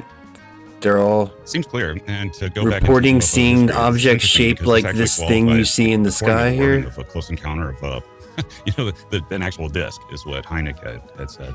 And I don't know. Everybody can make up their mind as to what this is. Now, the second one that caught my eye is interesting and shows rapid acceleration. And that acceleration, I have to point out, happens and begins before the camera starts moving in a different direction than where it was tracking. That one's interesting because I have no idea how to debunk that. What do you think? Well, I think that some of the early debunks on this video is trying to claim that this object is simply a parallax effect. I do disagree with that. The clouds are standing still. You can see the cloud does not move. It's right there. It doesn't move. The problem with both of these videos and some of the other videos is a lot of the metadata and sensor data is scrubbed from the videos, meaning the public can't really perform much in-depth analysis. And I get it, right? Like this is probably an MQ-9 Reaper or an other airborne surveillance system, and the sources and methods of forward-looking infrared and other capture systems are classified. So you got to remove some of that data. But we're not working with a lot here for the public to kind of chew on and investigate these cases more. Yeah, it's with it redacted like that. This is as far as it goes, basically. It's just anomalous footage. And it doesn't speak to what it is. It just says this is what was captured. Okay, well, what do you think it is, man? Nothing goes that fast. And unfortunately, that's where it's nothing we have goes that fast. These are also relatively new. These have been taken over the last few years, meaning that those systems are classified. Very classified. Again, right, and they're not going to release. You can't tell China and Russia what the capabilities of your instrumentation is. Okay. No, and I'm with you that these are probably the 2 best videos of this entire batch of videos in both Release 1 and Release 2 from the DoD. I yearn what for about more. The one that goes in and out of the water? Claims from Congress There's folks one and you other can see people go who have in observed and out of the classified water. videos that show far like more an orb anomalous going craft in and out of the features. water. How do these you include describe triangular what is airframes that? seem to kind of glow like an LED panel and so forth. And I goes do think it's up going to be a bit and difficult to back get down these the files released water. in just a wide public release of UFO files. So I do think there's a lot more work that needs to be done. And if this administration is taking any sort of UAP disclosure seriously, this is what I mean. It's time to start attacking those sorts of Like, files. you and don't get to you can't claim that you tricked anybody when every single researcher has been saying this basically. Yeah, it'd be cool if he did some stuff, but I'm not holding my breath. Also, there have been individuals who have testified before Congress before. I'm thinking of Major David Grush, a very senior intelligence officer as well for the NRO and NGA, who commented on possibly it's just overhead the satellite. amount of shit that you need to be able to write off if you're trying to be John Michael Godier here. So you continue to entertain each new video that comes out. You're like, oh, maybe this is fucking genuine or whatever. And at the same time, there's no recognition of the pattern of events that led you there, whereby you've had hundreds of other such videos that you've dismissed for minor fucking, things that you perceived as being capable of being faked. Again, that's the standard they have. Is not that it was faked, that it's segments of it could have been faked. It's basically what it breaks down to. Coupled with the overwhelming testimony for years, just so much going back so far of so many different types of people all testifying to the same thing, that also is the thing that you're seeing in the sky and dismissing over and over again. You know, like that's so much evidence pointing you in this conclusion. And then nevertheless, every single video that comes out, you try to find some way to give yourself a reason to disregard it. Like, just, what do you think? So all of these people, all this time, all going back so far, generations, they're all imagining something that looks a lot like the thing that you're saying is some, balloon or whatever. Like, it's just doesn't work. What is it? Malodorous smells, sulfur. Light systems capturing UAP. Representative Yeah, Jared there's a couple of theories about the asked David Grush a sulfur. question in 2023 if satellite imagery The existed of UAP or possibly 12,000-year-old even orb. UAP crash Yeah, sites. And dude. Yeah, yeah. That's the Booga Spear. Which, by the way, again, the second Booga Spear, so-called second Booga Spear, was just debunked over the weekend or over the last few days, and which I think lends a lot more credibility to the original one. Right? The fact that they were able to dismiss the second one so quickly, and be able to make differentiations in so many different areas, like, really, I think highlights how exotic and interesting the Booga Spear is. And yeah, 12,000-year-old carbon dating resin in the carving. then David Grush was not able to answer such questions in an open setting. So I think those sorts of videos and captures and signature reads need to be explored more. Wasn't there a declassified document about a year and a half, maybe 2 years ago, of from the NSA saying that they had seen some kind of a tic tac from a spy satellite? Do you remember that one? Yes, this was the NRO's. This was their fucking releases NRO like this Sentient, every their year. AI system from the early to mid 2010s. This was a tic tac over some water space. I don't know if it was Indo-PACOM or more on the eastern seaboard, but this was an overhead system that collected a tic tac platform. Yes, that was revealed through a FOIA request for an NRO Sentient outline. Not likely to ever see that image, though.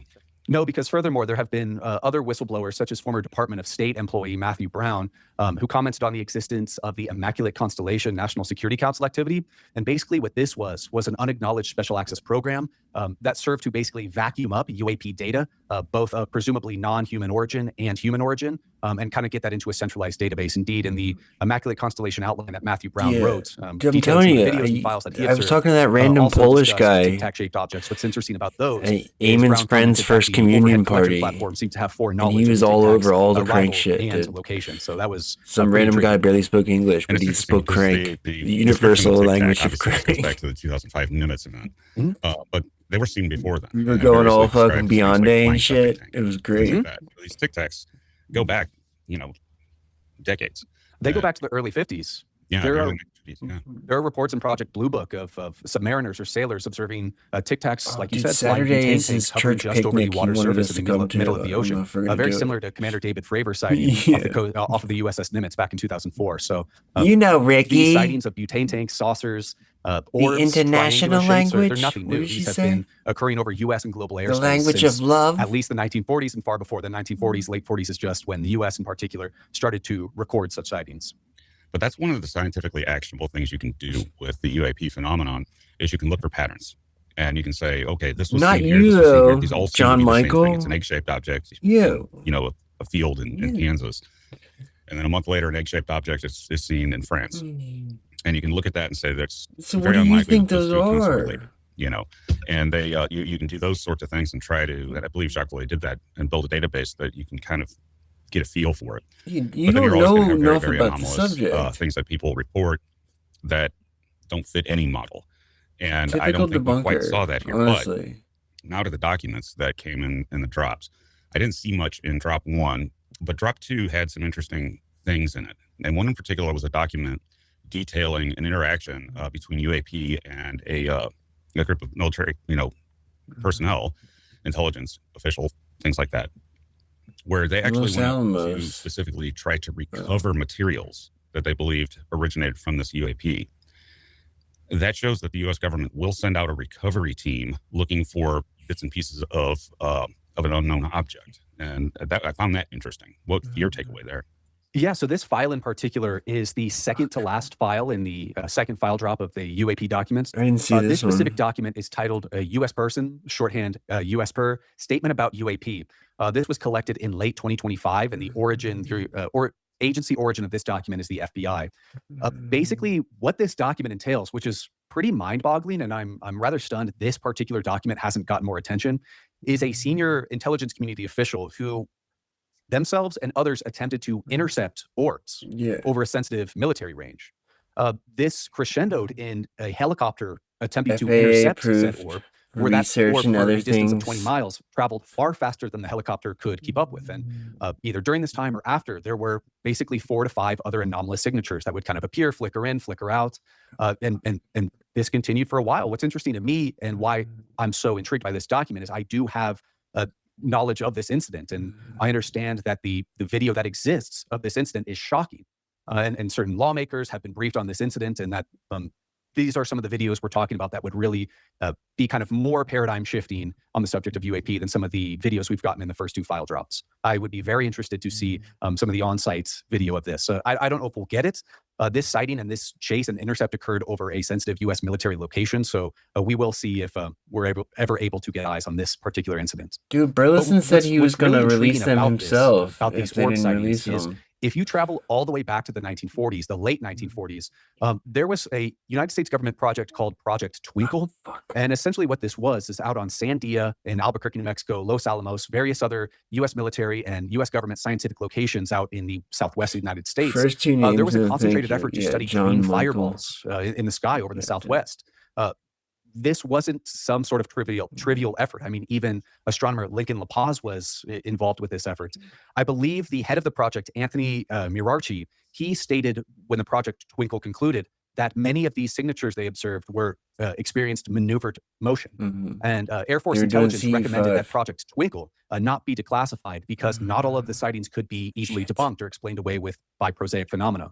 So I think that concept of orbs as we see today over sensitive U.S. military ranges chased by helicopter rather intriguingly parallels official pursuits we had in the late 1940s to also study such signatures. It's interesting to note you mentioned Lincoln LaPaz, which goes into my wheelhouse because not only him, but also the discoverer of Pluto, Clyde Tombaugh, had witnessed one of the green fireballs. And he would have known that if it was a meteorite. He would have immediately, and for some reason he didn't think it was. And they were also showing up, I believe, in Scandinavia at the time. There was reports of it.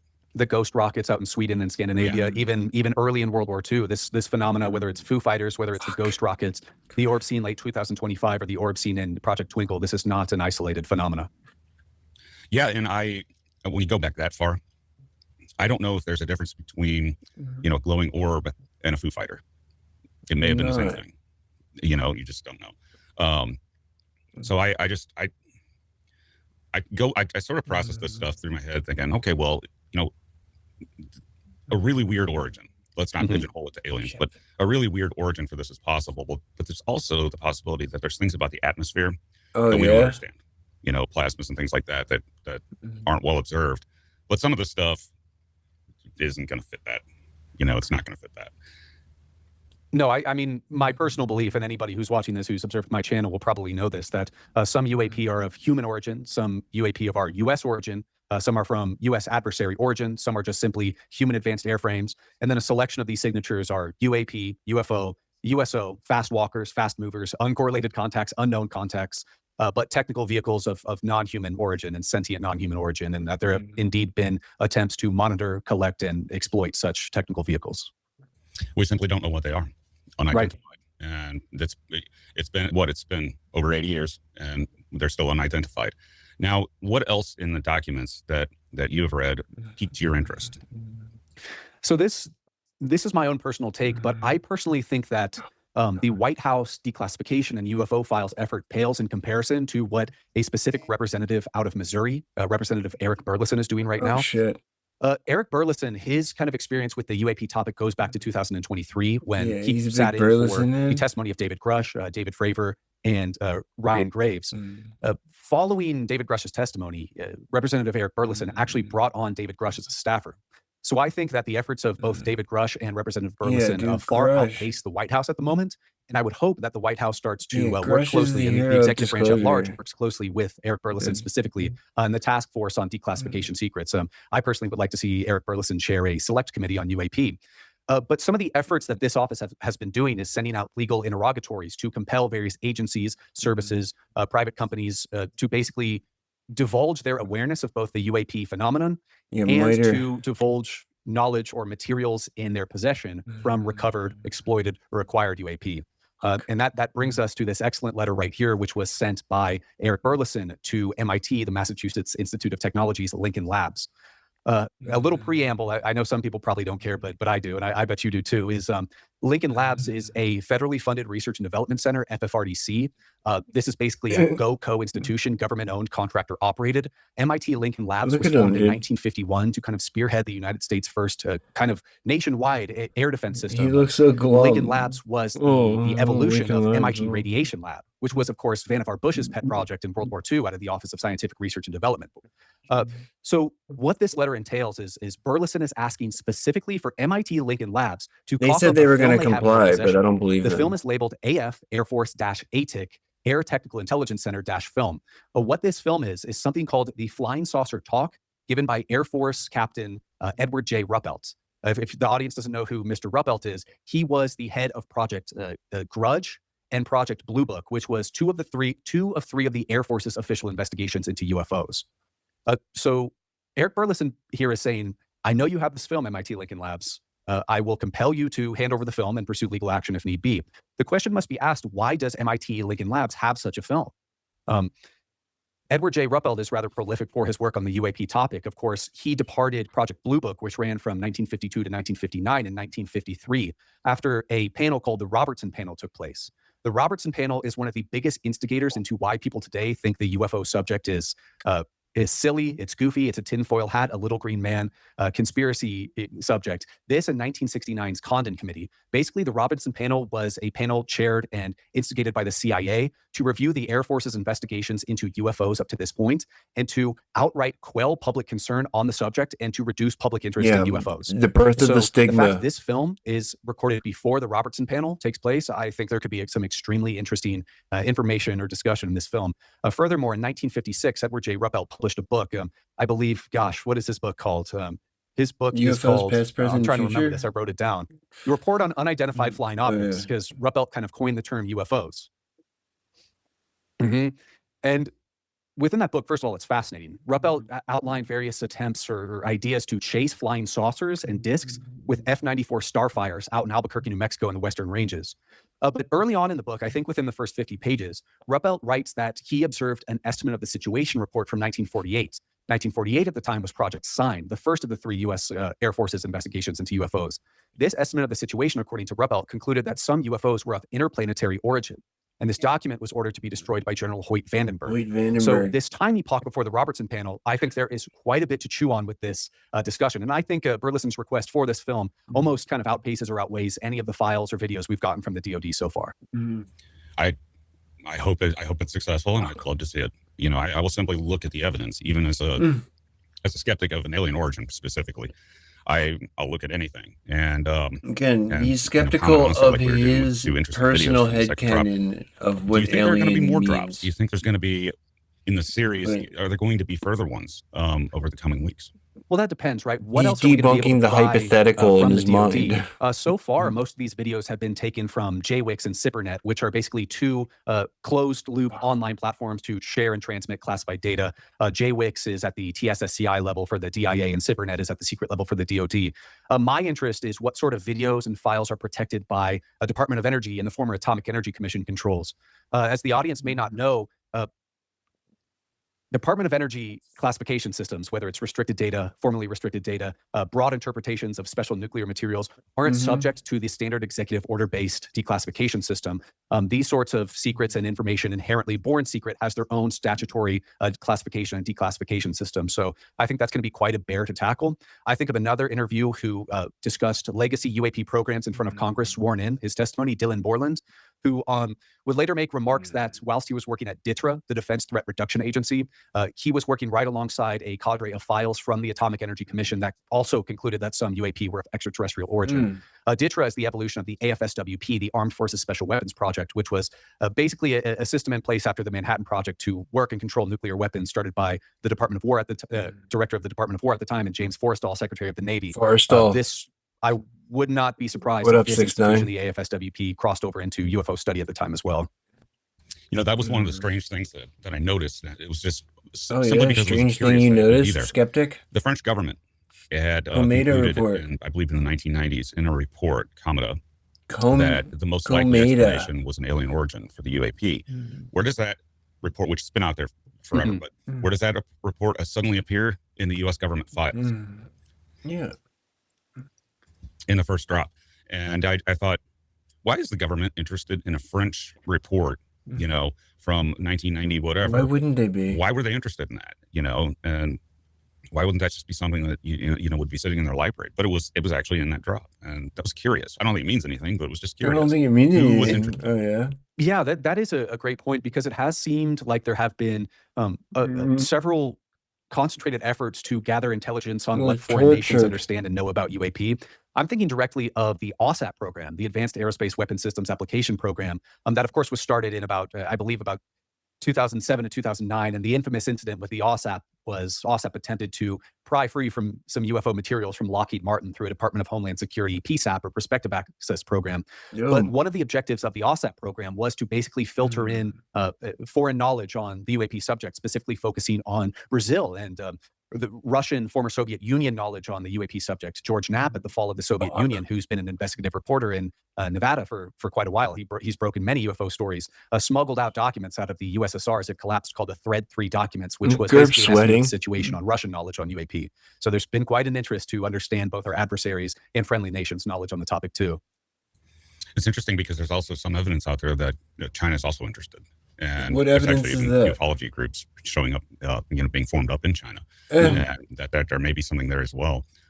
Who do you think knows? In other words, all right, we're looking at these countries, and it seems clear that Russia knew. Seems probable China knows. Why does the United States? Probable? Who else do you think really knows and is in on this? And could there be leaks from another government? In on this, to me, is a tough question, because I do believe there is a sub rosa Cold War to basically master and exploit these anomalous signatures and technologies that are observed, both foreign material exploitation and acquisition. I believe the primary competitors of this sub rosa Cold War are the US, China, and Russia. But the US is a difficult one, because I also believe the United States engages in this topic within its Five Eyes alliances. Now, the thing that I think most people are interested in, especially in regards to whistleblower David Grosh, is the crash retrievals. And we have been hearing for how long, you know, about things like Roswell. And most interestingly, from Grosh's testimony, the magenta, whatever was recovered there during World War II. Does any of do any of the drops push the needle on finding out what was retrieved, if anything, and where is it?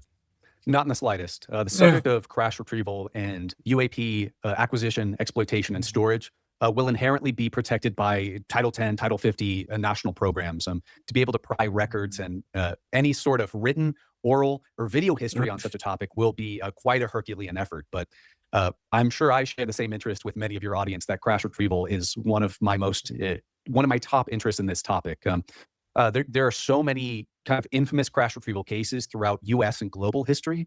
Like you stated, Roswell comes to mind, a crash that predates Roswell in 1947. The Magenta, Italy crash retrieval, which allegedly occurred in 1933, is quite intriguing as well. Essentially, with this crash retrieval, a lenticular unmanned disc crashed in Magenta, Italy in 1933. Mussolini, according to the lore here, thought this airframe was of British or U.S. origin, to where the Nazis said, no, this isn't theirs and this isn't ours, and kind of attempted to study this until various channels in the Vatican back-channeled possession that the Nazis were in possession of this craft to U.S. allied forces, which is an intriguing story.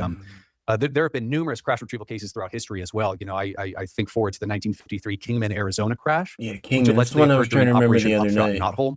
That is an additional UFO crash retrieval case that I put quite a bit of stock in.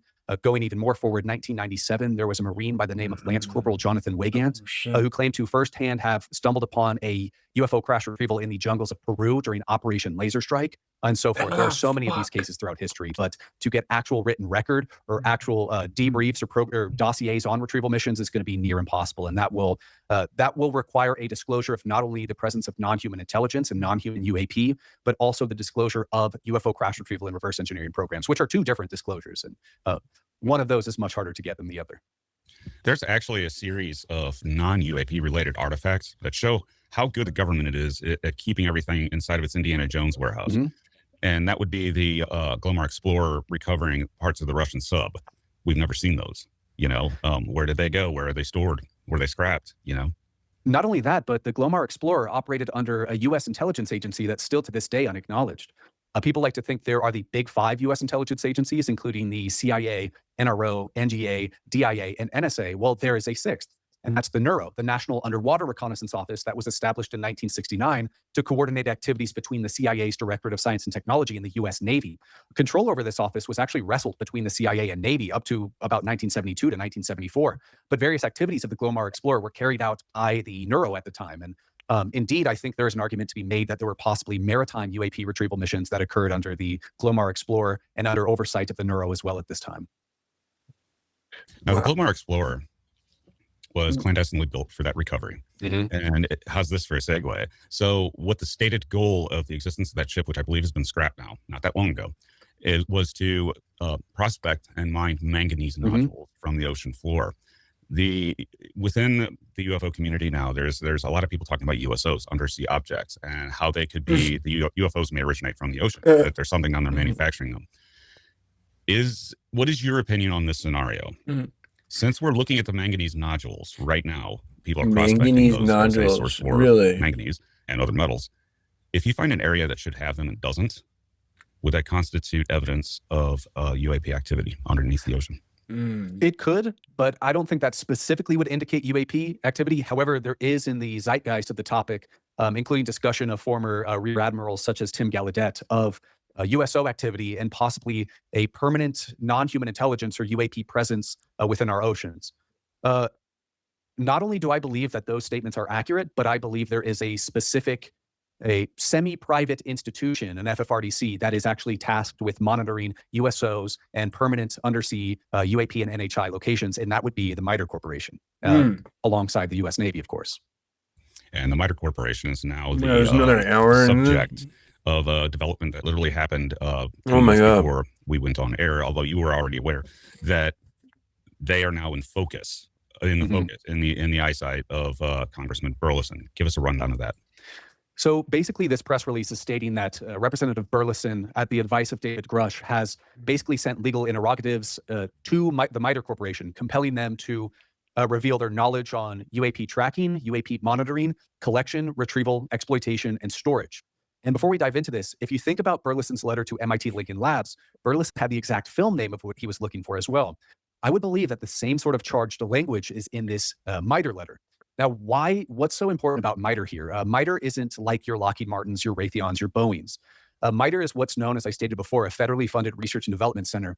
Over 99% of MITRE's funding comes from the U.S. government. The MITRE Corporation operates several FFRDCs, including the NSEC, the National Security Engineering Center, that basically is involved with national security imperative programs, in their words, from air to sea, or from space to sea. Space to sea. The MITRE Corporation was founded in 1959, and here's where things would get interesting and kind of correlate back to that MIT Lincoln Labs letter.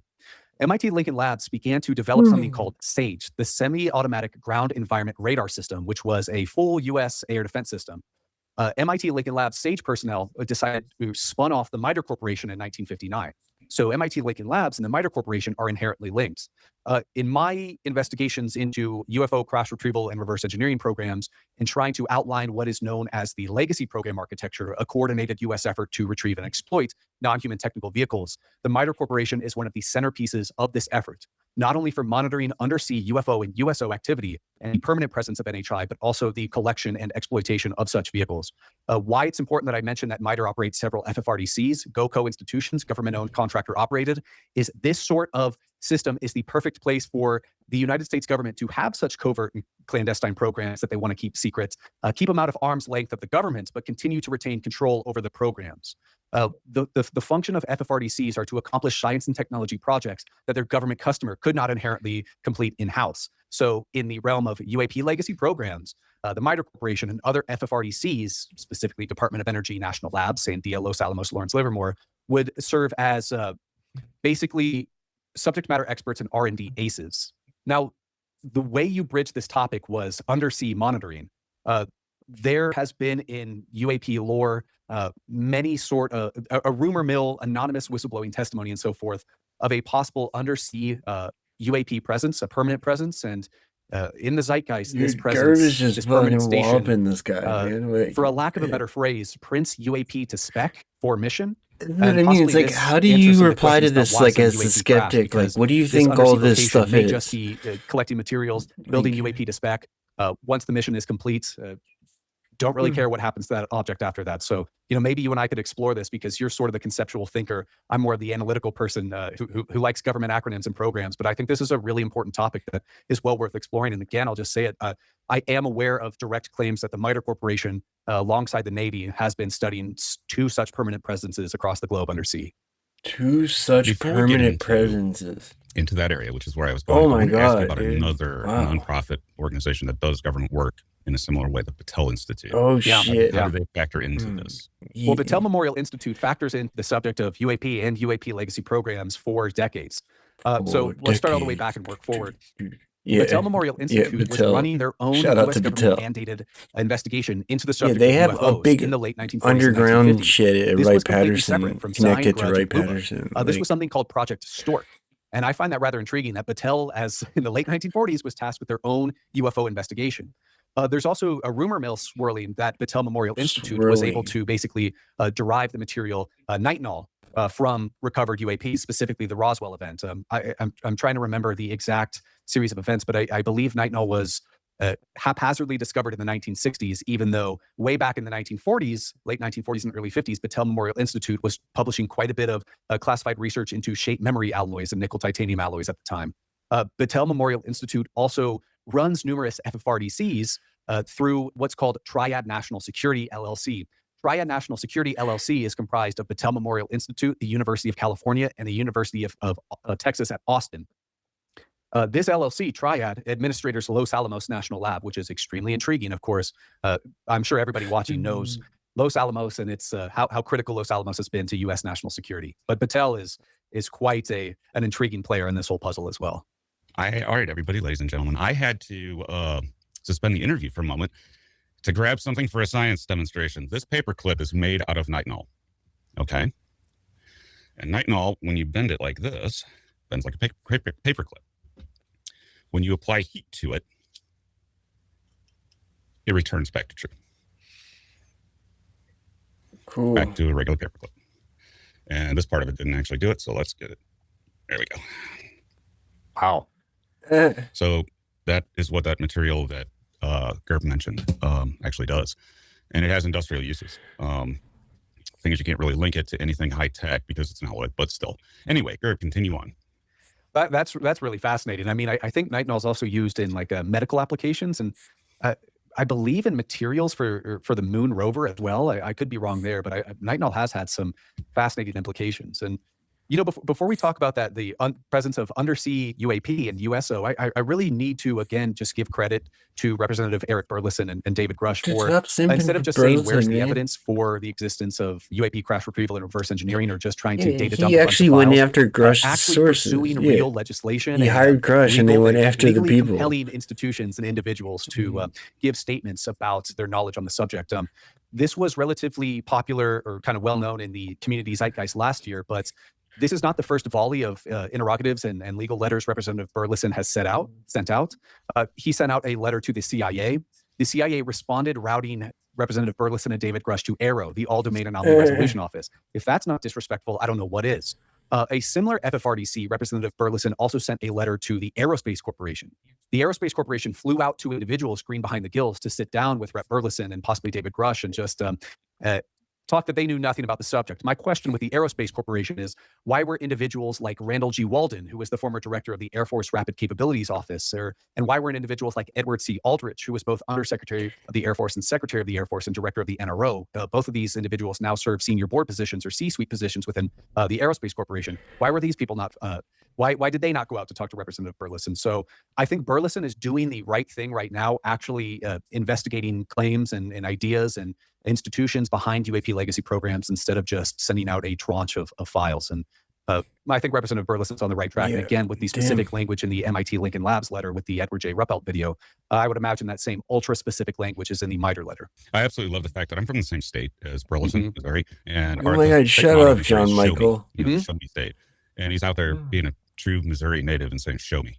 Yeah, I mean, I'm sure you've heard as well, Representative Burleson's not just staying at his desk. He's actually He making went to site South visits America. to locations that have previously held UAP material. I mean, he hasn't come out and said it, but I think it's all but been acknowledged that his first visit was to the Naval Major Range and Test Facility Base, MRTFB, Patuxent River. And he kind of visited some interesting hangars there that allegedly once held recovered UAP craft or materials. So Representative Burleson's not just sitting in his seat; he's actually getting stuff done. I would love to see what he can get done as the chairman of a select committee instead of just kind of embarking on his own within the task force for declassification of federal secrets. Hopefully it happens. Hopefully it happens. Oh my God, select committee would be so sick. There are other people in Congress. Yeah, but no one's going after it like Burleson. Schumer, but legislation. But there's all kinds of them. There's Luna. There's there's all kinds of people interested, and it's bipartisan, which is. Oh my God, you're so annoying, dude. Fucking debunkers. Wait a minute, hold on. I want to hear what this other debunker has to say. Astrophysicist. Why would an astrophysicist have expertise on fucking atmospheric phenomena? The Joe Rogan experience. I don't think we understand how the Big Bang went off yet. I think we need a ways to go. Well, it's got to be so fascinating to you to know so much. He doesn't know shit, Joe. And yet, still have so many things that we have no idea. Debunker. You know, that's I think you've just hit it on the head about one of the most beautiful and one of the most frustrating and even scary things about being a scientist. You don't know jack shit, and you pretend you are so you fucking ghouls are so dishonest. Say, we made this measurement, and it's real. Yeah. We okay, if you made the measurement, the event horizon of a black hole, we caught the same wavelength of light over thousands of miles. You can say what's real, arm? And then you can say these are the things we do not know. Yeah, you guys never. And they are major. How did the universe begin? What happens? That's some sci-fi gizmo on her arm. Inside a neutron star. I know what happens in a neutron star. We don't have strong force. The ability yet to know, and it's hard for humans to stop there. And I mean, of course, we make better experiments, find a better theory of physics. Super strong in there. But for the moment, you need to sit with that uncertainty. There is no one who knows what happened. And there are so many things in our life that I've had to confront. Where you nobody have to would accuse you of like pretending to know what happened at the Big Bang. It's a lot of other stuff that people would accuse you of pretending to know when you have less secure evidence. So she's using this really easy softball. Oh, look, nobody knows what happened at the Big. Yeah, of course, that's not the accusation. It's other things like the explanations for repeated observed phenomenon that like credible observers have consistently comfortable described with stopping there a specific way that you find ways to discredit. I do not understand this. I do not have the answer to this, and I don't think anybody does. And I think we'd actually benefit a lot more in humility and joy and maybe even compassion with each other. Yeah. If we can respect that stop and say, you may not have the same answer as to what comes next about life or death or the beginning of the universe or the inside of a black hole. We can respect each other.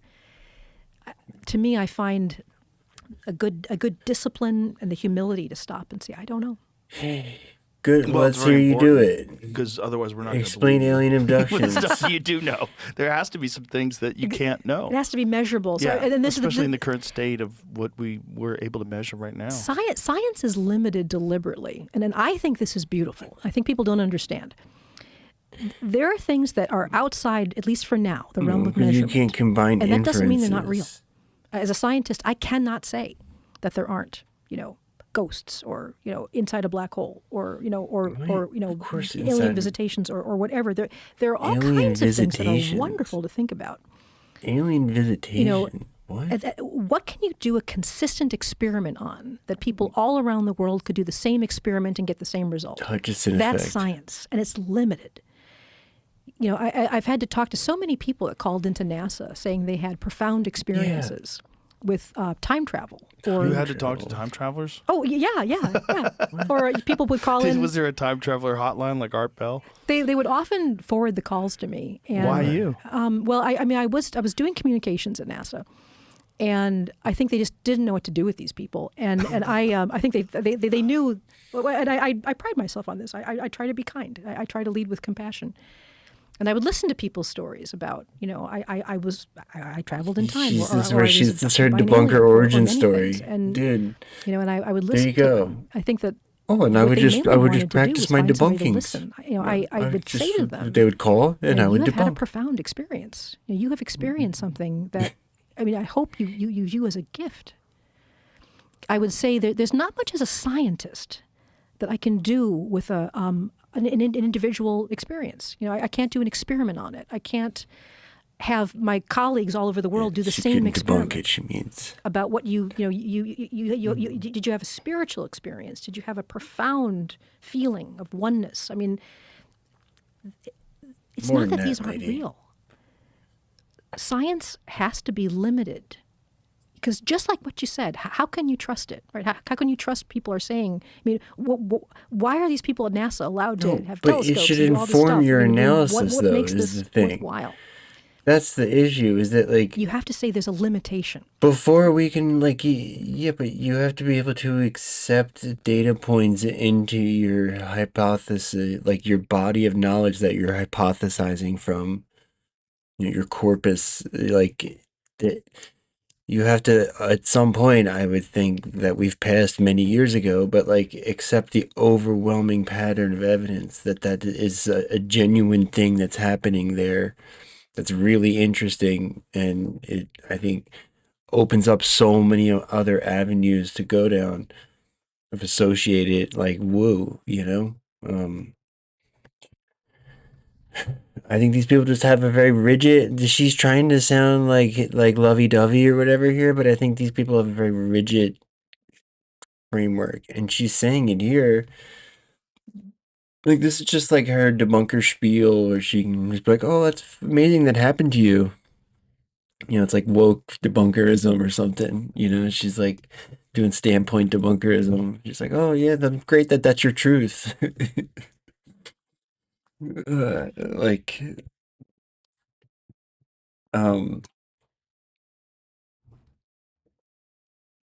would think that if you were genuine about like understanding what these people are saying, you would begin to adjust your like expectations and potentials of the world around you. What do we have clear evidence on that everyone could do the same experiment and get a similar result? That doesn't mean other things aren't real. You can't do that with like many phenomena. Science is limited to what is reproducible, consistently reproducible. And what a human experiences could be profound. You study ball lightning. But at the moment, not in the realm of science. So you're not discounting the possibility of people having profound experiences, but there's really no way to measure it. At the moment, no. There's no way to measure maybe when we understand the brain better. I don't know. How do they measure it in a court of law? If AIs are sharing minds, I mean, we're talking, incredible fun conjecture here. At the moment, we're limited with the tools of what is reproducible. I mean, if you observe in one direction with your telescope for a certain amount of time at a certain wavelength of light, you should see pretty much the same thing. Whoever does the experiment. This is what I mean. Astrophysicists. Why is she with atoms the expert on UFOs? Or, Same whatever, with Avi it has to Loeb. be reproducible. Neither one of you study things that inside the doesn't mean atmosphere. that profound things that are real are not there. They're just not in the realm of science right now. When you're communicating with people that supposedly How would you even set your telescope? You're at the Hubble. How would you even look for UFOs? And you spend so much time looking up at space. Or how you're much at the time, Hawaii. How much effort what do you spend even considering that possibility of life somewhere else, or of whether or not these people have actually experienced visitation, or whether or not it's some sort of mental illness, or whether there's some kind of an experience that's available to people occasionally here that defies our understanding of what is measurable and what's reproducible, that there's something else out there. I think that's a wonderful question, and I think this may give you a little bit of a snapshot of the culture of science and a mind of a scientist, because it's an odd little tightrope to walk. I'm very proud of it, actually. I think it's kind of beautiful. This is about to suck, dude. Trigger warning. All of us, to a person at NASA, sucks. Thinks it already there must sucks. Be life out there. The idea that there's only life on the Earth seems untenable. I mean, not only do you see the billions of stars in our own galaxy, but we see billions of galaxies. How could it just be us? How could it? We're all science fiction fans. We all love the idea of there being life out there. I always keep a bottle of champagne chilling. I have for decades now, in the hopes that someday we'll have a clear evidence of life outside the Earth. We'll have a signal. That you want to find microbes on some fucking exoplanet. Yeah, I'd be bacteria. You definitely are not bacteria. looking for I definitely pond scum, some little microbe on Mars. You got it. Like the champagne is coming out. And at the same time, there are the fantastic scientists of SETI, the Search for Extraterrestrial Intelligence, who are scanning the skies looking for mathematical signals from civilizations. The question for me comes down to, again, what is a reproducible observation? And with the advent, the recent release of these videos from fighter jets and all of that, I think an interesting thing is that scientists at NASA, and the universities, we're not getting together over a beer and looking at these videos and really getting excited. It's not enough yet. We're seeing That's because these you things guys have can't fucking explain. brainworms. There's so many But we're videos trained as out there. skeptical scientists to sort of stop there. Oh my god. Okay, we can't explain this. That next step. Joe, this is come an on, alien. get her ass. Nobody We're said not you have to willing do go that. yet. We Figure need out more what it evidence is. than that. Because But they don't. as I said, the only person who does any that's a debunkings deliberate is training Mick of the West. scientist, is that skeptical Metabunk. stop. These NASA guys don't debunk The people anything. who have had experiences, and no, I'm not willing to dismiss them as being mentally ill necessarily. I honestly don't know what it is they experience. It is certainly within my realm of possibility that what they're describing actually happened. I cannot say that that's impossible. What I as a skeptical scientist, I've stopped by. I would need more evidence than an individual your experience. data points and this corroborate happens in them. many aspects of Like, life. It's not it's just just- the this visitation is of not extraterrestrials. explicable. This is I not. have people that are extremely trustworthy, who would never lie, who have had profound spiritual experiences. They have experiences Joe, of it's an not the afterlife, same thing, people though, living on Joe. after death, Come and on, being able to Rogan, get communicate her. with people. And okay, that well- is not part of my experience. Yeah. But these people are completely, 100% trustworthy. I have to live in this universe where I don't get to say what's real and what's not. These trustworthy people have experienced something profound, and it may be real. It may be that they've seen people after they've died, or they've seen visitors from other planets. That gives me joy. I sure hope we live in a larger reality that I'm aware of. As a scientist, I pull back and say it's not my experience. It's not something I can measure yet. Yeah. And so I live in Because you're this trying, yeah. hope that someday we'll have more proof. I live in this hope that someday there'll be a signal we know is artificial. We see something we can't explain otherwise. We are visited clearly. People like her You are the know? most invested in not discovering anything. They've been so wrong. Like, what was that?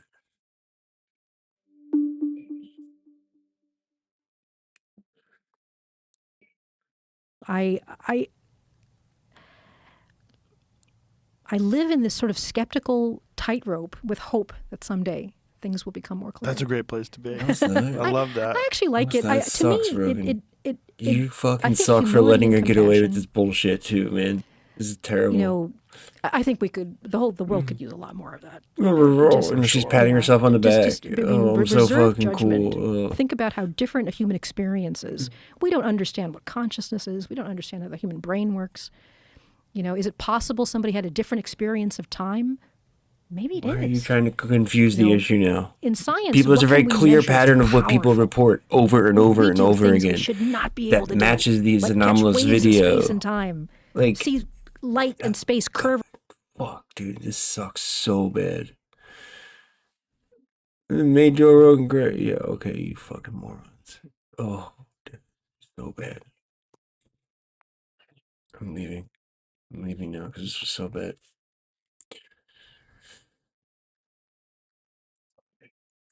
Ruined my night.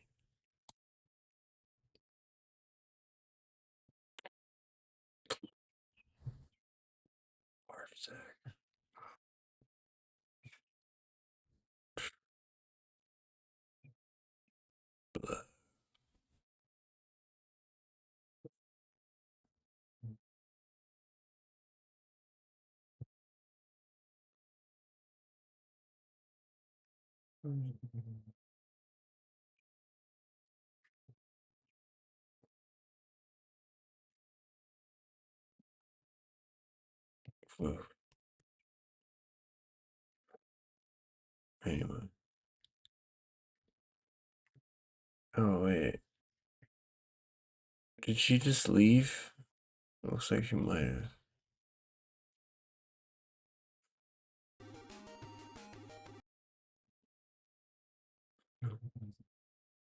Wait, hold on.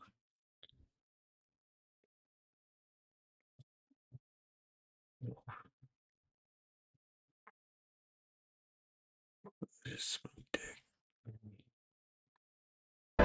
yeah, I didn't mean Once to do the again, Ukraine in thing Ollante either. Tambo, a lost technique of softening the stone appears to be present in the remaining blocks. There are clear examples in solid granite, diorite and andesite. These are incredibly hard stone materials, where there is no chipping of the stone, as you would expect with simple Bronze Age era chisels and hammer stones.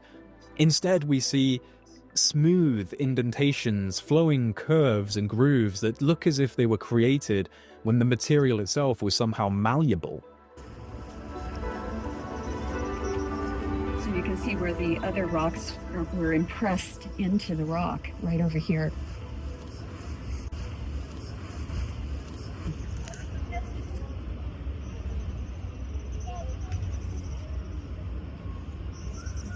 To do something like that with copper tools would have been ridiculously hard and, if not impossible. Especially depending on what rock type this is. I don't know if this is granite or this is limestone, but...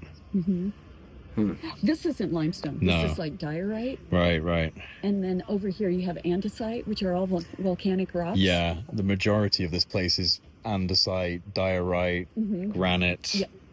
And granite up here. So this is probably like a rose granite.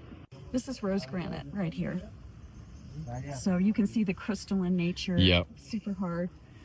And somehow they've smoothed it down, and you don't see tool marks, you don't see chipping. No. It's just smoothed down. Right. And this is the thing, is you would see evidence of brute force, of chipping, of...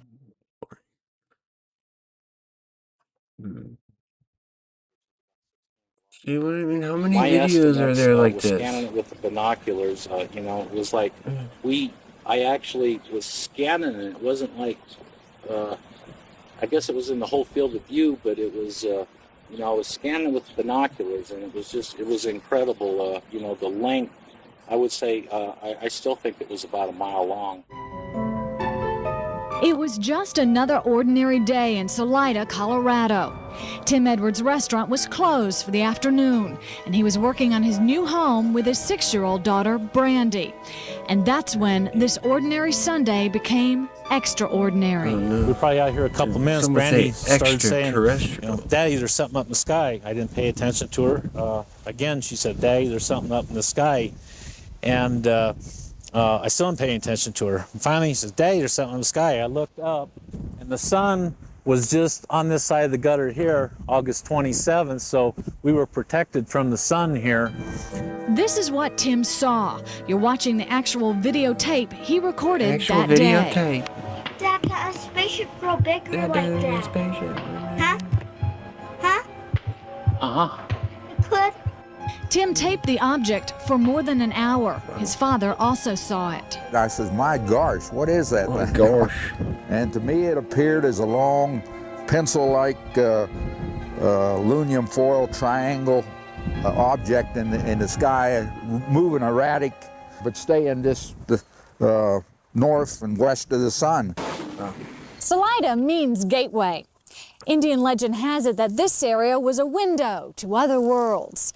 In recent years, ufologists have echoed those sentiments, saying in essence that Salida is a stargate, a gateway for beings from other worlds. We've seen 3 lights over here. Since Tim's sighting, UFO watchers have converged on this tiny town. They are especially excited for a couple of reasons. Number one, it happened during the day, and we just don't have that many sightings that are captured on tape during the day. Number two, it's a large cylindrical or cigar-shaped object, and there's not a lot of those seen, and there's not a lot of video footage of those available. Similar sightings were reported in Sacramento on August 21st, in Grand Junction, Colorado, the morning of Tim's sighting, and in Boulder, Colorado, on August 27th and 28th, by 7 different witnesses. All described what they say was a cylindrical-shaped craft. Wow. What's see that? the same craft kind of all over. That's the gutter of the house, because Tim is standing I think that's next the one to Dave the saw house, too, right?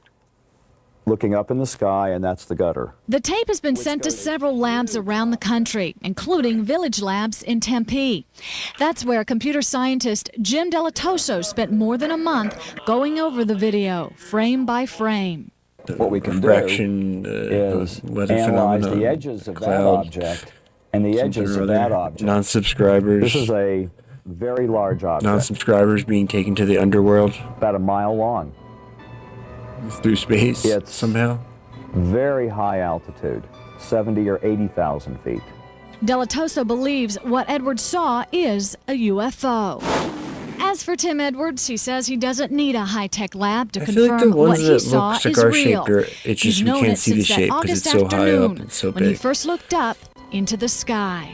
I am 100% convinced this is a craft from another world. There's no doubt in my mind, and this will come out in the lab, no doubt.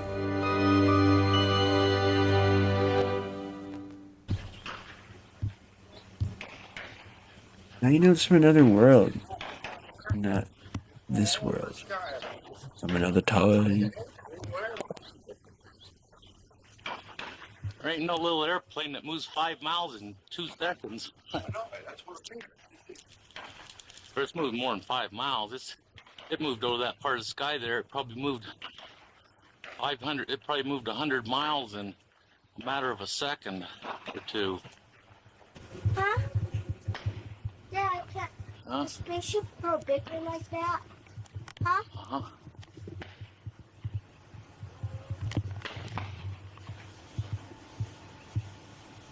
Dad, can a spaceship grow bigger like that? Huh? Huh? Uh-huh. It could.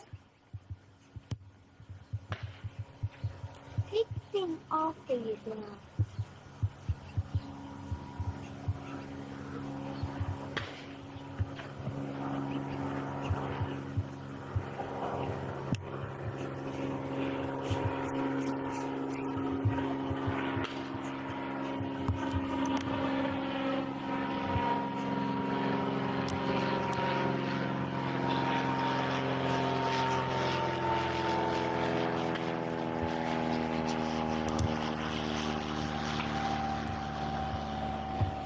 If a spaceship grows bigger like that, then it's a space. Go get the binoculars.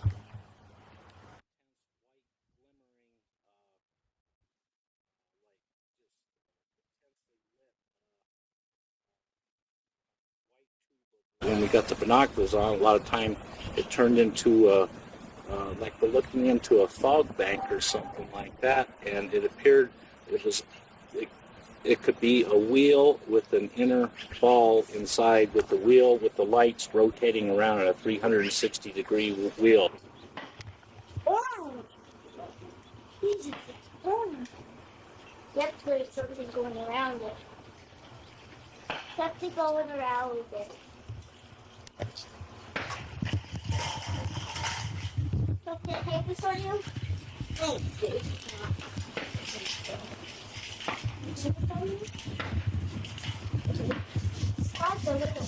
There's three of us, me, Brandy, and my dad. All had binoculars on it during this time frame too, during my pausing and filming. And through binoculars, we could clearly see a double row of rectangular windows on it, going from a light sequence of a red to a pale green to a red across the craft.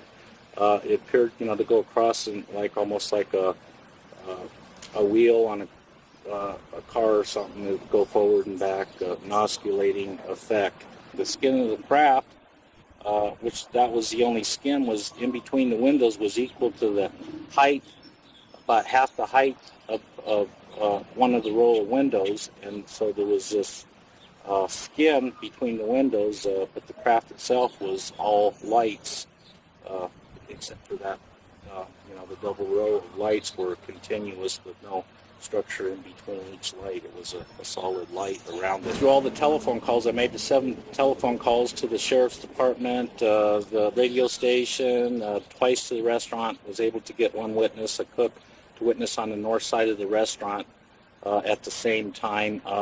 I failed to say that, I said it was up by the sun. I failed to tell everybody that you need to block out the sun. It's just north and west of the sun. And so it pretty much stayed in that, it did stay in that same area the whole time we viewed it. When the craft left the area, I was on the phone with Peter Davenport, National UFO Reporting Center.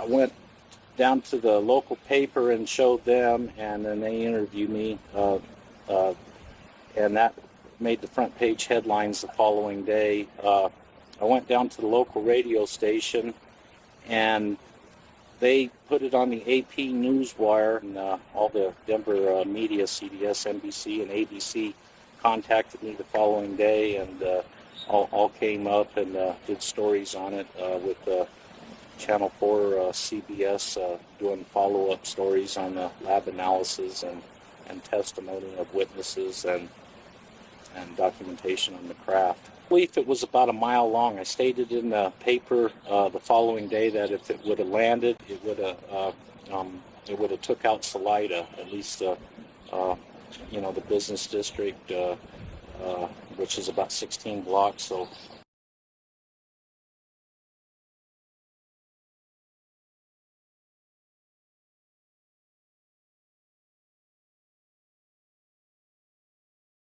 Very excited now to be joined by our great friend, Professor John Mearsheimer of the University of Chicago. Sir, it's great to see you. Thanks for joining us again. I'm glad to be here. Thank you for inviting me. Always. So, sir, you recently took part in a debate with your co-author, Dr. Stephen Walt, against Mike Pompeo, the former Secretary of State, and Victoria Nuland, famous for many reasons, for being one of the preeminent neocons and very involved in what happened in the color revolution in Ukraine. But there was one particular moment we wanted your reaction to, of your exchange here with Nuland and Pompeo on the issue of Iran. Let's take a listen. We'll get your reaction. This is what human decency demands. You don't let a radical regime close off the global economy by firing Shahed missiles into nations that did nothing. Right? They're firing into civilians in the United Arab Emirates, even just this week. That's just not something that the world can accept. And so this monster is worthy of the hunt. You do know, Mike, that we started the war. No, absolutely not. Absolutely not. Oh, no. They weren't firing those missiles until Israel and the United States attacked Iran. You do understand. Welcome to 1979, when the revolutionary regime began to kill Europeans. You do know that we overthrew